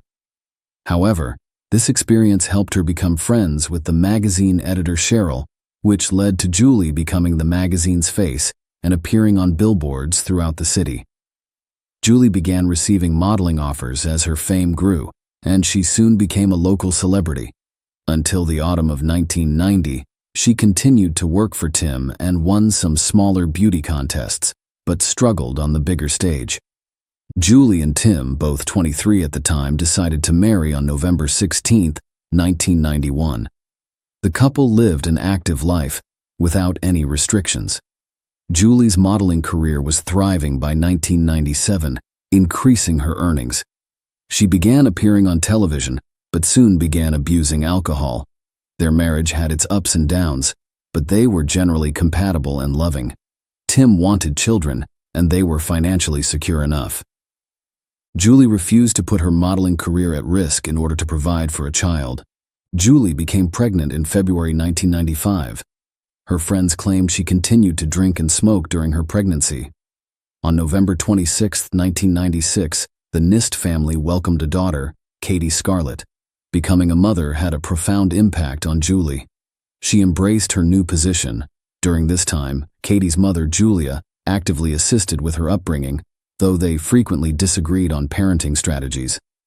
Julie quickly developed postpartum depression, which was caused in part by the significant changes in her figure that occurred after pregnancy. She retreated into herself, not attempting to revert to her previous state. Around this time, her relationship with Tim started to deteriorate. In April 1997, they sought family therapy. Julie believed the therapist sided with Tim, but the specialist genuinely attempted to address her issues and complexes, revealing positive aspects of her past. The therapist eventually stated that Tim was not paying enough attention to his wife, which was putting their marriage at risk. Julie, who was lonely, began spending more time with her friends and frequently returned home intoxicated. Tim decided to take Julie on a cruise during this difficult time, following the advice of the family therapist, in the hopes of rekindling the warmth and passion in their relationship. However, his hopes were dashed as Julie's newfound passion for another man wreaked havoc on their family life and her own well-being as a result of her secret affair. Julie's mental condition worsened. Julie refused to let Tim into her room one day, preventing him from accessing important business documents. The situation became so serious that he had to call the cops, and despite Julie's active resistance, Tim was able to get what he needed. Julie became paranoid, believing Tim had hired a private detective to follow her. The household atmosphere became tense, and it was clear that divorce was unavoidable. In midsummer, George and Julie met in the United States and secretly got engaged. Julie made no secret of her desire to relocate to Greece, which she planned to do the following year. Around this time, Tim discovered international phone bills ranging from $6,000 to $7,000 per month. He eventually realized his wife was having an affair with the cruise ship engineer and was communicating with him behind his back. Tim was furious and decided to divorce Julie, eager to cut all ties with her. Julie attempted to limit Tim's access to their daughter in response, hoping for full custody so that he could freely move to another country. But Tim refused, as the couple attempted to resolve their differences. Julie's new lover, George, announced that he had quit his job and would be visiting her in New Jersey. Julie's constant arguments and conflicts with Tim caused her hair to fall out, but she blamed it on being separated from George. She was also envious of George's interactions with other women and required constant contact with him. When George arrived in New Jersey, their relationship descended into chaos. He was constantly inquiring about money and persuading her to spend more, forcing Julie to ask Tim for money, further limiting her interaction with her daughter, which irritated Tim. George frequently lied about his financial situation, and it was surprising how unremarkable he appeared, making Julie's obsession with him even odder. Friends and family strongly advised Julie to end the relationship, unable to understand how she fell for a balding, unemployed, hopeless man with bad teeth who was also manipulative and extremely jealous. Regardless, Julie was smitten. She even intended to use her divorce settlement to cover George's hair transplant and dental work. When Tim learned about all of this, he was furious that Julie had involved their daughter in the situation. He threatened that if she attempted to flee, he would take Katie and Julie would never see her daughter again. This threat seemed to dampen Julie's enthusiasm. She even told her friends that her relationship with George was over, but it wasn't for long. Within a few weeks, she and George traveled to Greece to put their relationship to the test. They met his parents, and Julie thoroughly enjoyed the weekend, despite having to conceal her marital status, daughter's existence, and modeling career due to George's parents' religious beliefs. Julie dreamed of completing her divorce and starting a new life with George. On December 6th, she received the divorce decree and was ready to leave the house she shared with Tim. She abandoned Katie and checked it into a hotel, where she consumed copious amounts of drugs. Julie traveled to Greece on December 8th to marry George and begin a new life together. George quickly persuaded her to open a joint bank account, citing his limited knowledge of the Greek language. Julie, blinded by love, deposited $80,000 in the account, giving George an additional $188,000 in cash for additional expenses, all of her money. She then vanished, leaving no trace behind. On January 8th, George called Julie's friend to inform him that she had disappeared. He said they were supposed to meet outside McDonald's for a meal, but Julie never showed up, leaving him waiting for hours. With no cell phones, he was unable to contact her and reported her missing to the police shortly after. Julie called the same friend and told him about her feelings for Katie and issues with her fiancé. The friend assumed Julie was going to leave George and return soon, but she never did, and George's call raised serious concerns. He claimed Julie had vanished without her passport, allegedly left in her car, and was then apprehended by police. However, he couldn't find any witnesses to confirm that the police had taken the passport. It all sounded suspicious, so the friend turned to Tim, the only person who could help. Tim realized immediately that his ex-wife was in serious trouble. She had last contacted relatives in the United States. Since January 7th, there had been no word from her, adding to the fears. The police began combing the neighborhood and interviewing potential witnesses, but Julie had no contacts in the new location, so they questioned her relatives in New Jersey and investigated her background. Julie Scully, the daughter of Julia and John Scully, was born on January 3, 1968. She developed a close relationship with her father and was willing to do anything for his approval. Father and daughter spent a lot of time together, frequently going fishing.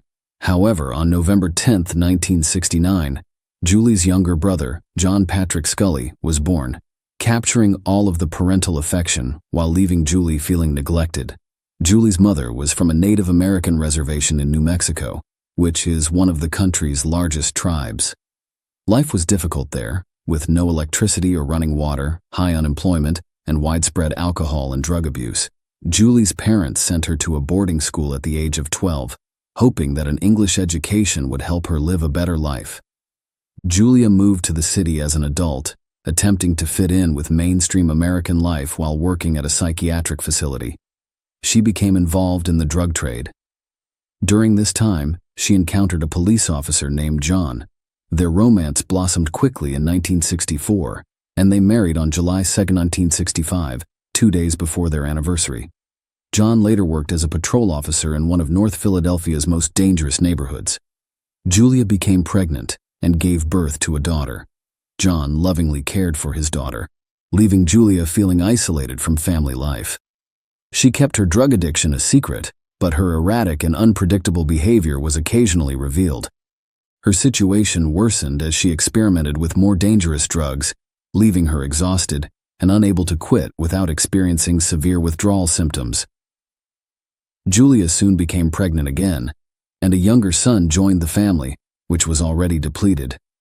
Julia Scully found it difficult to care for him. She overdosed on sleeping pills in 1973 while suffering from depression. John discovered her in time and called for medical assistance, saving her life. This incident exposed her problem within the family, complicating matters even further. She was once a beautiful Native American woman, but now she looked like a shadow of herself. She attempted suicide again, but was saved. The elder daughter, who was 9 years old at the time, was acutely aware of the turmoil in her parents' relationship. On Julie's birthday, her father abruptly left, leaving behind his wife and the guests with whom he was having an affair in order to escape Julia's addiction, which repulsed him.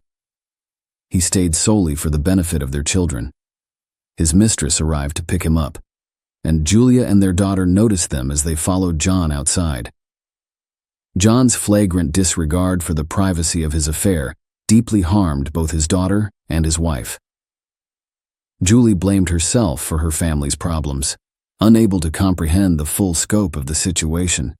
Julie, who had always been an excellent student, began experiencing academic difficulties. She gained popularity among her peers and fell into a bad crowd. Her school attendance and performance declined. Her father saw this and decided to transfer her to a new school in Kensington. At 12, Julie's attractiveness drew a lot of attention from boys. The Scully family lived in a troubled neighborhood, which raised her parents' concerns about her future and the possibility of her succumbing to substance abuse like her mother. Julie's friends were supposed to sleep over one evening, but she disappeared from her room along with them. When her mother discovered their absence, she became panicked and called the police, who located the children in downtown Philadelphia. Julie's relationship with her mother deteriorated, resulting in frequent conflicts and scandals. Despite their close relationship as police officers, her rebellious spirit manifested itself towards her father as well. He always knew where and with whom his daughter was spending her time. Seeing his wife's failure to raise their children, he took custody of them and sent Julia to rehab for drug addiction. Despite Julie's efforts to please her father, the family environment calmed down during her absence. Her rebellious spirit grew as she matured, and she continued to spend time with her friends, resulting in missed classes and poor grades. Her father, enraged upon learning this, was shocked, especially since Julie was only 14. The close and warm relationship they once had appeared to have vanished. Julie expressed a desire to drop out of school, possibly as a cry for attention, which she had begun seeking on the streets. Her beauty made her the center of attention at every gathering. Julie earned her high school diploma in 1982. Her parents wanted her to get a specialized education, so her father, a police officer, helped her get into an engineering college. He asked the college director for special admission conditions, citing Julie's Native American heritage. His efforts paid off, and Julie was accepted to college. She was already living a sexual lifestyle in the fall of 1983. Despite their similar upbringings, Julie's brother took a different path in her 18th year. He enlisted in the Navy at the age of 16.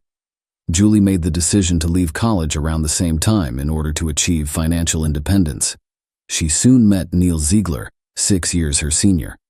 Their relationship grew quickly, and they secretly married.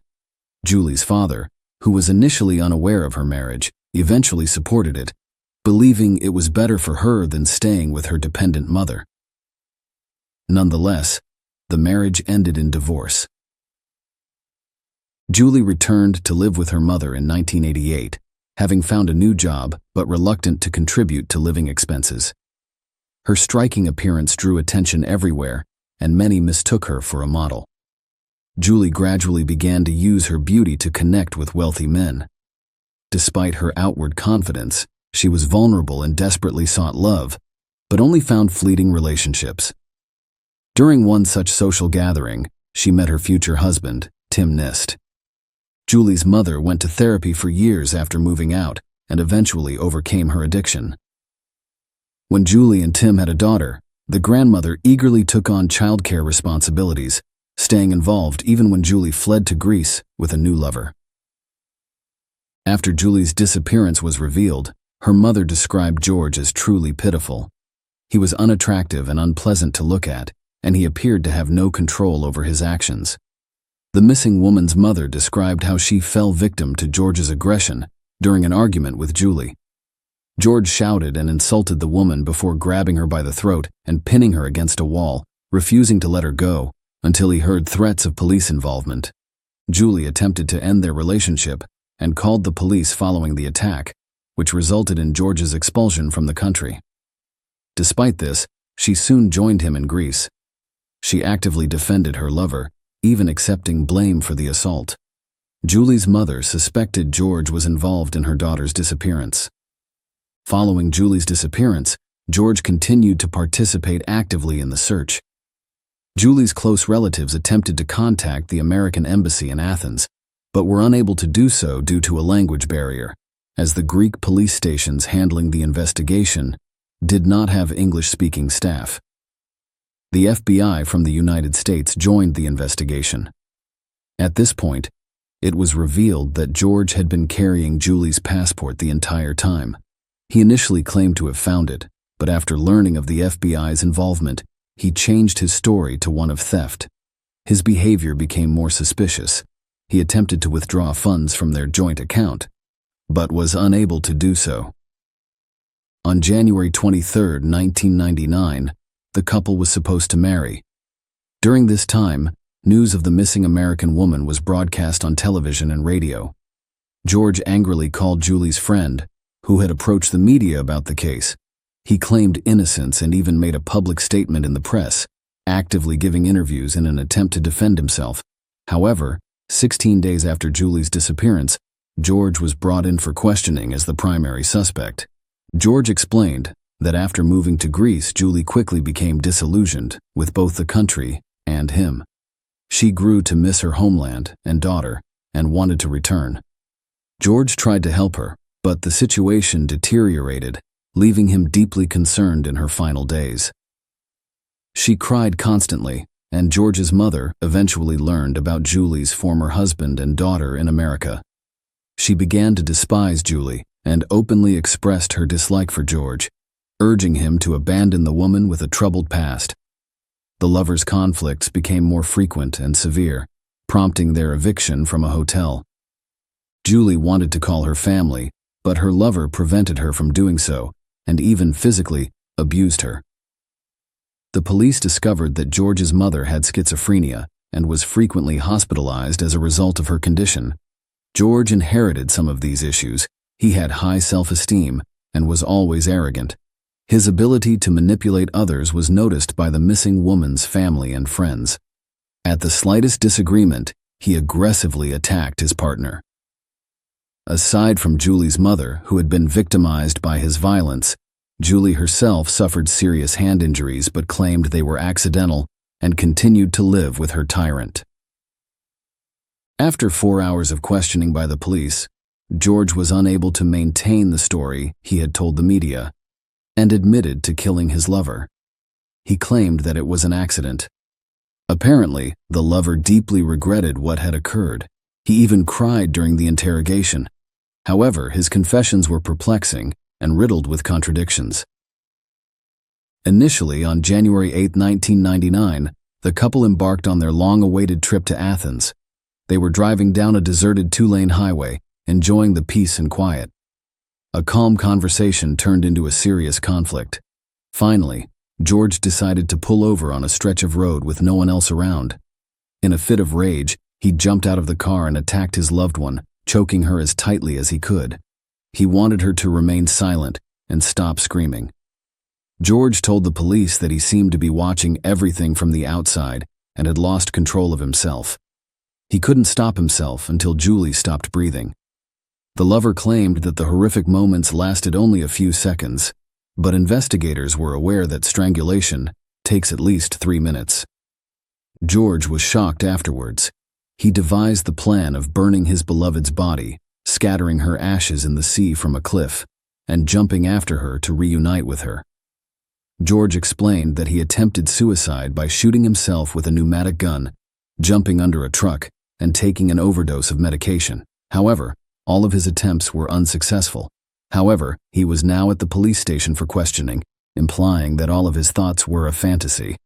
In reality, he treated his beloved's body differently. Following the murder, George simply threw it in his car's trunk and drove to the nearest gas station. He bought gas and returned to the crime scene.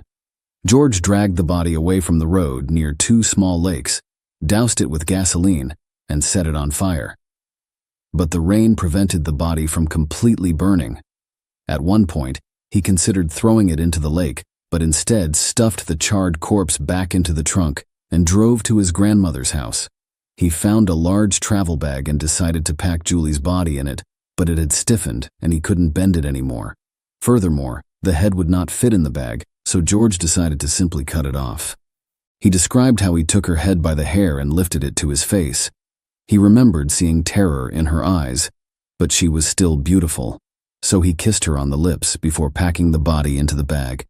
Then he burned the bag and threw it in a swamp, leaving the head behind. Later, George drove to Kavala and threw Julie Scully's head into the sea. 19 days after Julie disappeared, her ex-lover and would-be husband assisted detectives in locating the murder site and the remains. Tim and the victim's family were informed by police that George had admitted to the crime. The victim's ex-husband traveled to Greece to bring Julie's body back home. Meanwhile, the criminal revealed what he had done to the woman in a live broadcast. When the murderer's mother found out about his crime, she had a stroke, and his grandmother was shocked. The Greek authorities described it as one of the most horrific murders they had witnessed at the time. Tim's father stated that the lover should have died alongside his beloved. Despite this, numerous articles have emerged blaming the victim for what occurred. The victim's family believed her lover had initially used Julie for money. When he learned about her wealthy husband, he persuaded her to divorce and win a large settlement in court, which she was supposed to put into his business. However, prior to her death, Julie realized his true intentions and refused to fund his projects, resulting in her becoming a victim. The trial for George Skiadopoulos began on November 27, 1999. In the Greek justice system, trials are conducted concurrently by 3 judges rather than a jury, which significantly speeds up the process. Furthermore, there were no defense witnesses present during the hearings. George made horrific confessions that lasted approximately 5 hours.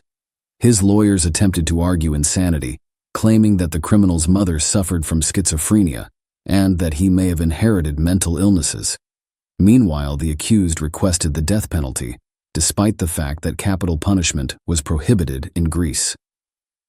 On December 6th, the court unanimously sentenced George Skiadopoulos to life imprisonment without the possibility of parole for all charges. However, the Greek legal system was not flawless.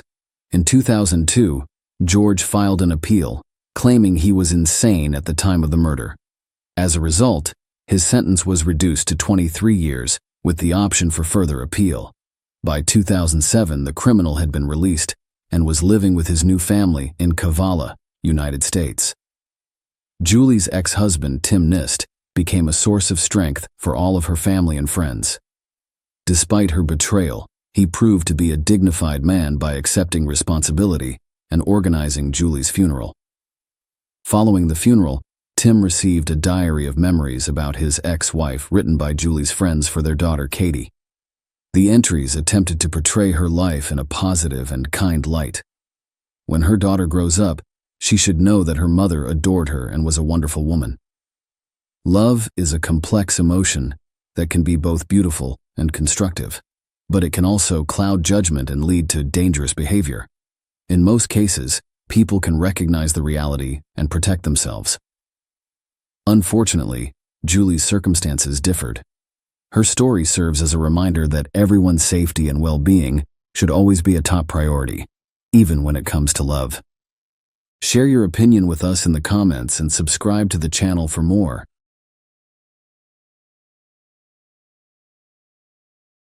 Hey guys, welcome to my channel, and today we're going to take a look at another horrible case with you. This story is an excellent illustration of how life can occasionally be more terrifying than a horror film. Imagine an ideal marriage and an opulent mansion. She is a charming and self-assured woman. He is a successful businessman, and they lead a glamorous life filled with luxury and style.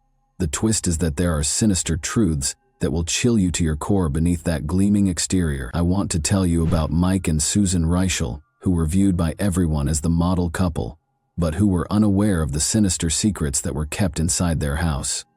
Nobody could have predicted that all would end in tragedy. An emergency services call, and skin-chilling accusations on a chilly February night. Do you know what they say? This story demonstrates the adage, the devil is in the details, as the small details, text messages, casual remarks, and scarlet droplets on the floor, combine to create an image that is impossible to ignore. Wealthy. In order to provide the impression of a perfect married life, Mike Reichel and his wife Susan were frequently spotted out together, dining at upscale restaurants and taking vacations at opulent resorts. With a sparkling pool, a well-kept lawn, and sleek contemporary interiors, their mansion in the affluent Naplesville, Florida neighborhood gleamed as brilliantly as their romantic union. Everything Mike touched seemed to turn to gold, and Susan, his prize, was no different. However, there were profound fissures behind those walls that were impossible for even the most talented designer to hide. Although Mike was well known in some circles due to his commercial success, nothing was known about his personal life. His past, which dated back to his early years at the University of Florida, where he first fell in love with Dee Hoffman, was rarely discussed. He was already making big plans and moving up the professional ladder at the age of 19, and their young passion developed into a marriage that lasted for 25 years. Dee described him as a trustworthy and gentle man who never raised his voice or even his fist. However, a successful career came at a price. Mike turned into a workaholic who abandoned his family to spend months abroad on business travels. Their discreet divorce in 2005 was ultimately the result of this. Although Dee moved on, the memories of the past persisted. Mike met Susan, a young nurse he found on an internet dating service, and she took over. From the first messages, he was drawn to the 38-year-old woman. He invited her into his universe without hesitation because of her fascinating energy, charm, and love for life. The space that had once belonged to Dee was soon occupied by Susan. Once replete with memories of Mike's first family, the estate became the site of a new union when they were married in August 2007. However, the tranquility of this new life was upended on February 3, 2018. Just before daybreak, the quiet was broken by a call to emergency services, and Mike's tremulous voice announced a break-in. He and his wife had been attacked by an unidentified assailant wearing a mask and carrying a knife. Despite their fast arrival, police and paramedics were astonished by what they discovered. The mansion's enormous windows reflected the siren's flashing lights, creating ominous shadows on the glass, and the yard remained eerily silent, as though it was witnessing everything. On the surface, everything seemed ideal, but those who knew them well saw that their marriage was not as easy as it seemed. Susan had a strong hand in running their home, affecting many facets of Mike's life, and she wasn't afraid to assert her dominance. She used to work at a hospice, where she provided care for patients with life-threatening conditions, but she quit to concentrate on her new social standing and household duties after getting married. Mike bought a dental clinic to be nearer to Susan and stopped traveling for work, but every year that went by increased the stress in their home. A very different reality existed behind the facade of success and luxury. As the police officers moved through the mansion's hallways taking note of details that had previously gone unnoticed, a troubling picture started to take shape. Mike would tell his friends that he had found in Susan someone with whom he could start a new life, but his hesitant attempts to deepen their bond were frequently met with a cold, distant attitude. These details suggested that things had been hidden within these walls, things Mike had never openly discussed. Everyone was anticipating responses. What had led the man with the mask to this house? Who was he? And, above all, What was lurking beneath the surface of a happy and successful marriage? However, before delving further into those horrifying incidents, let's pause and examine this couple's history. The main reason for their increasing stress by 2015 was that Mike and Susan's relationship was no longer as ideal as it appeared to the outer world. Was the complex relationship between Mike and Susan related to his daughters, particularly Caroline, his oldest? Susan's distaste for Caroline was not concealed, and occasionally she would text Mike about his daughter in a sour mood. She thought Mike was spending too much time and energy on Caroline. Caroline, on the other hand, was not fond of her father's new wife and accused her of attempting to remove her from Mike's life. According to Caroline, Susan frequently drank a little too much. She frequently drank 5 or 6 glasses of wine or martinis in a single evening, but even after having too many, she was able to maintain her poise and carry on a discussion. The family was at a breaking point in terms of tension by the fall of 2017. When Caroline began organizing her wedding, things became more heated. Mike set aside $100,000 for the event because he wanted her special day to be flawless. Although it was a significant sum, Susan grudgingly consented to allow him to pay for it. Susan became enraged when the wedding's expenses continued to rise, and, by the time everything was finalized, the budget had risen to almost $250. 3 weeks following the November 2017 wedding, Susan was still furious when she learned how much Mike had spent on the party, despite efforts to find common ground, particularly throughout the wedding planning. Mike confided in Caroline that he had been physically attacked by Susan multiple times. Since his daughter had seen a faint white scar on his cheek on the day of the wedding, she instantly believed him. After one of the instances, Mike even showed her pictures of his injuries. Susan had been arrested after allegedly attacking him with a knife. Was this, however, the sole instance? What was actually happening in that house behind closed doors? Susan became enraged upon learning the actual expense of Caroline's wedding. She became enraged, tossed a phone at Mike, and started hitting him. Everyone who believed they know this couple was shocked by the incident. Unexpectedly, Susan was the one who contacted the police after assaulting her husband. She had always attempted to keep control of the situation, so this decision seemed odd. It's possible that she wanted to give her version of events first in order to avoid being charged, but things didn't work out that way. A smashed phone on the floor, overturned furniture, and a heated environment between the couple were among the obvious evidence of a recent argument that the police found when they arrived at the Rochelle residence. Officers spoke with Susan and Mike for a short while. Mike was clearly upset, and Susan was distraught, recounting the events in a fragmented manner. The officers concluded that Susan needed to leave the house for a bit in order to collect herself and think about what she had done. She merely verbally agreed. Presuming the problem had momentarily fixed, the police departed.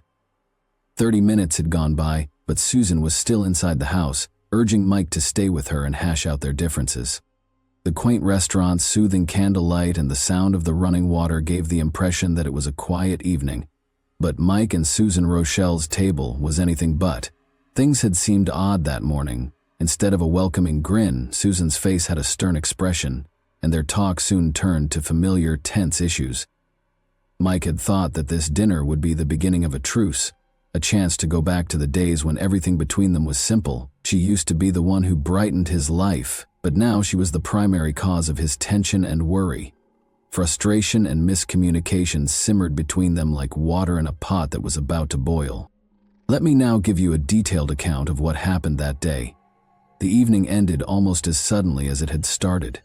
Mike got up, threw some money on the table, and walked away. Susan sat there looking at nothing, as though she was trying to take in everything that had been said.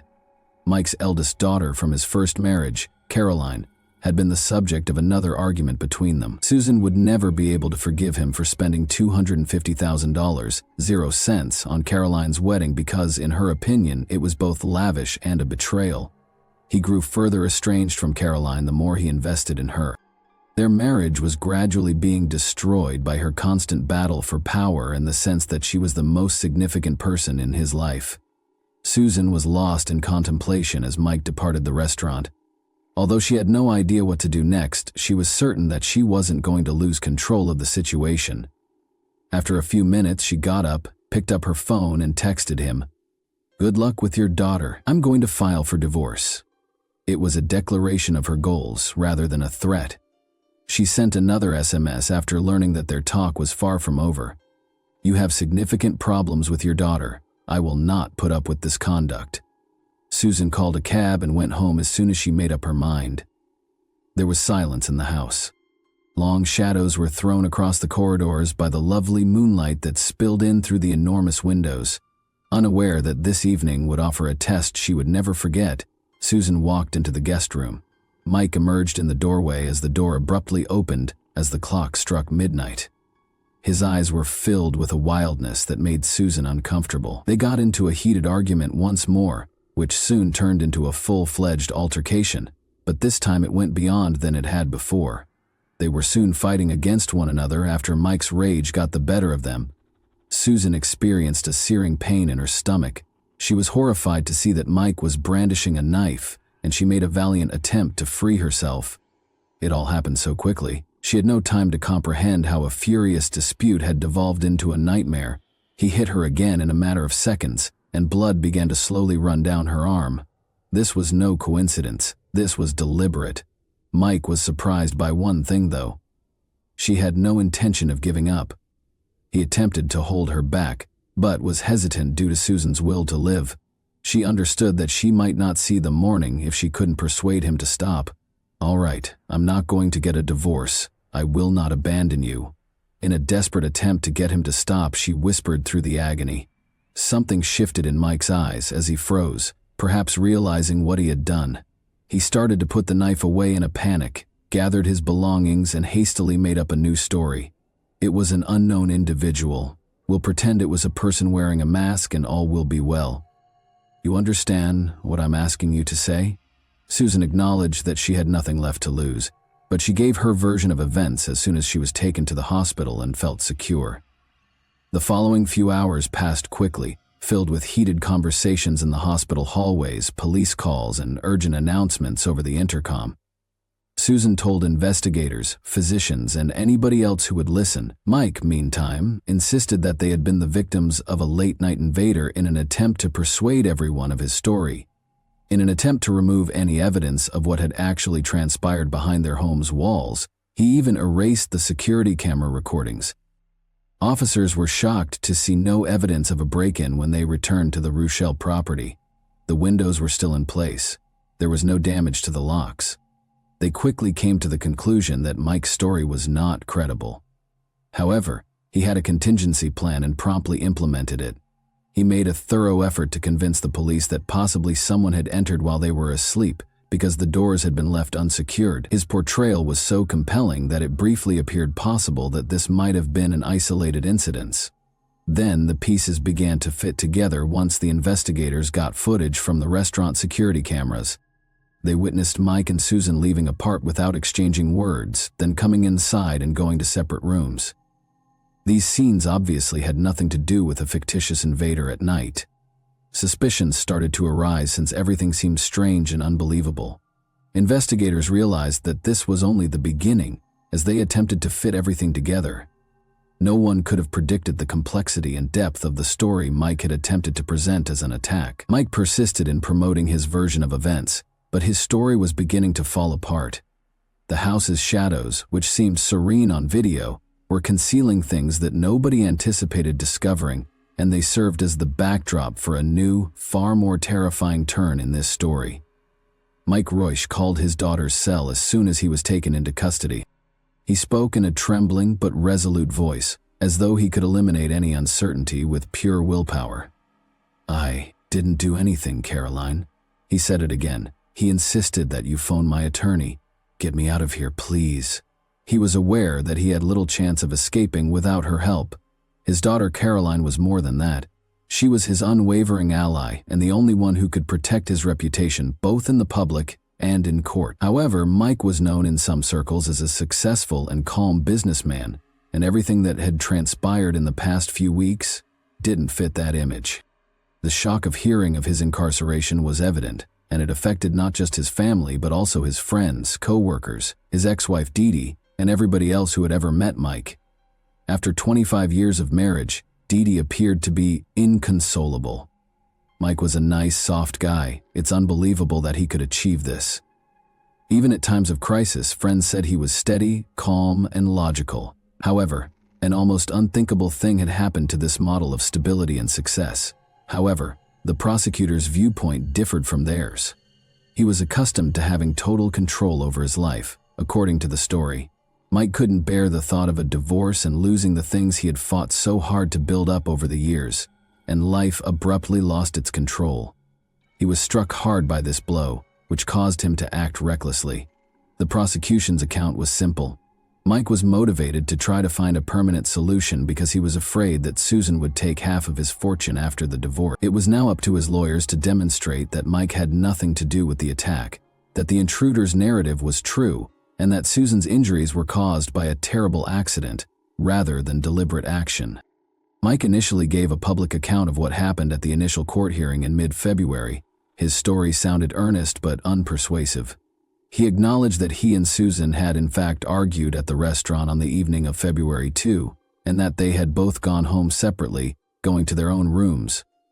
After his rage subsided on this cold evening, Mike made the decision to try to talk to someone and make amends in the guest room. He wanted to make amends, but upon entering, he saw something unsettling.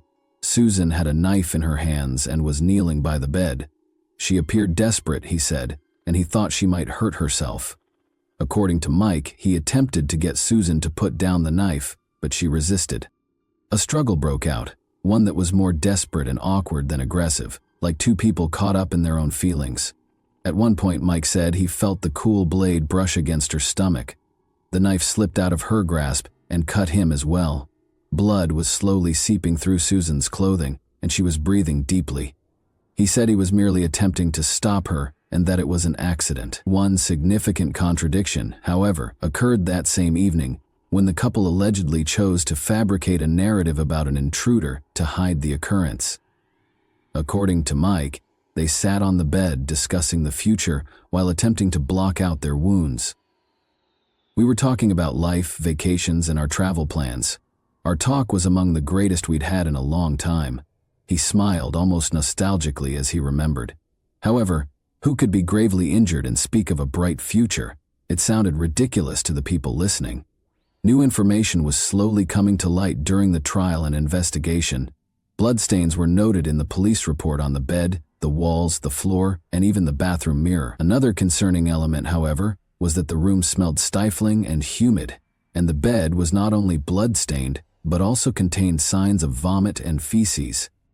Their version of events offered no explanations, and Mike was unable to explain how this occurred. The idea that the situation was more darker than anyone could have envisioned in court was strengthened by all of this. Another odd incident involving their dog jumping on the bed was also described by Mike. Susan was able to slit her wrists with the knife once he became distracted. She was sobbing and muttering that she was afraid of going to jail and that she was unsure of how to deal with it. Mike claims that he recognized he had to take action because he knew the cops would discover the surveillance tape. To avoid being accused, he said, he turned off all the cameras. He then made the decision to phone emergency services a few minutes later, fabricating a tale about an intruder who had entered at night, but a lie-based narrative started to fall apart due to its own contradictions. It became evident that no one had broken into the residence when investigators searched the area and looked over the security tape. There was tension between Mike and Susan, as evidenced by the fragmentary clips of the recordings that Mike had painstakingly erased, but not all of them. The medical professionals verified long before that evening that Susan's injuries were intentional and not the result of an accident. The signs of struggle that Mike attempted to conceal indicated a different story than the exact, non-random knife cuts. He maintained that he was merely attempting to keep her safe, but as the court proceedings progressed, the evidence presented a more ominous and gloomy picture. The tale of a masked invader seemed to be a front for something far more sinister, and Mike didn't seem ready for that front to begin to fall apart.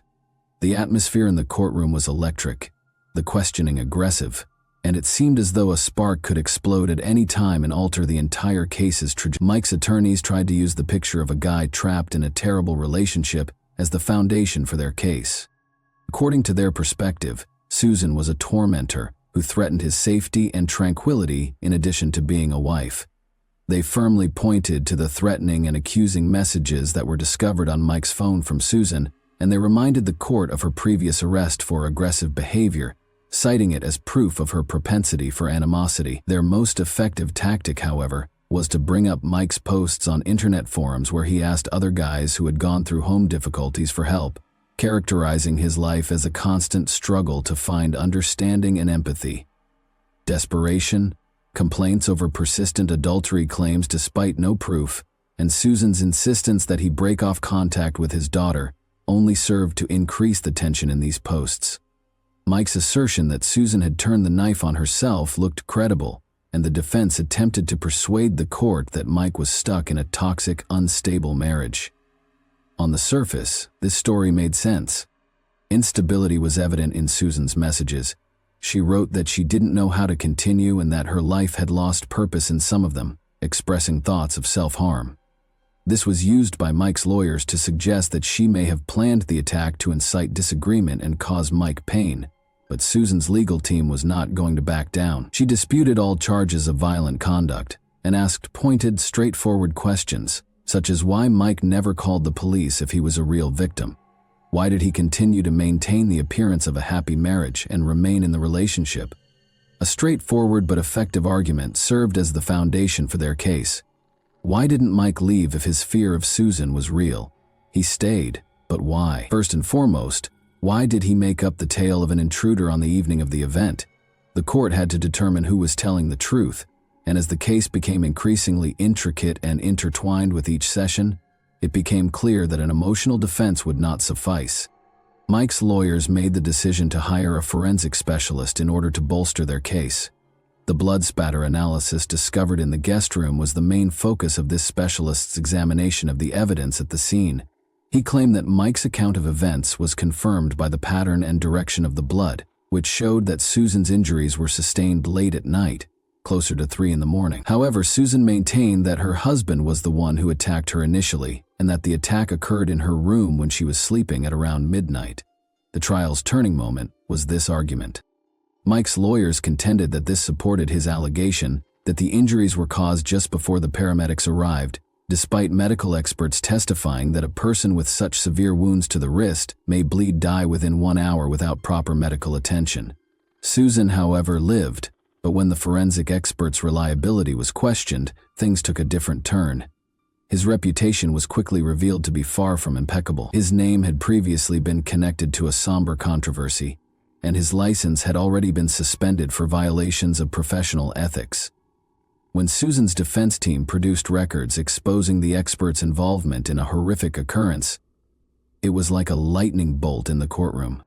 The police found a stockpile of organs, including hearts and brains, in his own refrigerator after he was caught collecting organs from the deceased. The validity of his conclusions in Mike's case was called into question by these startling disclosures. All of a sudden, the expert's conclusions were more than just dubious. Mike's whole defense plan was in danger of being destroyed. Susan and her attorneys took advantage of this, claiming that the bloodstains on the walls and furnishings indicated intentional knife attacks rather than unintentional self-harming wounds. They said that Mike had prevented Susan from moving or defending herself during the attack by holding her in place. Susan gave evidence in court that Mike had put the knife in her hand to give the impression that she had hurt herself, then had wounded himself to support his narrative. However, soon after, this story's darker facets surfaced. Evidence indicating Mike had long lost interest in the marriage was discovered throughout the investigation. He was actively seeking a life without Susan, even though he claimed to be trying to resolve the conflict. His argument took a significant hit when it was revealed that he had registered on several dating websites. As it happened, Mike was openly talking about future plans that did not involve his current wife and was looking to make connections with younger women. Taking advantage of this, Susan's legal team claimed that Mike had always been deceitful about his intentions. In order to get rid of his wife without losing money in a divorce, they indicated that the attack might have been planned. From trying to delete surveillance footage to calling the police with a burglary story, the defense contended that his whole course of conduct was intended to establish an alibi and evade financial repercussions. Mike fought to keep things under control, but as his web of falsehoods thickened, Every new detail showed how his hold was slipping. At first glance, Mike and Susan's story appeared to be just another domestic conflict, but it soon turned into a profound tragedy in which everyone was caught up in their own lies. Each day in court uncovered additional secrets, revealing a far darker reality beneath the facade of a happy life, despite the opinions of witnesses, defense lawyers, and prosecutors. One of the most dramatic trials in recent memory developed from what started out as a routine supper.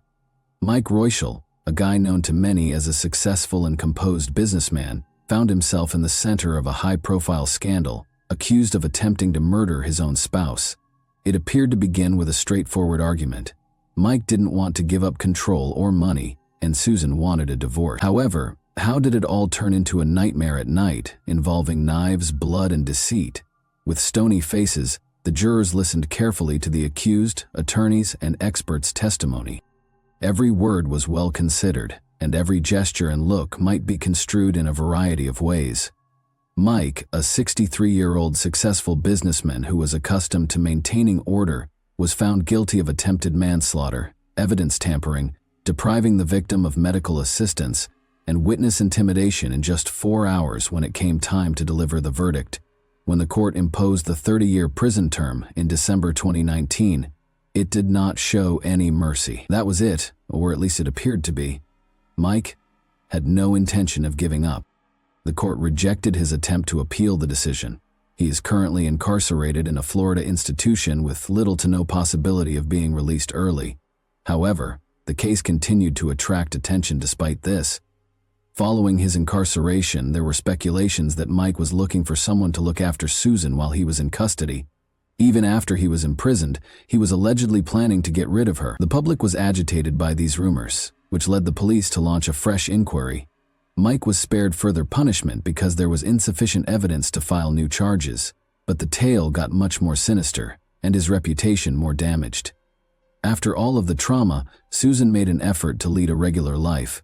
She pushed for a speedy divorce procedure and filed for one as soon as Mike was jailed. She stayed out of the spotlight. No interviews, no public remarks. Unlike her husband, all she wanted to do was go on. One problem remained, though. Their home, which had once represented their love but had since become the scene of nightmares, was now the location of a fresh court case. Susan was adamant about getting her portion. Despite Mike's best efforts to leave her with little, she claimed that she had every right to a share of his assets. Ironically, this opulent home that had once appeared to be a stronghold for their union had now devolved into a battlefield. Even from behind bars, attorneys on both sides were attempting to claim triumph by scheming against one another. Through his lawyers, Mike made every effort to deny Susan her claim to the joint property. The house was more than simply a financial concern for Susan. It was about putting her past behind her.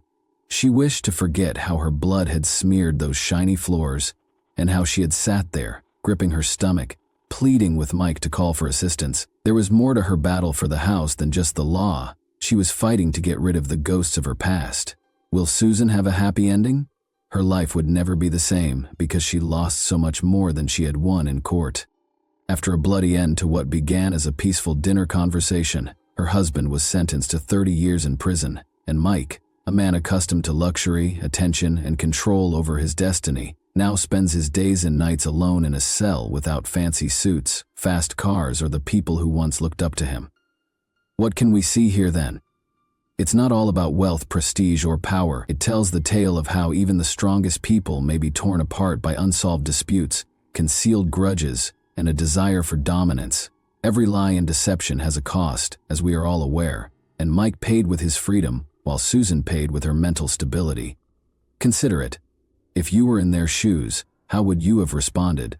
Who is the victim in this situation, and who is the true villain? The answers are in the middle, and they might never be entirely understood. And that wraps up today's chilling story. If you enjoyed this video, don't forget to like and subscribe so you never miss a new upload. Also, let me know in the comments, what part of this story shocked you the most? Thank you for watching, and I'll see you in the next video.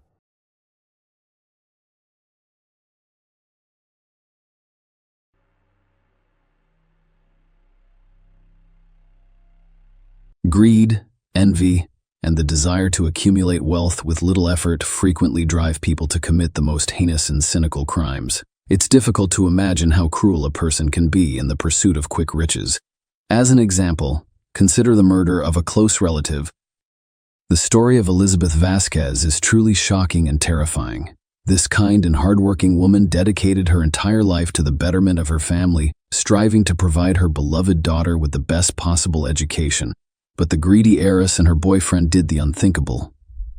For several years, this complex case sparked controversy and shocked the public with its inhumanity, demonstrating how a young woman can easily decide to murder her own mother. Let us try to understand how a prosperous and well-off family produced a true monster devoid of any feelings of pity, remorse, or conscience. The Vasquez family is large and happy.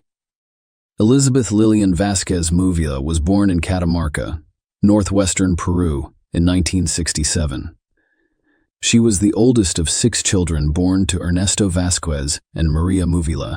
Her parents were hard-working, simple people who worked hard to provide for their large family, including an education and a chance at a better life. The Vasquez family was friendly and happy.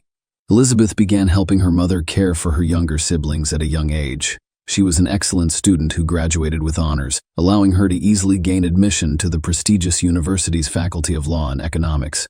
While attending university, she met a young man named Alejandro Espino, who was also studying law and was regarded as one of the best students in his class. The two developed a romantic relationship that grew quickly, and they were officially married in 1987.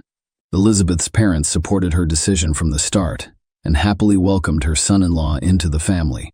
Alejandro was a serious, intelligent, ambitious, and purposeful man who could properly care for their eldest daughter. Initially, the newlyweds lived in the Vasquez family home. However, after 6 months, Elizabeth became pregnant, and they decided to move into their separate home with only their daughter about a year after their marriage in 1988. The couple welcomed their only joint heir, whom they named Elizabeth Vasquez Espino, affectionately known as Elita in the family.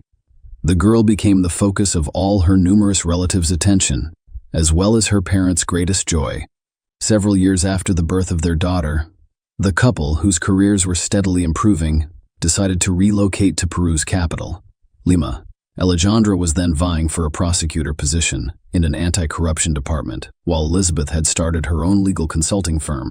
Both worked tirelessly for the benefit of their family, but were unable to devote enough time to their young daughter, confronted with an unsatisfactory experience hiring a nanny who did not perform her duties diligently.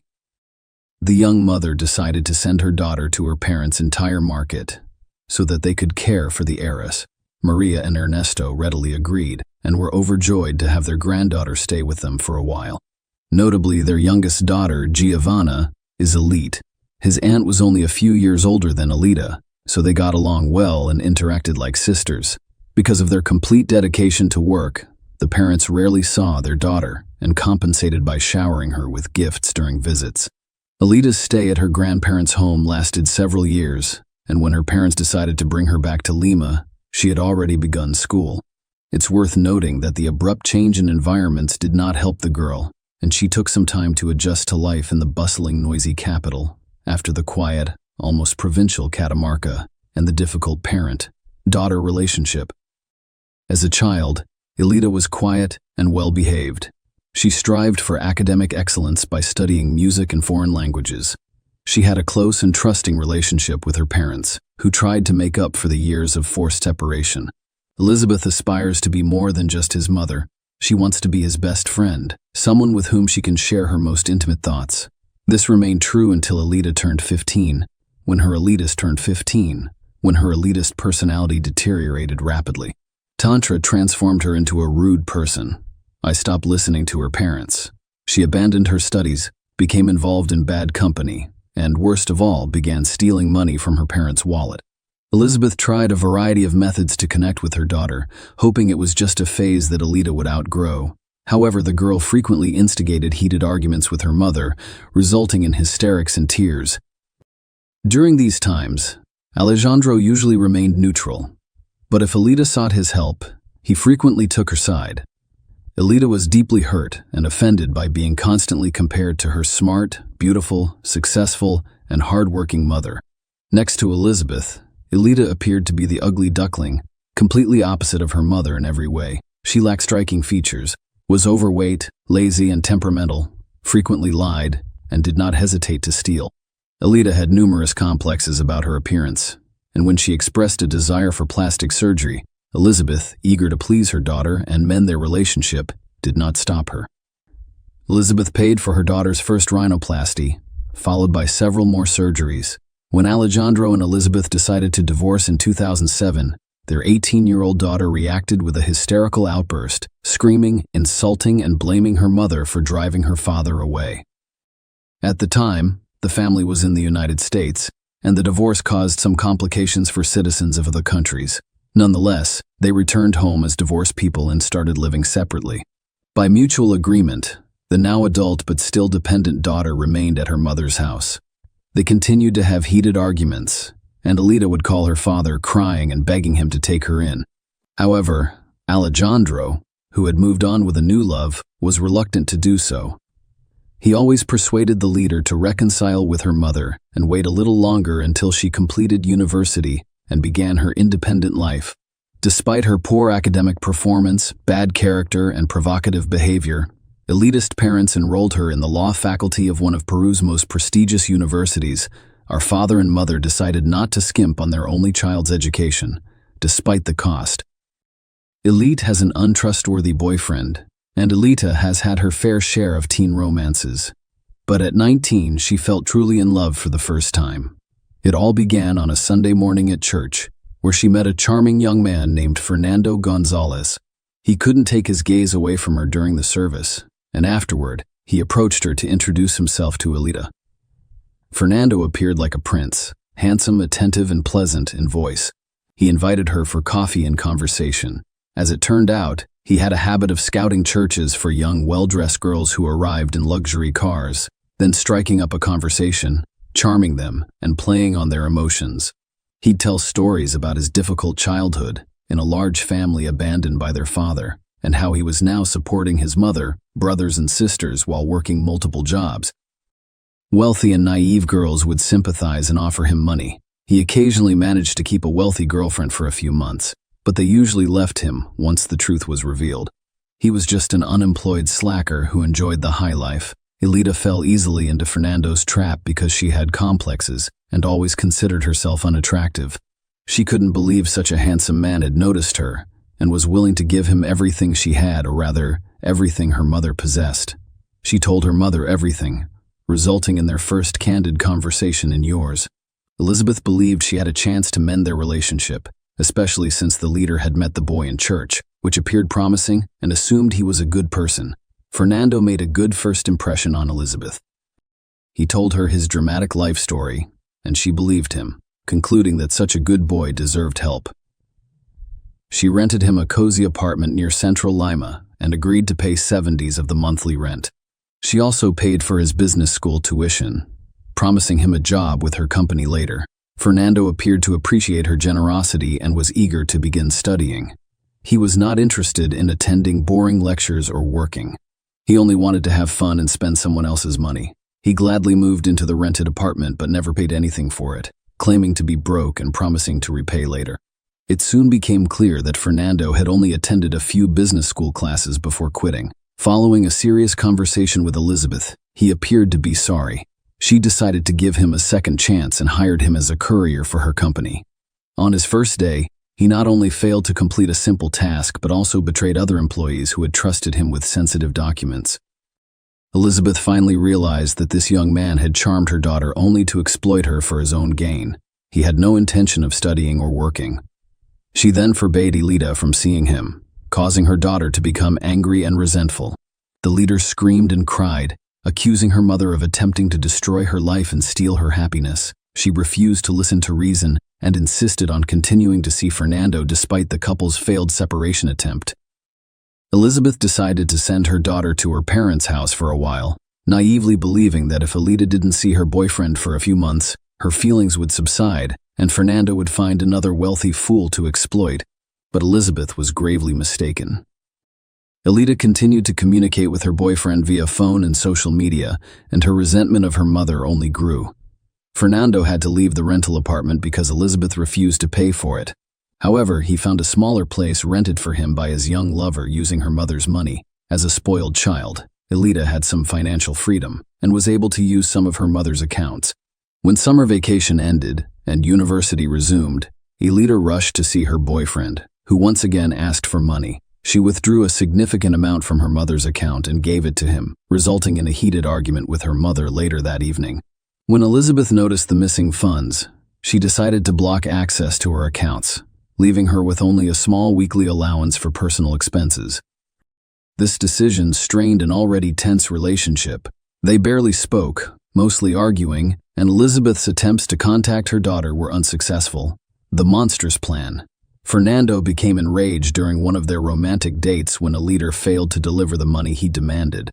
He cursed Elizabeth, screaming that she had a lot of money but wouldn't give it to her only daughter, and added that if Elizabeth died, adult Elita would inherit all of her wealth and they could live lavishly.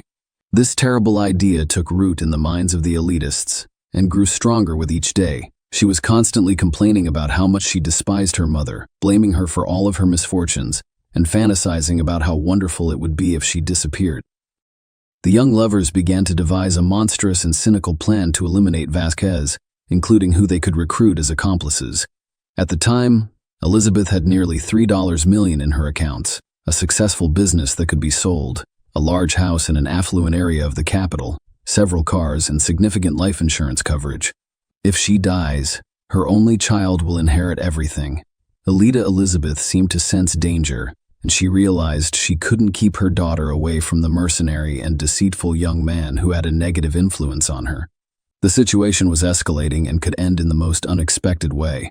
Elizabeth, an experienced lawyer, drafted a will stating that in the event of her sudden disappearance or untimely death, all money and property should be transferred to Ernesto Vasquez, her father.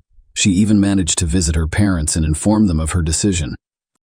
Meanwhile, Elita intends to stage her mother's kidnapping and murder by suspected criminals who will never be found. She and Fernando decided to enlist the help of a tough guy, or, at the very least, a courtenay holder, with the promise of generous payment for his services. He accepted the offer without hesitation, a crime against his own mother. On January 24, 2010, 21-year-old Elita met with her 23-year-old boyfriend to finalize the plan for the crime that would occur the following day. She remained calm and collected, already planning how she would spend the millions she had inherited. The next morning, January 25, Elita chose to stay at home rather than attend university due to illness. When her mother left to work, Fernando and Jorge were already lurking outside the house, waiting for Elita to distract the guard and let them in. Elita approached the guard on duty and asked him to get pain relievers from the nearest pharmacy, which was only a 5-minute walk away. This brief absence allowed the young men to enter the house and hide in the master bedroom. When Elizabeth returned, the leader loudly dropped the glass in the kitchen, signaling her attackers to assemble. When Elizabeth entered her room, Fernando knocked her to the ground and began choking her, while George held her down. Elizabeth miraculously managed to break free and run into the hallway, where her own daughter kicked her in the head. They restrained Elizabeth while she was conscious. However, their plans were thwarted by Maria Celine, a young servant girl who Elita tricked into another room and locked inside. When Elizabeth regained consciousness, her daughter, boyfriend, and accomplice brutally tortured her in an attempt to obtain the safe code and bank account passwords. Terrified, Elizabeth knew her daughter was in trouble, but she had always blamed it on Gonzalez as a negative influence. She now saw her only daughter's monstrous nature. Elizabeth was able to loosen the restraints and fight back against her daughter, scratching and punching her until Fernando knocked her to the ground. Elita became enraged and kicked her mother, eventually smothering her with a pillow until she stopped breathing. The trio then bound Elizabeth's lifeless body, duct-taped her mouth shut, and placed her in the trunk of her own car. Staging a kidnapping, Elita then dispatched another guard to get medication, allowing her accomplices to drive off the property. She released her to terrified Maria, falsely claiming that she and her mother had quarreled but reconciled and that her mother had gone to bed. A strange story about a kidnapping during the search for a missing woman. As was customary in the morning, the maid prepared breakfast. But Elida entered the kitchen and informed her that her mother had gone to work early due to an important meeting. Elida then left the house to visit her mother's workplace. She walked into the office of Jessica Hippo, her mother's best friend and accountant, and broke down in tears, reporting that her mother was missing and that she was receiving strange, threatening, and ransom calls. The accountant immediately began blocking the accounts to prevent the intruders from accessing them, reported the incident to the police, and then left the office for a while. When she returned, Elida had left, and the office was in disarray, as if someone was searching for something. Later, it was discovered that Elizabeth's will had gone missing, which Elida had learned the day before by overhearing a phone conversation with a key she had stolen from her mother. Elida had also taken a copy of the will and cash from the safe while her mother was studying. Police arrived and inspected the house, interviewing both the missing woman's daughter and the office staff, but found no useful information. Everyone claimed that Vasquez had no enemies and that no one had threatened her, so no one was initially named as a suspect. The primary hypothesis was that it was a kidnapping for ransom. All that remained was to wait for a call from the criminals to receive additional instructions and demands. A terrifying discovery, and the initial suspect. Elizabeth's disappearance was discovered the following day. It was reported that her car had been abandoned in a vacant lot outside of town. The inside was empty, but when law enforcement officers opened the trunk, they were astounded by what they discovered. Inside was the lifeless body of a missing woman, with signs of beatings. Forensic experts found dozens of bruises, severe head trauma, and rope marks on the victim's body, indicating that she was tied up and attempted to free herself. It was also determined that Vasquez died as a result of asphyxiation. Particles of blood and epithelium were discovered under her fingernails, indicating that she had resisted. It was now necessary to identify who the blood belonged to. Elida appeared in the lineup as a grieving daughter, crying, wailing, and appearing almost unconscious. However, during the interrogation, she behaves very differently. She was calm, even cold-blooded, and she was visibly annoyed by the investigators' questions. Furthermore, she contradicted herself repeatedly during her testimony when the police decided to check the information about the kidnappers' calls and sent a request to the cell phone company. It turned out that Elida had not received any calls. It also turned out that in the days preceding and following her mother's disappearance, Alicia had been in frequent contact with Juan Fernando Gonzalez, whom they also decided to question. However, the young man either insisted on his innocence or remained silent, resulting in irrefutable evidence and an arrest. Elizabeth's maternal grandparents were in charge of her funeral, while Elizabeth herself was unconcerned, focusing solely on how to get out of the situation, remain free, and save money. She called her father, who was already aware of the incident and crying, and told him she was innocent and asked for help. Her father advised her not to say too much and promised to get her out of the situation, despite knowing full well who had committed the crime.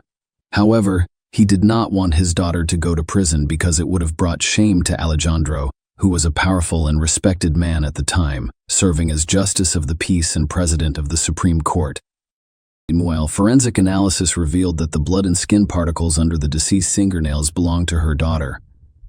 Elida attempted to claim that she had a serious disagreement with her mother, and that they had briefly quarreled before reconciling, but no one believed her. Further inspection of Elizabeth's room with special equipment revealed numerous white traces of blood throughout the house, including in the elitist room, despite her attempts to wipe away the evidence. At the very least, a story that she had an argument with her mother in the evening, but then made up, and that her mother left early for work the next morning and was never seen again, quickly fell apart. She contradicted herself, first claiming that she had not entered her mother's room, and then recalling that the ransom calls were entirely her creation. The testimony of the maid, Maria Solen, was crucial in the case. She described how, on the night of the crime, she was locked in a room where she could hear Elizabeth's screams and sounds of struggle, but could not intervene. After that night, she never saw her employer again, and Elida insisted that everything was fine with her mother, who had simply left for work early. All of this culminated in the arrest of Elida and her boyfriend, the criminal trio, and the battle for the inheritance. Elida was arrested at her mother's home. Her boyfriend was apprehended a few hours later at an entertainment venue. The next morning, George was arrested after Fernando betrayed him by attempting to blame him for the crime. It is worth noting that Gonzalez was the first to testify, in the hopes that cooperating with the investigation would benefit him and help to mitigate his sentence. Meanwhile, Alejandro hires the best lawyers for his daughter, but realizes she will not be able to avoid punishment. At the same time, he began dealing with Vasquez's inheritance, intending to claim it for himself, since the will had vanished and the heiress faced a lengthy prison sentence.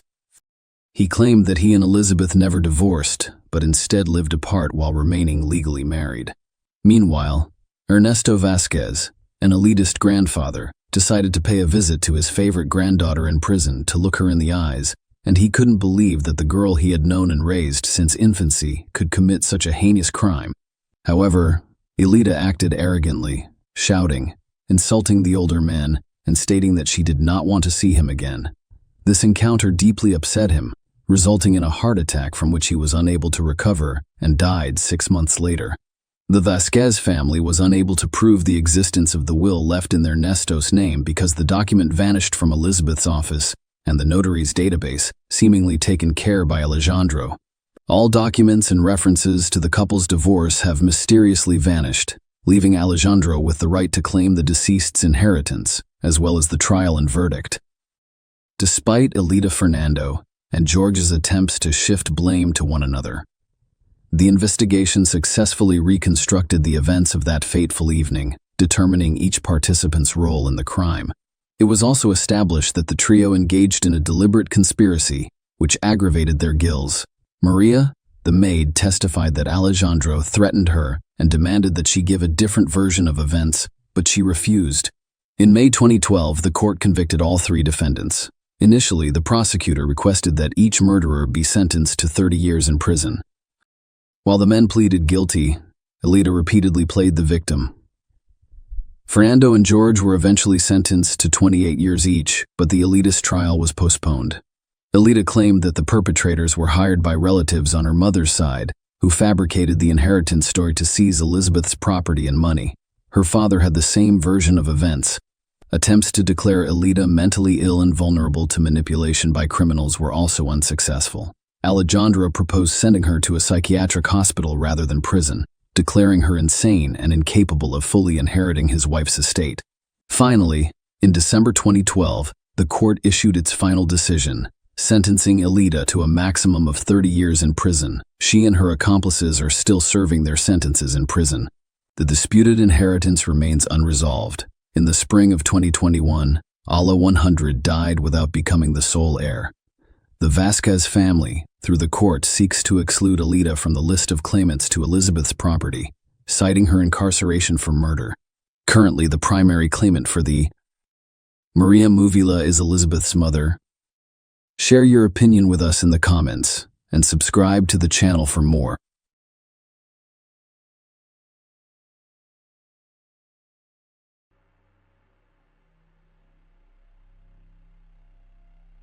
In March 2020, the COVID-19 pandemic struck the United States, and the entire world began to shut down. People were overcome with shock and fear of an unknown disease. On March 23rd, Gretchen Anthony, 12, who was visiting her father at the time, received a text message from her mother. "Good morning. I have tested positive for the coronavirus. That means I will have to stay home for at least 2 weeks. Okay, I really hope you feel better," Ava responded. Soon after, her mother stopped sharing the location of her phone with her daughter. Friends and family members received several text messages over the next 3 days, detailing Gretchen's deteriorating condition. What was strange was that no one could reach the 51-year-old woman, and she did not even call her beloved young daughter, which was unusual for a loving mother. Those close to her began to suspect something far worse than an acute case of COVID-19. Someone else was sending messages from Gretchen's phone to hide her disappearance.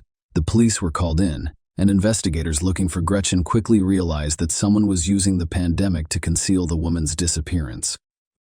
Gretchen was born January 8, 1969, in Doylestown, Pennsylvania. She spent the majority of her life up north, attending fashion school in New York City, before relocating to New Jersey, where she eventually became an educator. In 2006, the blue-eyed blonde relocated to Jupiter, Palm Beach County's northernmost city. After 8 years of working in the county's private schools, Gretchen decided to try something new and accepted a position in the Human Resources Department of Viking, an electrical contractor. Gretchen enjoyed the opportunity to interact with new people through her position. She regarded the workforce as her second family. Her first marriage did not work out, but the former couple remained on good terms and raised their daughter with shared custody. Gretchen lived an active lifestyle and spent a lot of time playing sports. She met David Anthony while participating in sports. David, Gretchen's personal trainer and second husband, was charismatic and charming. Women from across the county came to see the young, muscular trainer. David was a star in the gym, attracting a large number of new students. Gretchen fell in love. The romance progressed rapidly. Following a brief engagement, the couple married at the Elvis Chapel in Las Vegas. Gretchen Stoughton Crane changed her name to Gretchen Stoughton Anthony in 2015, and she believes she has found the husband of her dreams. Gretchen's daughter adored her stepfather and even called him bonus dad. The couple's marriage lasted 5 years. However, the relationship that began with magic and perfect happiness evolved into a woman's fear for her own safety. When tragedy struck, police and later journalists began to investigate the identity of the second spouse. They were in for plenty of surprises. David Ethan Anthony was originally known as David Anthony Deutsch before changing his name. David Anthony Deutsch, a standout college basketball player, was arrested in 1997 for robbing a Blockbuster video store with a water pistol and assaulting a police officer. In each case, he entered a plea bargain and served some time in jail. David grew up in Palm Beach Gardens without a father, so he spent much of his childhood and adolescence alone. He didn't say much, was withdrawn, had low self-esteem, and was bullied at school for his weight. He wasn't even allowed to participate in a recreational sports league because he was so much larger than the other kids. Not surprisingly, as a teenager, David suffered from severe depression and developed symptoms that his family suspected were indicative of bipolar disorder. He refused to take medication, instead focusing on sports and excelling at them. David received a scholarship to play college basketball after graduating from high school and quickly rose to prominence on the team. He idolized basketball legends and named his husky Kobe after his favorite player, Kobe Bryant. On January 26, 2020, the idol died in a helicopter crash, which contributed to David's unstable behavior.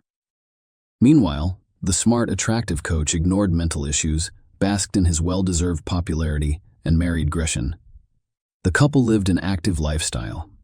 David liked bicycling, deep-sea fishing, and kayaking. Gretchen worked out hard in the gym, went to the beach, kayaked, and practiced yoga. Unfortunately, only the first 2 years of marriage proved to be happy. The smiling blonde would spend the next 3 years trying to leave. Gretchen admitted to her friends that her husband's behavior was becoming increasingly manic and that he occasionally insulted her. They even went through a 6-month breakup before reconciling. David's former boss at the gym, Tabitha Hopkins, later admitted to noticing strange mood swings in David. In 2017, things became so bad that Tabitha was forced to fire him for his aggressive behavior, particularly towards women. David was behaving strangely and refused to seek help.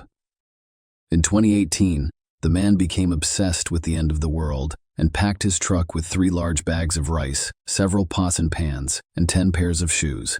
His family thought the episode was a sign of bipolar and manic depressive disorder. Bad periods were followed by good ones, during which David attempted to change his behavior. He even persuaded Tabitha Hopkins to give him his job back by assuring the gym owner that he was trying to be a better person and attending self-help seminars. Tabitha softened. There was no denying David's abilities as a trainer. The clients were overjoyed with him.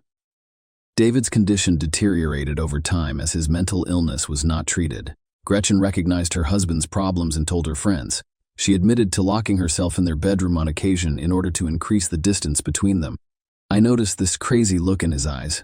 She texted a friend named Dawn one morning in late December. David was gaining momentum, and I didn't know what he was capable of. I'm watching him on the cameras and waiting for him to go to bed, Gretchen wrote at the end of the day. Then I'll go downstairs, get a knife, and put it under my pillow, just in case, and hopefully sleep. That same year, on Christmas Eve, Gretchen couldn't find her personal items. She searched the house, including David's backpack, and discovered her wedding ring, passport, driver's license, credit cards, and some money. Gretchen was so disturbed by the incident that she texted Dawn, her boss and friend, to express her fear of her own husband.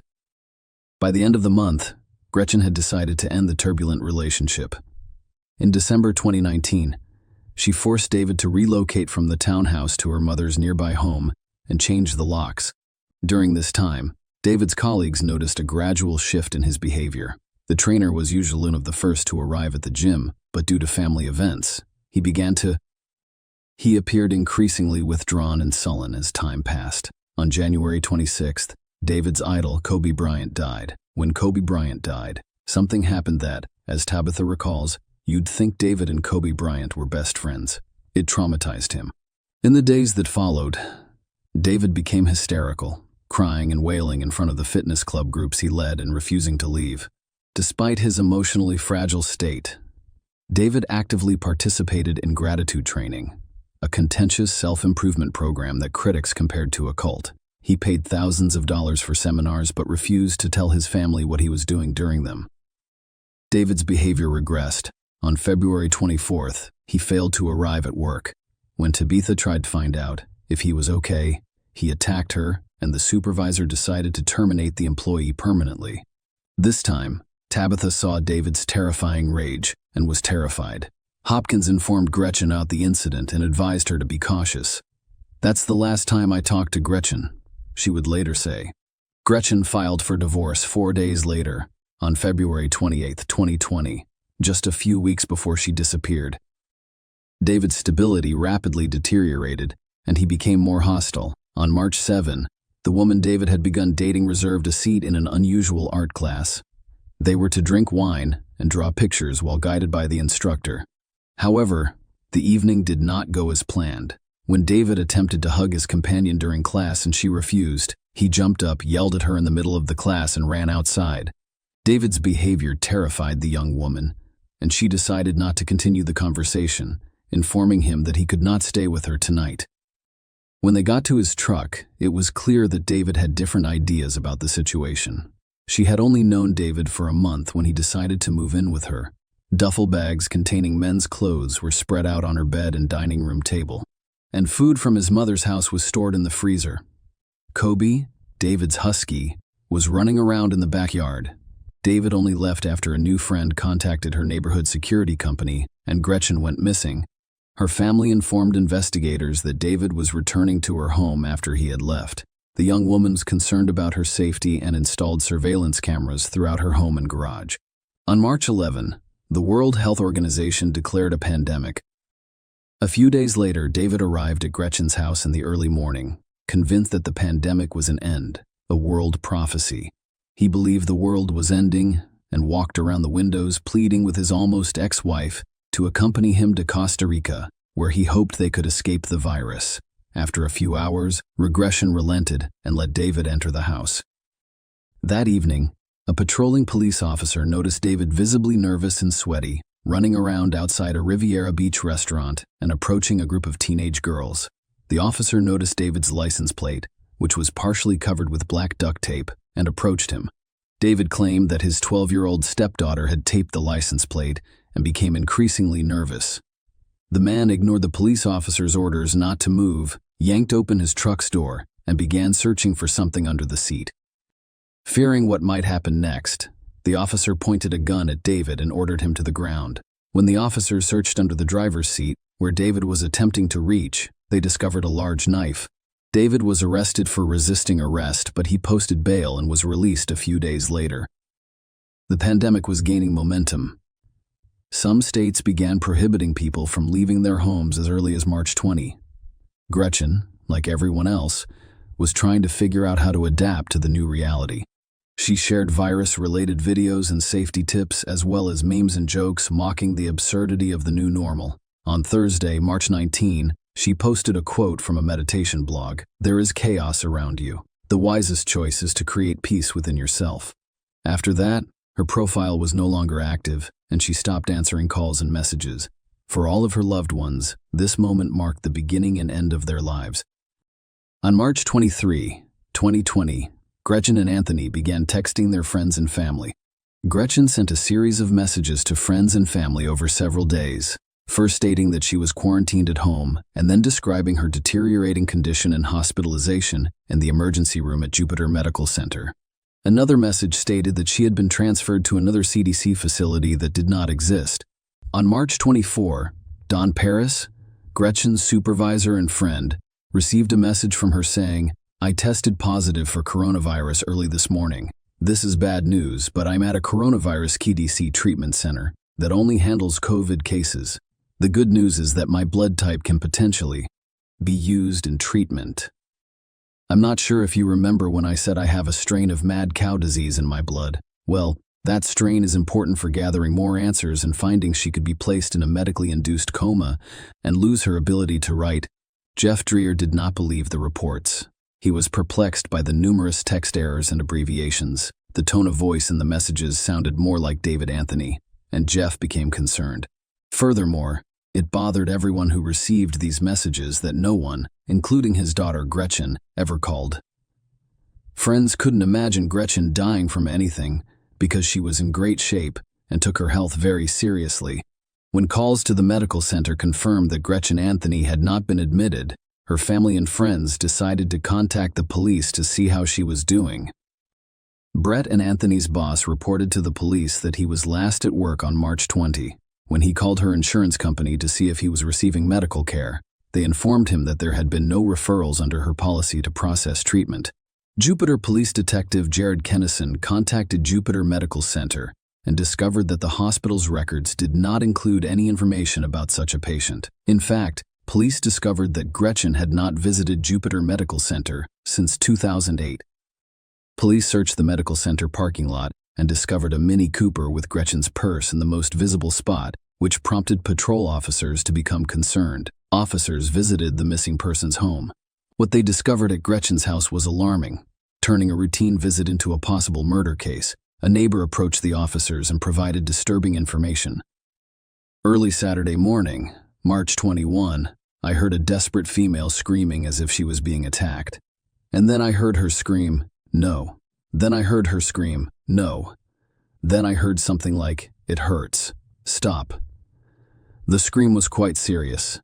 Unfortunately, Gretchen did not contact emergency services. Some people are simply wary of contacting the police. Officers became even more concerned when another neighbor reported seeing a soapy substance leaking from under Gretchen's garage door. The front door to the garage was locked, and a key was broken in the deadbolt. When officers opened the door, they noticed a strong, pungent odor of cleaning product in the garage. Patrol officers used body cameras to search the house multiple times. They discovered signs of a violent struggle, such as a broken picture frame, shards of glass on Gretchen's bed, and a soiled towel. Officers also discovered that surveillance cameras inside the house had been removed from the walls, possibly to destroy compromising evidence, and contacted a service provider to retrieve the footage from the cloud. Police investigated and discovered that a neighbor had photographed a black Nissan pickup truck parked outside Gretchen's home following the terrifying scream. Gretchen's almost ex-husband, David Anthony, owned the exact same pickup truck before abruptly leaving. His mother told police that her son packed his truck and left on Tuesday, March 24, 2020, saying he was going to Costa Rica. Their suspicions were heightened when they saw a video shot in the parking lot of Jupiter Medical Center, where Gretchen's car was discovered. A Mini Cooper pulled into a parking spot, and a tall figure about the height of David Anthony emerged from the vehicle. Investigators began tracking Gretchen's mobile and discovered that it was registered in the Pensacola, Florida area. As later confirmed, David had driven only 600 miles to Pensacola, Florida, the westernmost city, after stopping at a couple of local pawn shops to sell some women's jewelry. He and his dog Kobe continued west, spending one night at a hotel in Pecos, Texas, before settling in Las Cruces, New Mexico. David contacted detectives from 2,000 miles away and reported that Gretchen was alive and in no danger. He explained that his spouse had given him a written statement, which he read aloud on the phone. According to the statement, Gretchen discovered financial crimes at her workplace and fled Florida with David, fearing for her life. The statement also stated that she had fled from her first ex-husband, Jeff. Detectives did not believe it and continued their investigation. They tracked Gretchen and David's cell phone signals, which indicated that the two phones were in contact, expecting the worst. On March 29, detectives obtained a warrant to impound the truck and worked with Las Cruces police to arrange a traffic stop. Las Cruces police detained David and seized his truck and property, including his and Gretchen's phones, but there was insufficient evidence to bring him in for questioning. He was allowed to simply walk away. On March 30, 2020, Jupiter police obtained electronic records from Gretchen's home, and investigators discovered the truth. On March 21, David lurked silently on the porch that overlooked the back of the garage. He was holding an elongated object. Gretchen appeared 6 minutes later in the video. The video shows David forcibly driving her into the garage, and a scream can be heard over it. She first yelled to the Amazon Alexa device in the garage, "Alexa, turn on the lights in the garage." The surveillance camera audio then recorded a muffled thud and Gretchen's muffled screams. She yelled at Alexa again, "Alexa, call 911. David had no idea that unless he programmed her smart speaker to call 911, it would not call the police in an emergency. After a while, David's face appeared in the frame, and his hands were gloved in one shot. Gretchen's bloodied head could be seen as he walked around the garage. On March 30, investigators had seen enough. Detectives obtained a warrant for David's arrest. The case evolved from a missing persons case to a murder investigation. Detective Kennison arrived in Las Cruces shortly before midnight on March 31st. Police arrested David outside a convenience store. A Jupiter detective questioned him at the state police headquarters in Las Cruces, New Mexico. They had one goal: to persuade David to reveal the location of Gretchen's body, and the detective failed. David claimed Gretchen was alive. During the interrogation, David Anthony repeated this claim 35 times. Detectives even tried using a voice recording of Gretchen's daughter, whom David adored. With her father's permission, the girl recorded her request. "David, it's Eva. I love you. I'm scared. I miss my mom," she said to him. "I need to know where my mom is. Please do the right thing and tell me where my mom is. Please. I love you." Detectives played the tape for David, but he remained unconcerned. While incarcerated, he refused to discuss what had happened to Gretchen. He remained silent for months, as is typical of him. David understood how difficult it would be for the prosecutor to obtain a conviction without Gretchen's body. He was charged with second-degree murder and extradited to Florida. While David was in custody in Palm Beach County, Florida, a grand jury indicted him for kidnapping and increased the murder charge from second-degree to first-degree murder.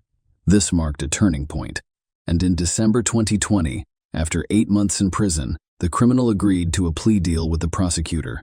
In fact, he could have received the death penalty for first-degree murder. Under the terms of the agreement, David would plead guilty to second-degree murder in exchange for a 38-year sentence. The primary condition of the agreement was that he lead investigators to Gretchen's body.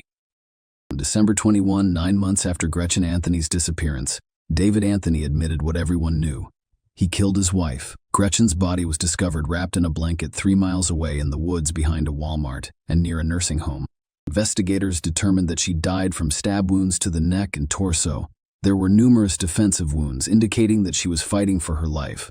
At the sentencing hearing, David Anthony stated that the COVID-19 pandemic contributed to his crime stemmed from his perception of the pandemic as Armageddon, forcing him to flee.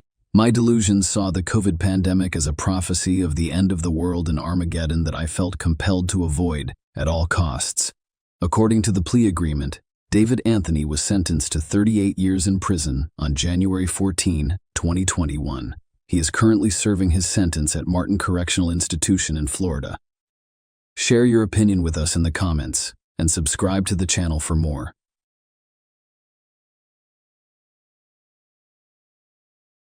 Hey guys, welcome to my channel, and today we're going to take a look at another horrible case with you. The American summer peaked in mid-July 1980. Law enforcement personnel in Kern and Ventura County, Central California, had to cope with 2 homicides that happened within days of one another on July 15 and 18, as the rest of the nation struggled with the heat. For decades, the murder mystery remained unresolved, until DNA technology filled in the gaps, giving police the advantage they needed to apprehend a deranged murderer. However, who were the victims, and how did they relate to each other? Today, the connected cases of the Kern County and Ventura County Jane Does transport us back to California in the 1980s. From golden beaches to glitzy cities, California has it all: sun, sand, surf, and mountains. Unquestionably, the West Coast state draws visitors from all around the world throughout the year. California offers something for everyone, whether you want to spend a day mingling with celebrities in sun-kissed Los Angeles as you walk down the Walk of Fame, or spend an afternoon admiring the vibrant environment of Venice Beach. However, despite its allure, California has a troubled past. Today, we examine two of these mysteries. A group of Delano, California maintenance workers headed through the almond orchard on the morning of July 15, 1980, in preparation for another workday. They noticed what seemed like a person sleeping on the ground, curled up in a fetal posture as they got closer to the 13th row of trees. They had to do a more thorough inspection out of curiosity, and what they found shocked them so much that they hurried to call the police right away. The body belonged to a woman who had obviously been murdered. After arriving to the almond plantation, teams of detectives and crime scene professionals started to rope off the property so they could start their investigation. It seems that the woman was either Hispanic or Native American. The absence of blood at the location was noted by investigators almost away, and they soon discovered tire tracks leading to and from the body. A bottle of abandoned Michelob beer was another hint.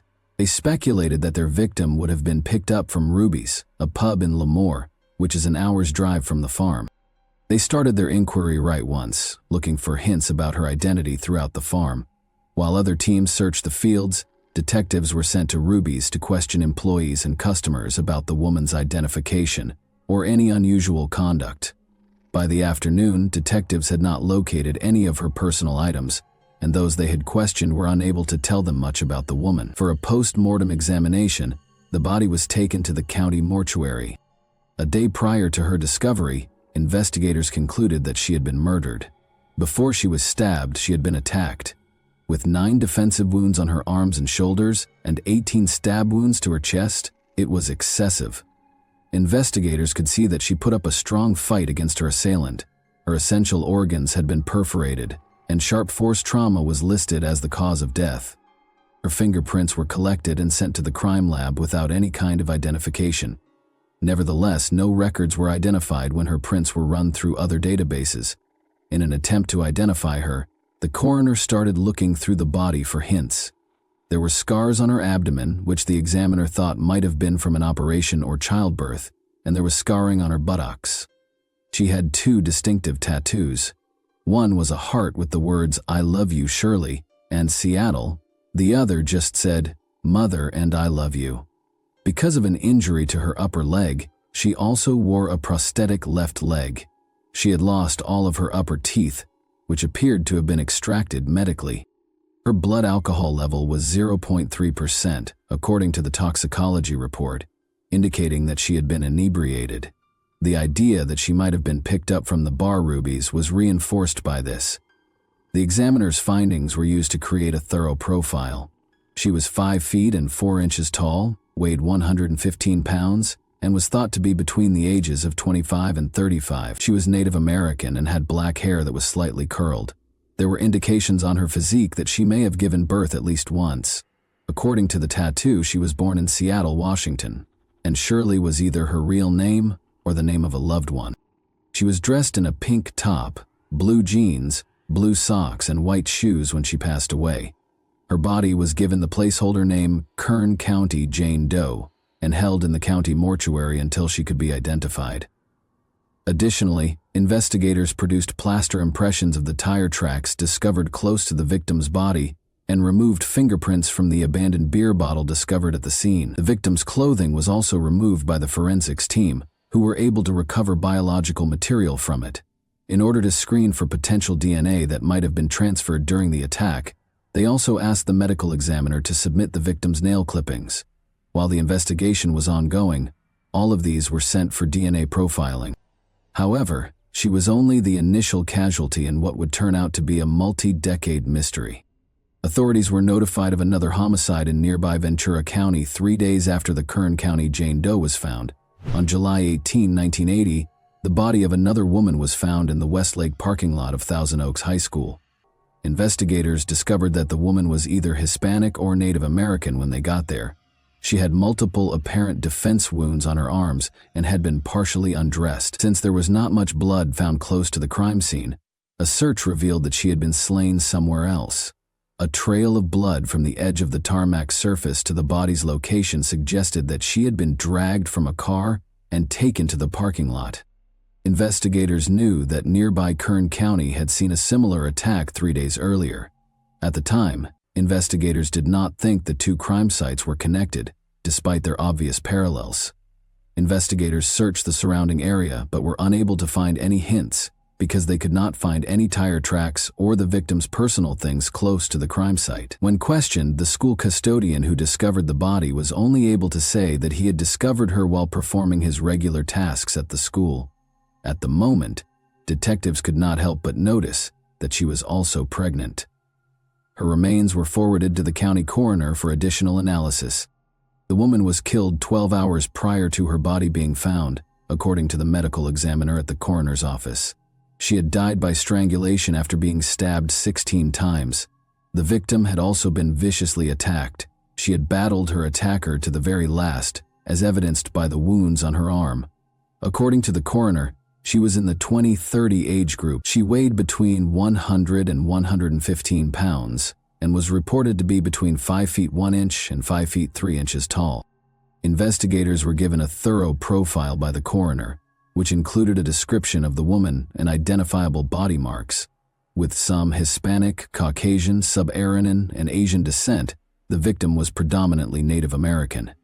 She had penciled eyebrows because she had chopped off her natural brows, brown eyes and black hair with bleach blonde tips. She had her ears pierced and had extensive dental work done. She had a number of birthmarks and scars, including a scar on her left knee and 2 scars from vaccinations on her left arm. She was 5 months pregnant with a boy, they were able to ascertain. Before the attack, the infant had seemed to be healthy and had received the right prenatal care. Additionally, an episiotomy scar indicated that she might have previously given birth to at least 1 child. Like the Kern County Jane Doe, she had no criminal history, and a search of national databases yielded no results, despite taking her fingerprints. The victim had been wearing red jeans, a black bra, white underwear, and a white t-shirt. Her fingernail clippings and these were also collected and sent to be tested for foreign DNA that might be used to identify her killer.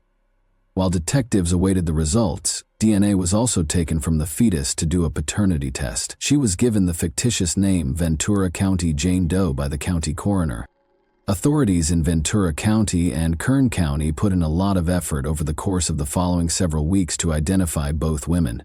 Officials from Kern County went back to the pub and spoke with other local residents.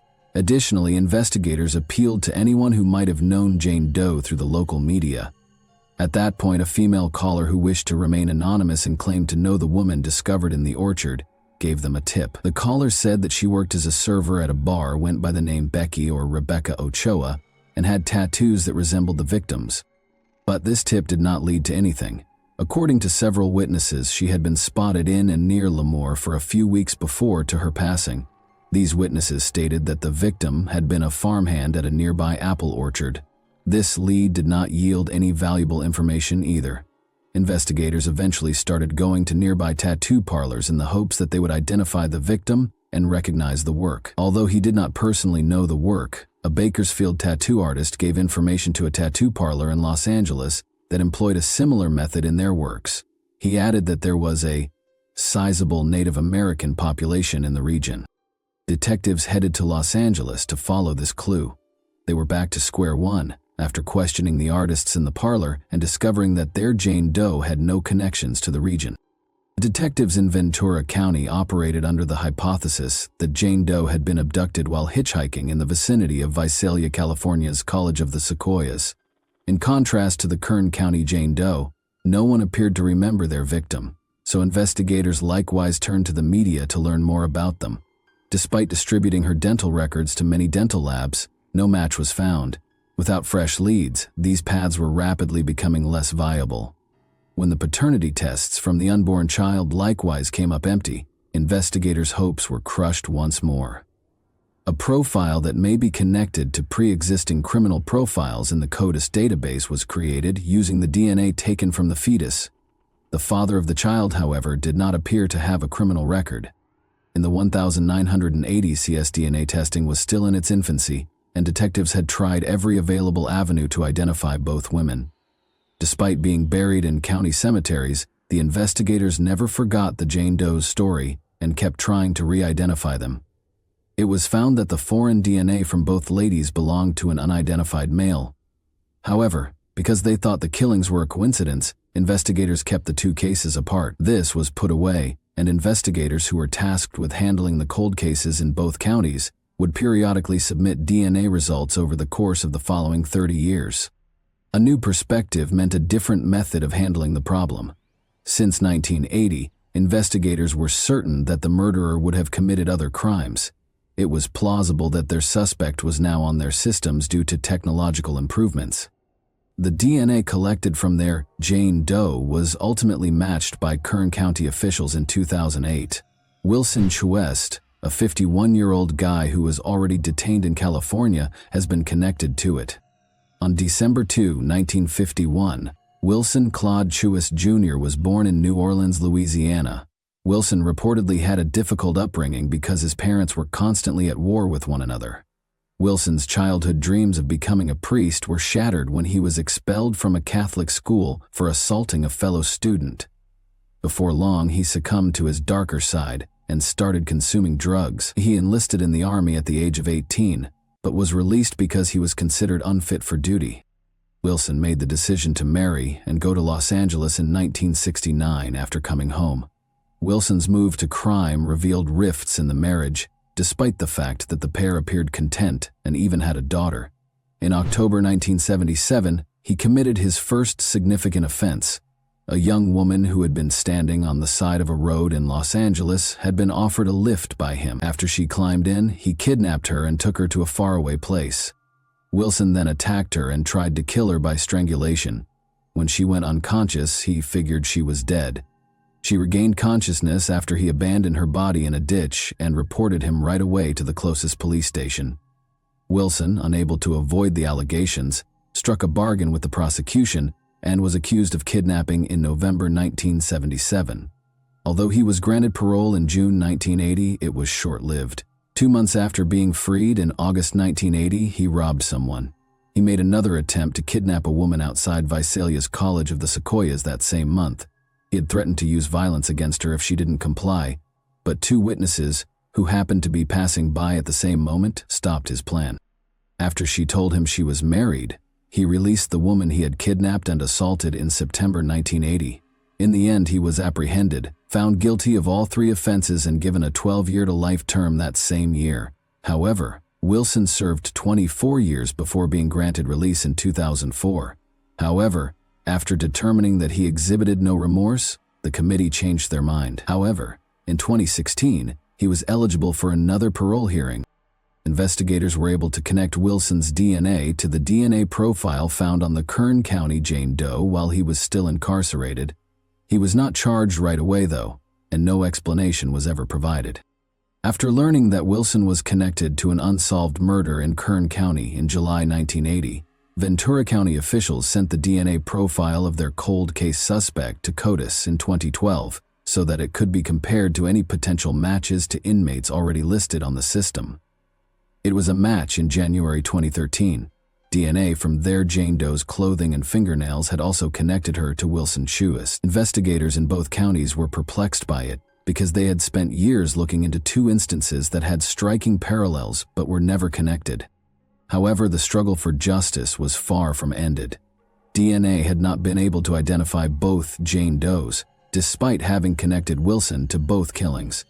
One of the lawyers decided not to pursue the cold case with unidentified victims when the case was handed to the Ventura County District Attorney's Office.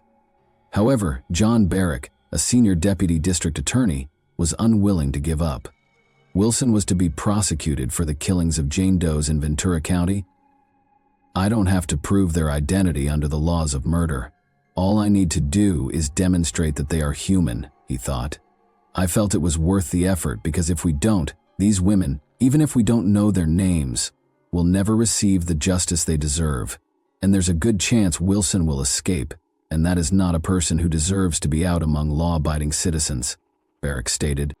On September 23, 2015, a court order sent Wilson Schuess to Ventura County while he was still in detention. He was charged and arrested on 3 counts of murder while he was being detained at the county jail, the deaths of Jane Doe's and her unborn child. Wilson initially denied any involvement in the attacks and killings of the 2 ladies. Barrick and a number of prosecutors from Ventura County and Kern County spent the next 3 years trying to make Wilson pay for his crimes by presenting a strong case. He was put on trial on May 14, 2018. In court testimony, 3 of the women who survived his attacks characterized Wilson as a predator. Their accounts were similar in that Wilson had approached them and enticed them into his vehicle. Patrick Scott Bell also came forward as a witness. In 1980, Patrick was a teenager who frequently stayed with Schuess, a family friend. He described to the court how Wilson had admitted to him that he had murdered an unidentified woman and disposed of her remains. He added that one evening, he and his brothers had assisted Wilson in cleaning his car, and that when their mother questioned them, Carolyn Bell had made up the story that Wilson had struck a deer. Carolyn Bell confirmed this confession in court, as well as in a prior 2013 interview. Prosecutors used tangible evidence discovered at the Kern County crime scene following the confessions. Wilson had previously been identified by DNA and fingerprints recovered from the abandoned beer bottle. Additionally, a positive match was found in the DNA taken from the Jane Doe's clothing and fingernails. Andrei Ninjev, Wilson's defense lawyer, made a feeble claim when he claimed that his client and the women had agreed to intimacy. Additionally, he contended that there was no tangible proof of Wilson's presence at the Ventura County crime scene. On May 31, 2018, Wilson was convicted of killing both adult victims following a 2-week trial. The jury returned a guilty verdict with a unanimous vote. They were unable to convict him of the unborn child's murder, though, because the legislation the prosecution cited to support their case had not been amended since 1994. Wilson's age and the dearth of witnesses who could testify on his favor prevented the death sentence from being sought. Wilson was given 2 consecutive life sentences without the chance of release on July 12, 2018. The California Substance Abuse Treatment Facility and State Prison in Corcoran is where he is presently completing his term. Wilson was found guilty and charged with killing both Jane Doe's, but this did not help detectives get their names back. However, since the 1980s, DNA testing has made significant progress. Steve Rhodes, a cold case investigator in Ventura County, was aware that suspects in cold cases that had been unsolved for decades were being identified using a novel genetic genealogy testing technique. It could undoubtedly assist in identifying the victims. It had placed the Golden State Killer in jail. Both Kern County and Ventura County officials sent their DNA samples for genetic analysis in collaboration with the DNA Doe Project, DDP, an all-volunteer organization that uses genetic genealogy to identify John and Jane Doe's.